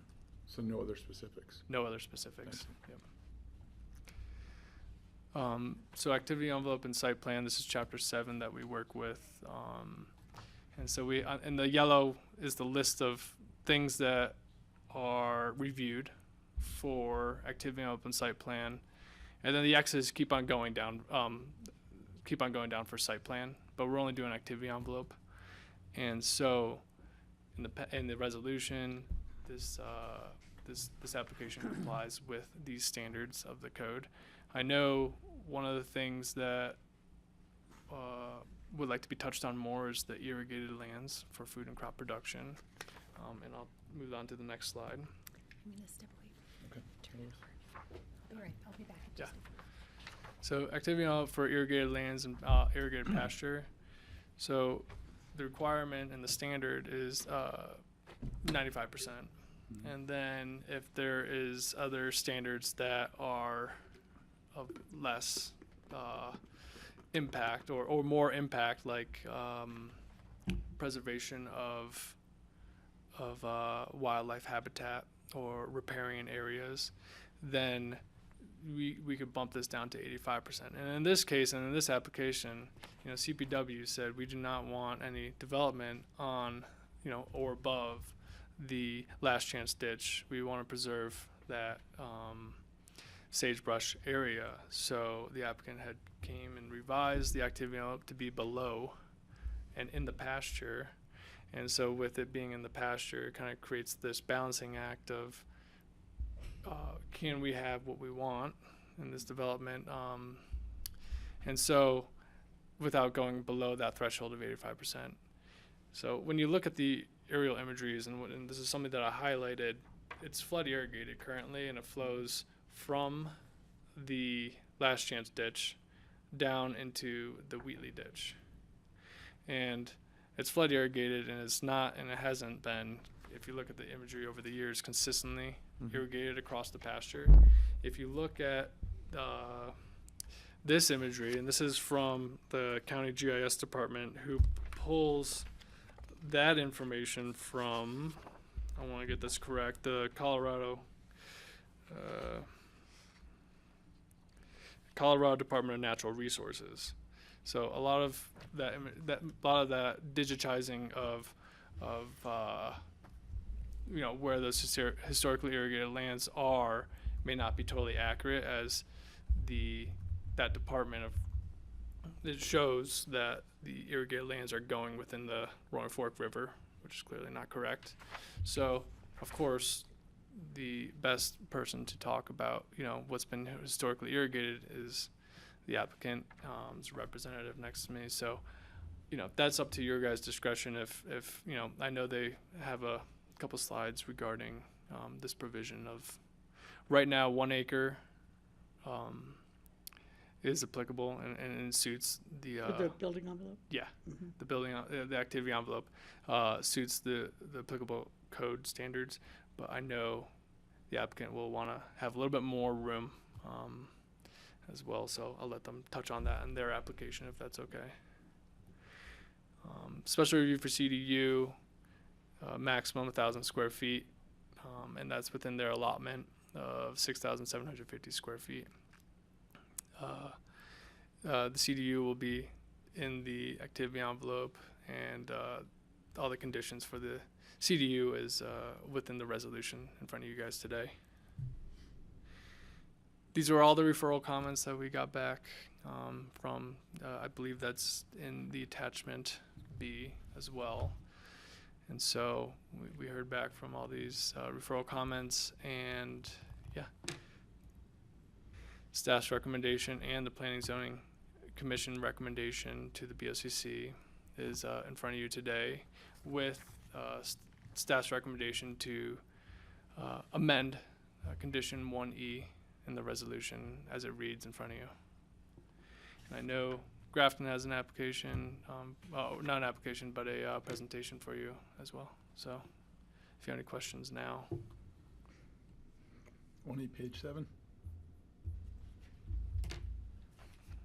Giving Grafton time to warm up.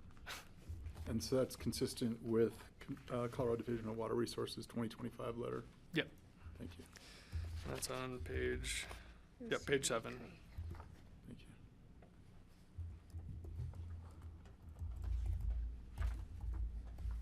you. Grafton, how many subdivisions have you done along Lower River Road? 2. This will be the second. Bobby Oxenberg? Bobby, and then also I did one up the up Snowmass Creek, the Brothers, I think the Brothers subdivision. Yeah. So the last person I shook hands with the day that we shut the building down was Bobby Oxenberg. It was the start of COVID. Yeah. That was our last meeting in person. Well, Bob's was interesting because it happened through, work through COVID. Yeah. My son just built a house down right near there, I think.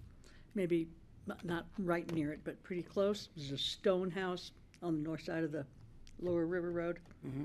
You know which one I'm talking about? No, Sort of set back in the trees. Okay. It's just done, so it's new. Oh, yeah. You know which one I mean? Paul? I'm not sure who the owner is. Oh, yes, okay. My son was the builder. Yeah, that came out beautiful. Yeah, it's really nice. Stunning house. Yeah, I know which one you're talking Yeah. about. I just did a site visit there yesterday. That stone house? It does look nice. Yeah, it does. It's When nice. I went to Bobby Oxenberg's, that's where I had to fight off the gang of turkeys. We have a lot of turkeys down there. We started out with 2 and now the flock is. There's they're called a gang of turkeys. Gang. Grafton, the floor is yours. Okay. My name is Grafton Smith for the applicant, Richard and Donna Gardner. Donna's here and is available to answer any questions that you might have for her specifically.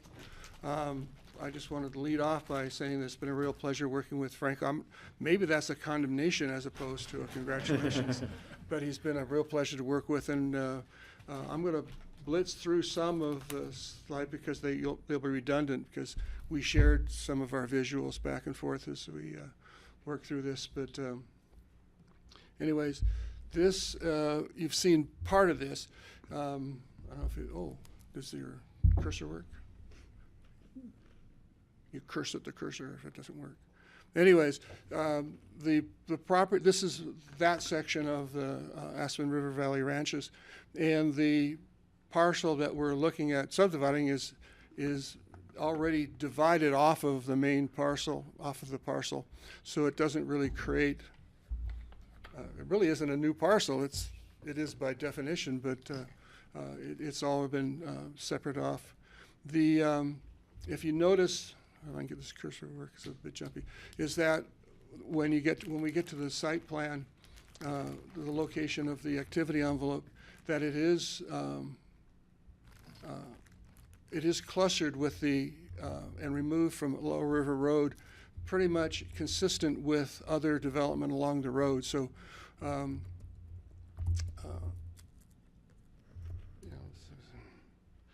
just did want to notice that one thing is that this is the main the current residence on the Farthing parcel, and it's 4,200 square feet according to the building permit. According to the GIS, it's 4,100. So, but it's in the 4,000s. This next thing here, this is a slope map. The blue is between 0 and 15 degrees. And the green is between 15 and 30. And the little red thing is a pile of rocks. So whether or not it's man-made or not, I can't speak to it. But yeah. And so that's just to show that there really aren't any limitations on the property related to slope issues. This one you've seen before. There are 3 sections. The property really is in 3 sections. The upper section is 5 acres, 5.5 acres.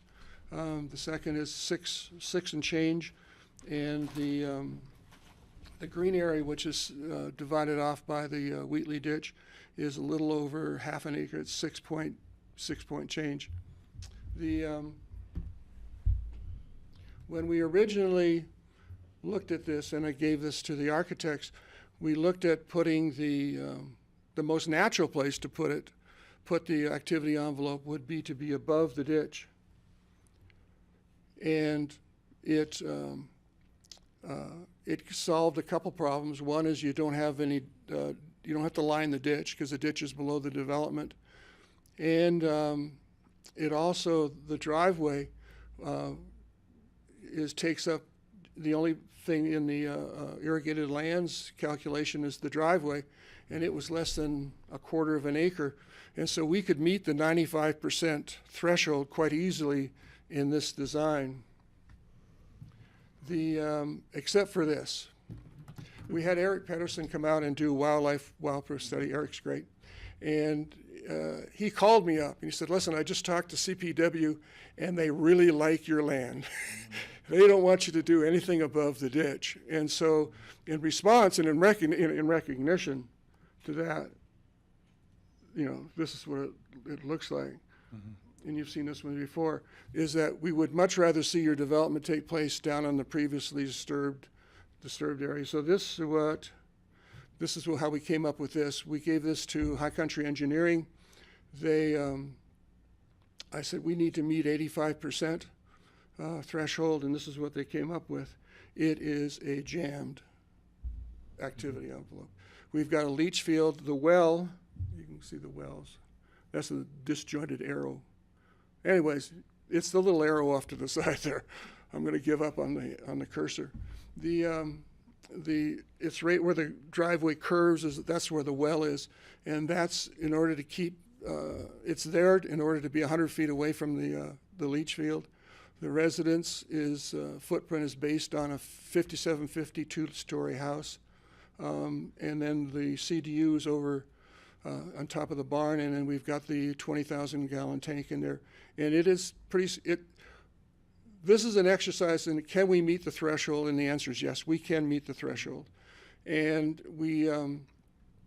this configuration meets 84.5%, and if we include irrigating the area below the Wheatley ditch, gets us to 85.4, so we make the threshold.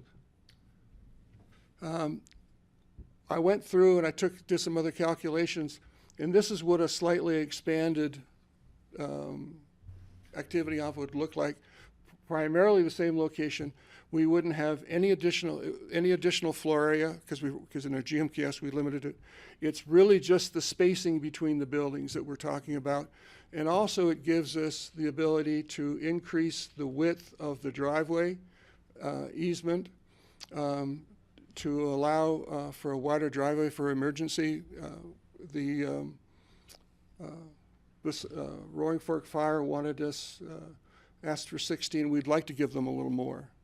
And because that comes out of the irrigated lands calculation. So that's what it would look like if we could get a little extra breathing room in there.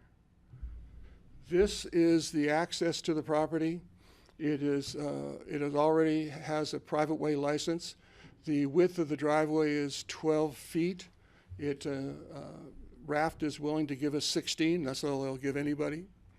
We asked for 20, and they said, "We'll give you 16. Be happy we're giving you that." And ran that by Basalt Fire and I keep saying Basalt Fire, but Roaring Fork Fire Rescue. They're happy with that with Brooke. And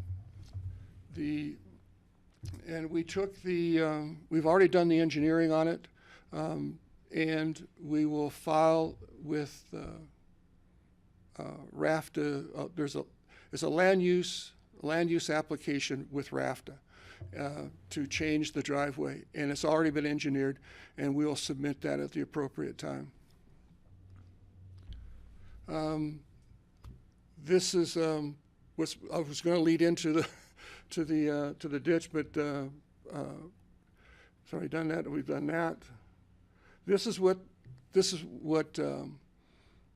the irrigation looks like, and you can see the dry areas on the side, and so it's an ununiform coverage, and so how you actually calculate that is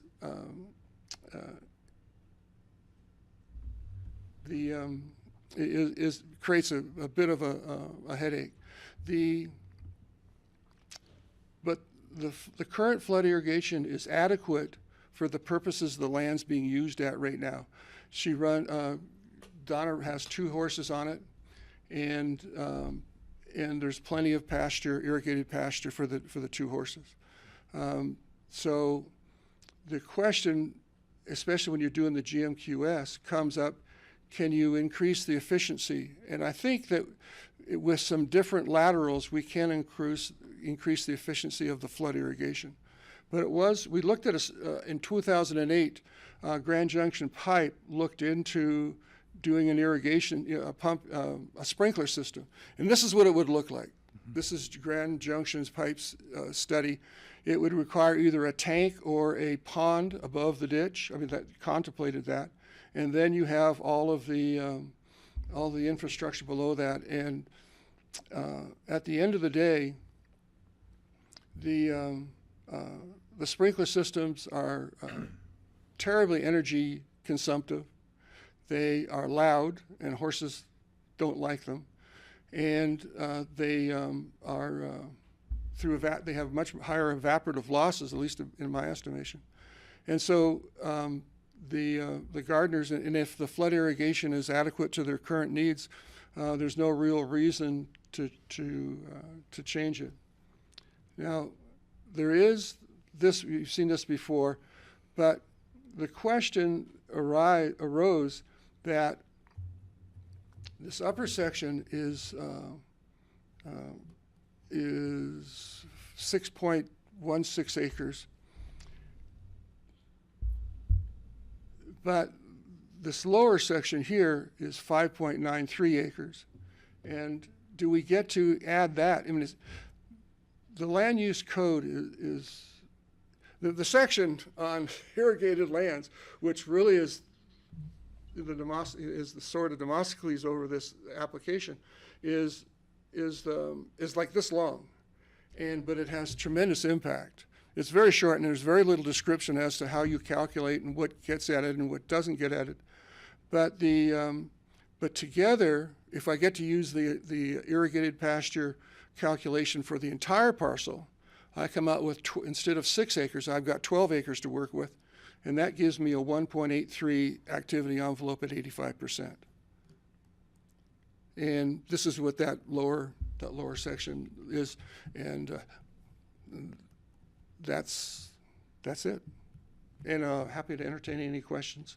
One thing I would like to address is the question had been bouncing around about water, and in the well permit and the water for the upper lot, the new lot, we are at 3.52 acre feet. We have an augmentation plan with Basalt Water Conservancy District, and in that they gave us 15 gallons a minute, 3.54 acre feet. But the one thing it was a mistake on our part, we didn't ask for emergency water, and that was an oversight, and Paul Noto is correcting that. The emergency water language is actually in the well permit for the fathering parcel. So why it wouldn't be in there? And so the comments that Colorado Water had, we're dealing with. Paul's on top of it, and we should have it here hopefully before second reading. Questions? I saw Francie first and then Jeffrey. So on your picture of the proposed enlargement of the activity envelope, it looks like you've chosen an area that I think is maybe northwest of the activity envelope, sort of a pie-shaped addition. This you're talking about? Yeah, it was a different picture than that. It was like the one that follows that shows that activity envelope being enlarged. This is the one that's in my application. Okay. And like I say, that's the detail of the one that's in the application. And then this was one that I just showed that if we have a little more breathing room, what it might look like. I could have sworn there was a different picture, but that's okay. So it didn't look like the space between the buildings was. Oh, yeah. It looked like there was a chunk to the northwest. No. I just superimpose the gray, because we're not working on site plan right now, which would have where the buildings go. I took the one before it and just made the activity envelope a little bit bigger. Obviously, when we get the site plan, and we could even sketch it up in future activity envelope, we can expand it to show where we would propose things to go. But that was just, the gray area was just to show what a bigger envelope would look like. The building in this rendition, they're the same, identical as the ones in the original application. Yeah. But you could separate them. Yeah, you could separate it. Yeah. Okay. Yeah. And then my other comment. Oh, go ahead. Oh no. And then one thing about it, and then Diana and I were talking about it at lunch, is that currently, in order to squeeze all this in, we put the CDU on top of the barn, which necessarily isn't the best place in the world for a CDU. One is it creates a low ceiling in the barn for the horses, because you don't want a horse to whack its head when it rears up, and also then you've got the barn below a residential area. So having and like I said, we haven't really looked at it because we're asking permission before, is that when we expand it, we may want to unstack the CDU off of the barn, which I think would create a much better project. Okay. And my other question is about the irrigation. So the lower 5 acres seem to be receiving a lot more water than the upper 6 acres, but it doesn't look like it's flood irrigated on the bottom 5. I'm a little confused about that. Well, Donna's a much better expert on this because, my focus has been on that. But when we walked the property, we were proposing maybe even fencing off and creating a physical pasture down there. But, it's not sprinkled, it is irrigated out, because it's so close to the river, the water wicks up and it's just naturally irrigated. Okay, so it's sub-irrigated. Yeah, sub-irrigated. A portion of it is. Yeah. A portion of it is irrigated that we have with Basalt Conservancy. Mhm. We have, Do you mind I coming think up 5 so or 6 that acres we that can we Oh, sure, have go on ahead. record. We won't be able to capture the record of what you're saying. Oh. And just turn the mic on with the red light on. I think it's on. Thank you. Sure. Thank you. It's nice meeting you. I appreciate your listening to us and considering the application. So the lower property, probably about 4 acres of it is irrigated with the sprinkler system. And then there's a pond. We have a pond that's permitted as a well. Mm-hmm. And so we've had this with Basalt Roaring Fork Conservancy for almost 25 years, that we have 5 acres that we've been allotted. So where we, pay yearly for that. And so that water comes out of the water system, And then not out there's- of irrigation? There's yes, Okay. a portion of it. And then there's a portion of the property that you saw the photograph of, the road going Yeah. down. So the right side is subsurface irrigated. Okay. And then the upper pasture, the reason why we put in head gates off of that last chance ditch. And it's a head gate system where there are like 4 or 5 head gates on the last chance ditch. And it's where you open and close, and there are the pipes where you can move. And it's worked really well because it's something that I can even go out there and move the pipes. It's light enough and flexible enough. And I think it's, environmentally, I think it's very nice when you have livestock because you don't have this large guns that are spraying on animals, and you get a lot of water evaporation and uses a lot of electricity. Yeah. I have friends on the road that have the big guns, and 50% of the time they don't use them because of the electricity cost. Yeah.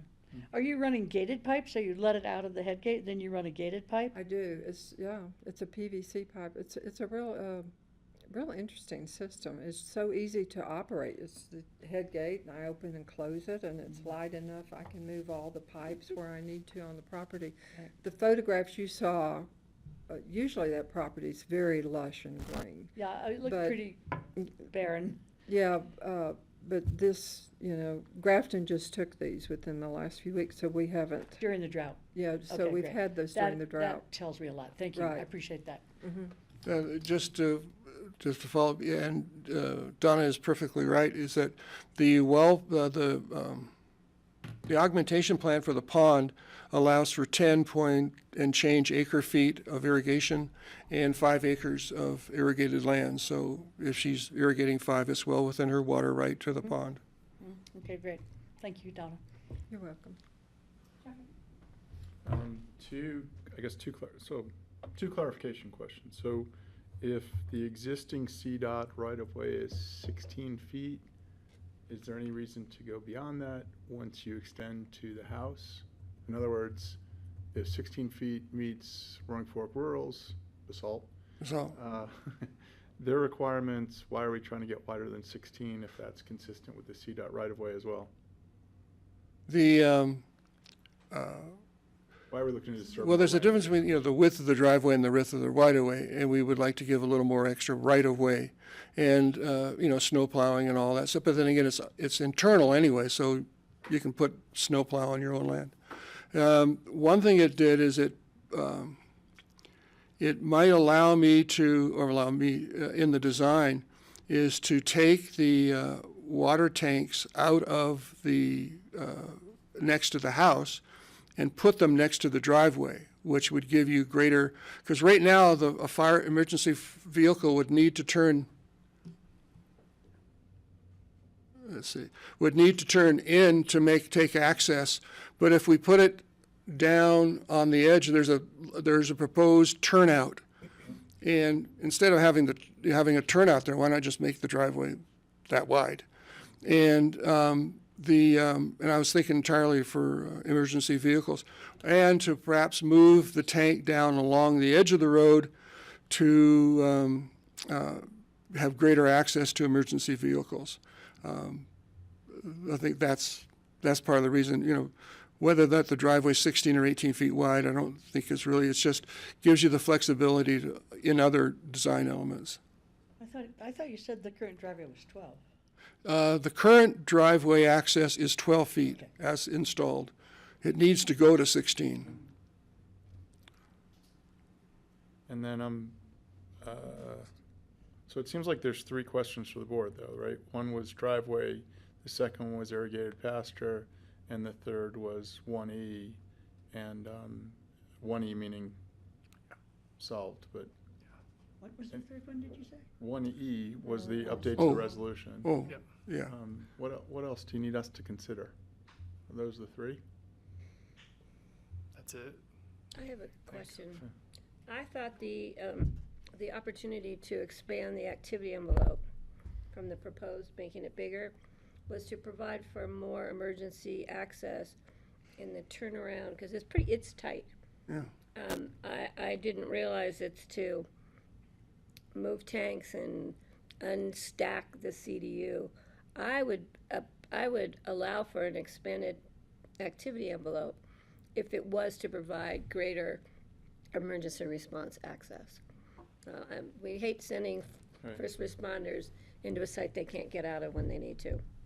So I could do that, but not necessary to unstack the CDU. That would be nice, but it's different than emergency access for me. And placing the water tanks where they're quickly accessible for fire response would be a good idea, rather than, but I don't see where the water tanks are proposed on that. Right in the middle there? Yeah, it's right there where it says turnaround. Convenient though, because it's right where the trucks would be. Yeah. So I don't know if that needs to be moved someplace else. But if The, you could widen that space out so there was more distance from the barn and the building, the residence, or that other infrastructure, so there was a safer turnaround area, I think the fire department would love that. Yeah, and Bonnie, Brooke has signed off on this, but having said, I'd like to do that, yeah. Well, and then the water issue, I read all the water stuff, thank you for addressing it. There were lots of concerns raised by the Division of Water Resources, and they definitely do need to be addressed, because we know that not just proving wet water, but proving the use of wet water is really critical when we are moving forward with a final approval of any form. Yeah. And we have the well permit in hand. Yeah, there are a lot of issues raised by the Water Resource Division. Yeah. Thanks, Patty. Francie? But an increased activity envelope would require you to irrigate below the Wheatley ditch, correct? In order to have enough irrigated land to If increase the, activity envelope? not necessarily, if we're allowed to use the area of the fathering parcel in the calculation, Oh, the fathering parcel. yeah, Across because the it's road. got 6, yeah. Yeah. Whether or not,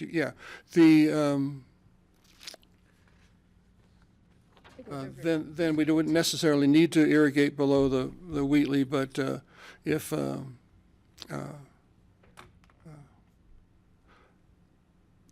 but I think in that comment that Patty just had, that was an issue that we're working on, is to get the right to plumb that water down to there. So Down to the. down, Wheatley? down to the Wheatley ditch, Yeah, to cross the if Wheatley you ditch. irrigate below that, then we don't have to worry about including the fathering parcel Right. irrigated, right? I would prefer that myself, but. I don't know if we can, Yeah, please I don't know if we can Yeah. use the fathering parcel, because it's a separate parcel. when Yeah, I you know, do- that's why I yeah. prefer to. I don't think it's a choice we can make. I don't think you can use that other Can we parcel. have some clarity on that? Is there any provision in the land use code for a father? Be like using the neighbor's parcel. To the calculation? The irrigated land provision in the code that provides this standard is 7-20-90, and it does not contemplate specifically or does not discriminate between subdivision parcels or parcels that stand alone and not part of a subdivision application. The activity envelope analysis is generally designed for a specific lot or parcel. So you wouldn't necessarily consider the entire subdivision, but including the fathering parcel. But 72090 does provide a little bit of discretion to the BoCC with respect to adjusting the irrigated acreage calculation to allow for locating structures in substantially greater compliance with other standards in the land use code. So if you are going to allow a slightly larger activity envelope because there is a perceived benefit to enhancing wildlife habitat on the property, or protecting scenic view planes or something like that, you could make a finding that including the fathering parcel in the calculation for irrigated acreage was appropriate based on enhancement of another standard. I think you would then want to make sure that the irrigated acreage you're using as a calculation was incorporated into the subdivision approval or the hypothetical subdivision approval, so that wouldn't change in the future or be utilized in some other way to get more development benefit out of the property. Meaning you'd want to include a condition of approval that said on the fathering parcel, X amount of the acreage shall be maintained as historically irrigated acreage. But you do have a little bit of discretion here, and we can play around with that, particularly given the large amount of acreage devoted to conservation in connection with this application. Particularly if you're talking about Commissioner Clapper's comments related to site accessibility for emergency responders. That's the kind of code standard that you could utilize to adjust the standard related to historically irrigated lands. Can you just say it for me again? Sorry. A little more clearly than that. No, that was very clear, Ryan, and good points for us to think over. Thank you. What is the difference in the percentage if we're looking at this activity versus the expanded activity just on the subdivided parcel, not including the grandfathered one? What is the difference? Well, the acreage, or we're talking percentages acreage. Well, percentages, since the threshold in the code is 85%, Okay, would be helpful. the current activity envelope, including the driveway, is 0.988 acres, 988 acres. And the one I drew up there, just sketching, and using the calculation of the entire property, was 1.8 acres. And I just did it because that's what the math came out to be. Well, I hear 0.98 and 1.8. To me, that's Yeah. double. A double. Yeah. Okay. Okay, thank you. That's helpful. Jeffrey? So I would echo Commissioner Clapper's comment. He's staring at me. Adjustment of the standards shall be at the discretion of the county, not the applicant. Yes. And I would say this board, vis-a-vis what's called structure separation distance, both the science as well as the health safety factor would accept the amended envelope with the loss of irrigated pasture. That's my supposition.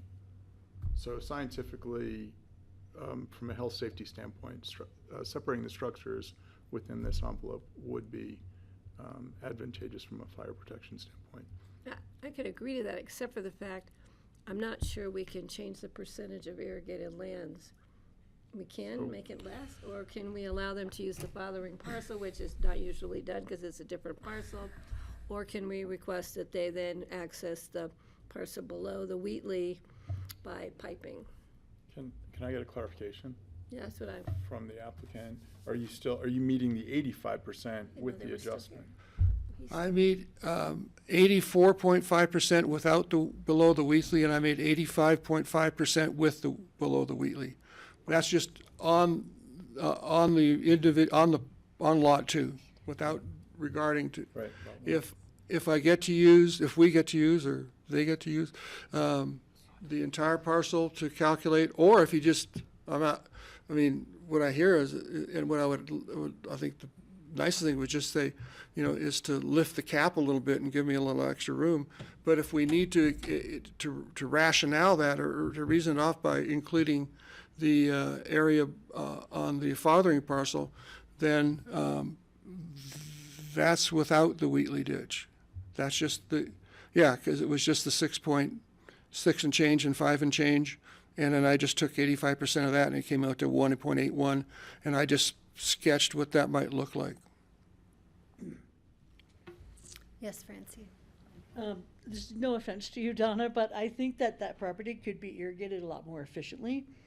And so I would say that if we could increase the efficiency of the delivered water above and below the Wheatley ditch, that I would be willing to consider a little bit extra, because I think that the productive use of the water could compensate for losing a little bit to the activity envelope.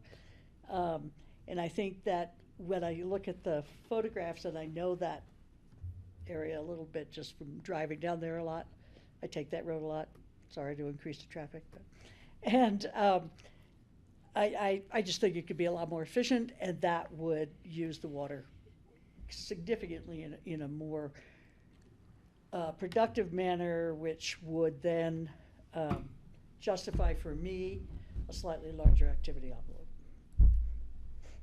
Okay, how do you get there, I guess? I think that's a great suggestion. And the thing about the doubling the size of, do we really need to go that big?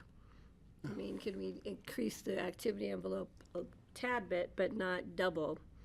And that would help, I think.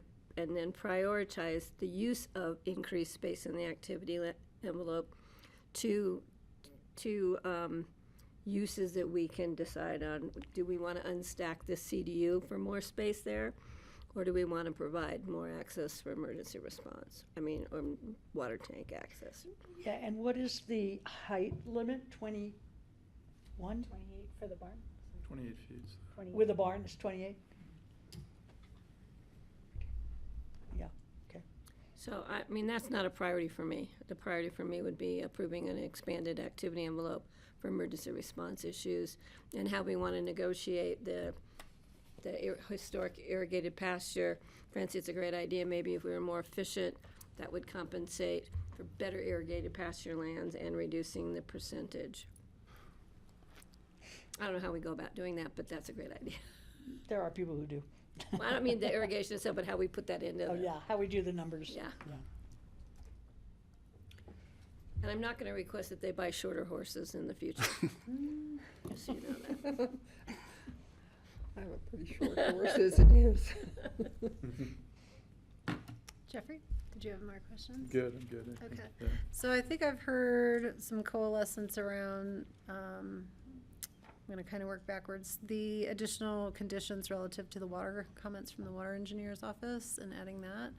I've heard some interest in flexibility around the agricultural, historic irrigated lands relative to an expanded activity envelope for public safety purposes. What was the third? I would just add one quick thing, and that is that I'm not sure that, at least from these photographs, and this is a really terrible year to be assessing the use of water, so given that, using water in a way that is not productive does jeopardize the water right. So terms of what you were reading. I would be a little concerned about that, so. Would, may I say something? Usually on that property through the years, all of the ditches dump on our property, and we have so much water that we have to send it to the neighbor. It ends, Last Chance Ditch ends on our property.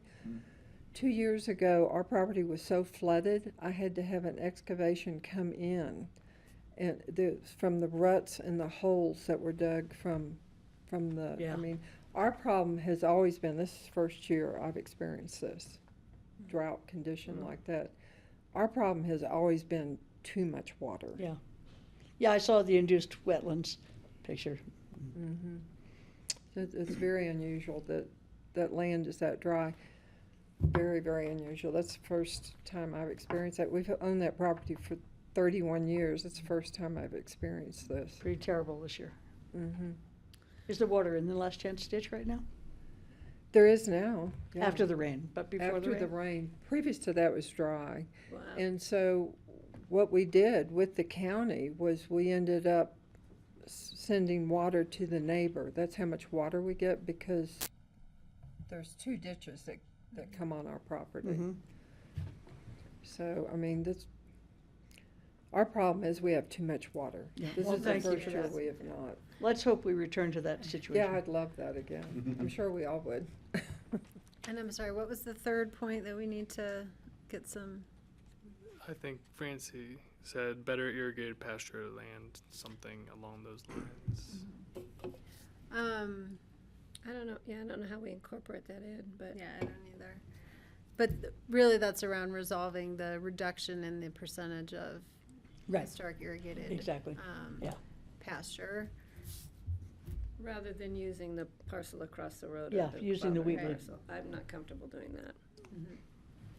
Okay, so I think what we need to do is figure out some language relative to connecting a reduction in the size of the historic irrigated pastures to the added benefit for the public safety. And I'm looking to Francie, do you still want to figure out some improvement to the irrigation on the lands? Well, it's hard to assess, it's Normally. just really hard to assess in a drought year, but I do think that if those pastures are more lush and below the Wheatley is irrigated, that then some increase in the activity envelope would be warranted. I don't see the problem. It's not like we're growing food for starving people in Gaza on that property, so we can't reduce it by a few hundred square feet, I mean, it's horse pasture. So, I have a suggestion, possibly. We have a second reading on the 25th. That's correct. I would like to see a better conceptual use of the space, enlarged activity envelope, rather than just keeping the houses and the barn where they are. What opportunities, I'm not sure you need that much, so that would help us reduce the amount of irrigated pasture land issues. So we're trying to come to that conclusion by looking at what other options we might have. The Wheatley, I think you would need to pipe underneath the Wheatley ditch to irrigate that lower pasture area between the Wheatley and the road. Yeah, I don't know what the ditch company would say about that, but it's gravity, so you could just run a pipe across the top of it, too. Yeah, so- exactly. Whatever, I'm Right, yeah. not on the land, but I think maybe we could ask for those clarification of those issues to come back to us at second reading, so we have a better idea as to what improvements in the irrigation might be offered, and as to better use of an additional size of the activity envelope. Oh, and the third thing was the expanded driveway amount. It sounds like there's support for expanded driveway in the area of the turnaround. Yeah, which is up towards just kind of before the house on the That's left-hand side. That's the justification for expanding the activity Yeah. envelope, but we didn't have conversation relative to the expansion of the rest of the. There's the proposed Driveway. turnaround, and that's probably You didn't- fire. You don't like it. Yeah. I was just saying, if you have a 16-foot right away from CDOT, was my point, why are you going wider? Why wouldn't you maintain the width that CDOT's already given you, rather than disturb more land? And that's how we keep to our 85%. That was where I was going with that. Yeah, statement. that's, then, yeah. And meet Brooks requirements. Yeah, I was mostly pointing toward Brooks, just trying to give her a little more room. And also, like I say, perhaps move the water tank to something a little more approachable. Okay, otherwise we're okay with the 16-foot driveway as proposed to be expanded here. Okay. The county's shaking her head. Yes, well, that's what they want. Yes, okay. Which direction is she shaking her head? Okay, this There's a is, nod. if those are the outstanding issues, this is a public hearing. So I would like to go ahead and open the public hearing, and then we can clarify if there's any outstanding direction needed. I see Paul. We can ask Paul questions. All right, let me open the public hearing. There's no one in the room and just staff online. So I will close the public hearing and bring it back for. I do want to thank Franco for the attention given to the water issue again, and the information that was provided in the comments. Thank you. Thank you for printing it out for me so I had it in paper. I do things by paper, as you can tell. Yeah. Are we still in public hearing? No, I just closed it. Okay. Yes, Francie. Yeah, so when I look at the drainage plan, I realize your irrigating is going to become quite complicated when you add buildings over there. So I'm just concerned about that, and so you may have to look at something like sprinklers because you're not going to have the gravity Right. flow from the ditch all the way through. Yes, I think that's gonna be the way to go, obviously, because of the, not gonna be able to, I mean, I've just had 2 horses on that property. You saw the 2 little loafing sheds. That's all that's been used Right. for, and I ride. And so, I mean, it's just been very minimum use, and that's just in the summer. I don't keep horses there in the winter. Uh-huh. So it's been a summer pasture, and so it's been adequate, more than. I mean, I the see, yeah. horses have I had so understand, much yeah. grass that it can be an issue that I have to pin them up. I mean, Yeah. and they still have more grass than they need, because that photograph you saw was the driest part. Right. The left side, there's plenty of water coming down where it's even running into the Wheatley ditch. Yeah. Because I've stopped it, since we've had this drought, I stopped the water going to the neighbors, so it's now running down the pasture on the left side. Yeah, just So, I mean, sporadically, it's- yeah. When I walk the horses through there, it's deep. Yeah. It's the way it's set up right now. But Yeah, it's just going to get more complicated, and since you're required to keep it irrigated, It'll need to be probably a. You don't have to have the really loud ones, though, Yeah, so there's different irrigation situations you can do where it's not the big guns that, like the neighbors have that are haying, and Yeah. something more accessible for livestock that's not going to be disruptive to livestock. They really don't like the big water shooting on them. No, of course They not. don't. No. No. So, but Okay. there's other systems. Yeah. It's just, I haven't needed that. It's been very adequate for what we've had. Yeah, I see that. Right, a procedural question. Do we need to create some draft language here at first reading that have to come back at second reading, or can we provide direction to see that? You can provide direction to staff. I'd also, not that I'm looking to kick the can down the road for anybody, detailed follows this. So to the extent that Mr. Smith is able to draw or change his proposed activity envelope, I've heard, going from 0.9 to 1.8 acres for the activity envelope. I think Patty's suggestion was maybe he can refine that a little bit before second reading. You could also make that as a condition for detailed if you want. And to some extent, some of the concept behind detail is to get beyond conceptual. So if he's able to do that before second reading, great. The board also has that option. But yes, to your question, Kelly, you can provide direction to staff. The applicant's hearing that right now as well. I'm not sure when this is set for second reading. 25th. The 25th. So whether Mr. Smith has the ability to hammer down the activity envelope with his client between then and now, that's great. And it's also something that can be considered at detail as well, so. Do we have to have the defined activity envelope to approve the subdivision? Yeah, the application is Yes. to approve the activity envelope That's as what well. before us Okay. now. Yeah. Thank you. Okay, well, I think we have given good direction. I'll just articulate what I've heard again, and everyone's opportunity to correct me if I didn't get it right. We'll preserve a 16-foot driveway width. We are willing to consider reduced irrigated pasture percentage for expanded public safety turnaround. We'd encourage contemplation of irrigation south of the Wheatley ditch. And we would consider an activity envelope somewhere greater than 0.9 and less than 1.8 for future consideration. Yeah. Okay. Uh, Good job. just- Yes, sir. Go ahead. Just a quick, that calculate is 9.88, the current Oh. one's 9.88. So just, Thank you. yes, that goes in correctly. Thank you. Okay, we've had a public hearing, we've discussed this, this is first reading, we'll set for second hearing, second reading and continued public hearing on September 25th. Is there a motion to approve? Motion. Oh, I'm not looking at you, sorry. Motion made by Jeffrey, second by Patty.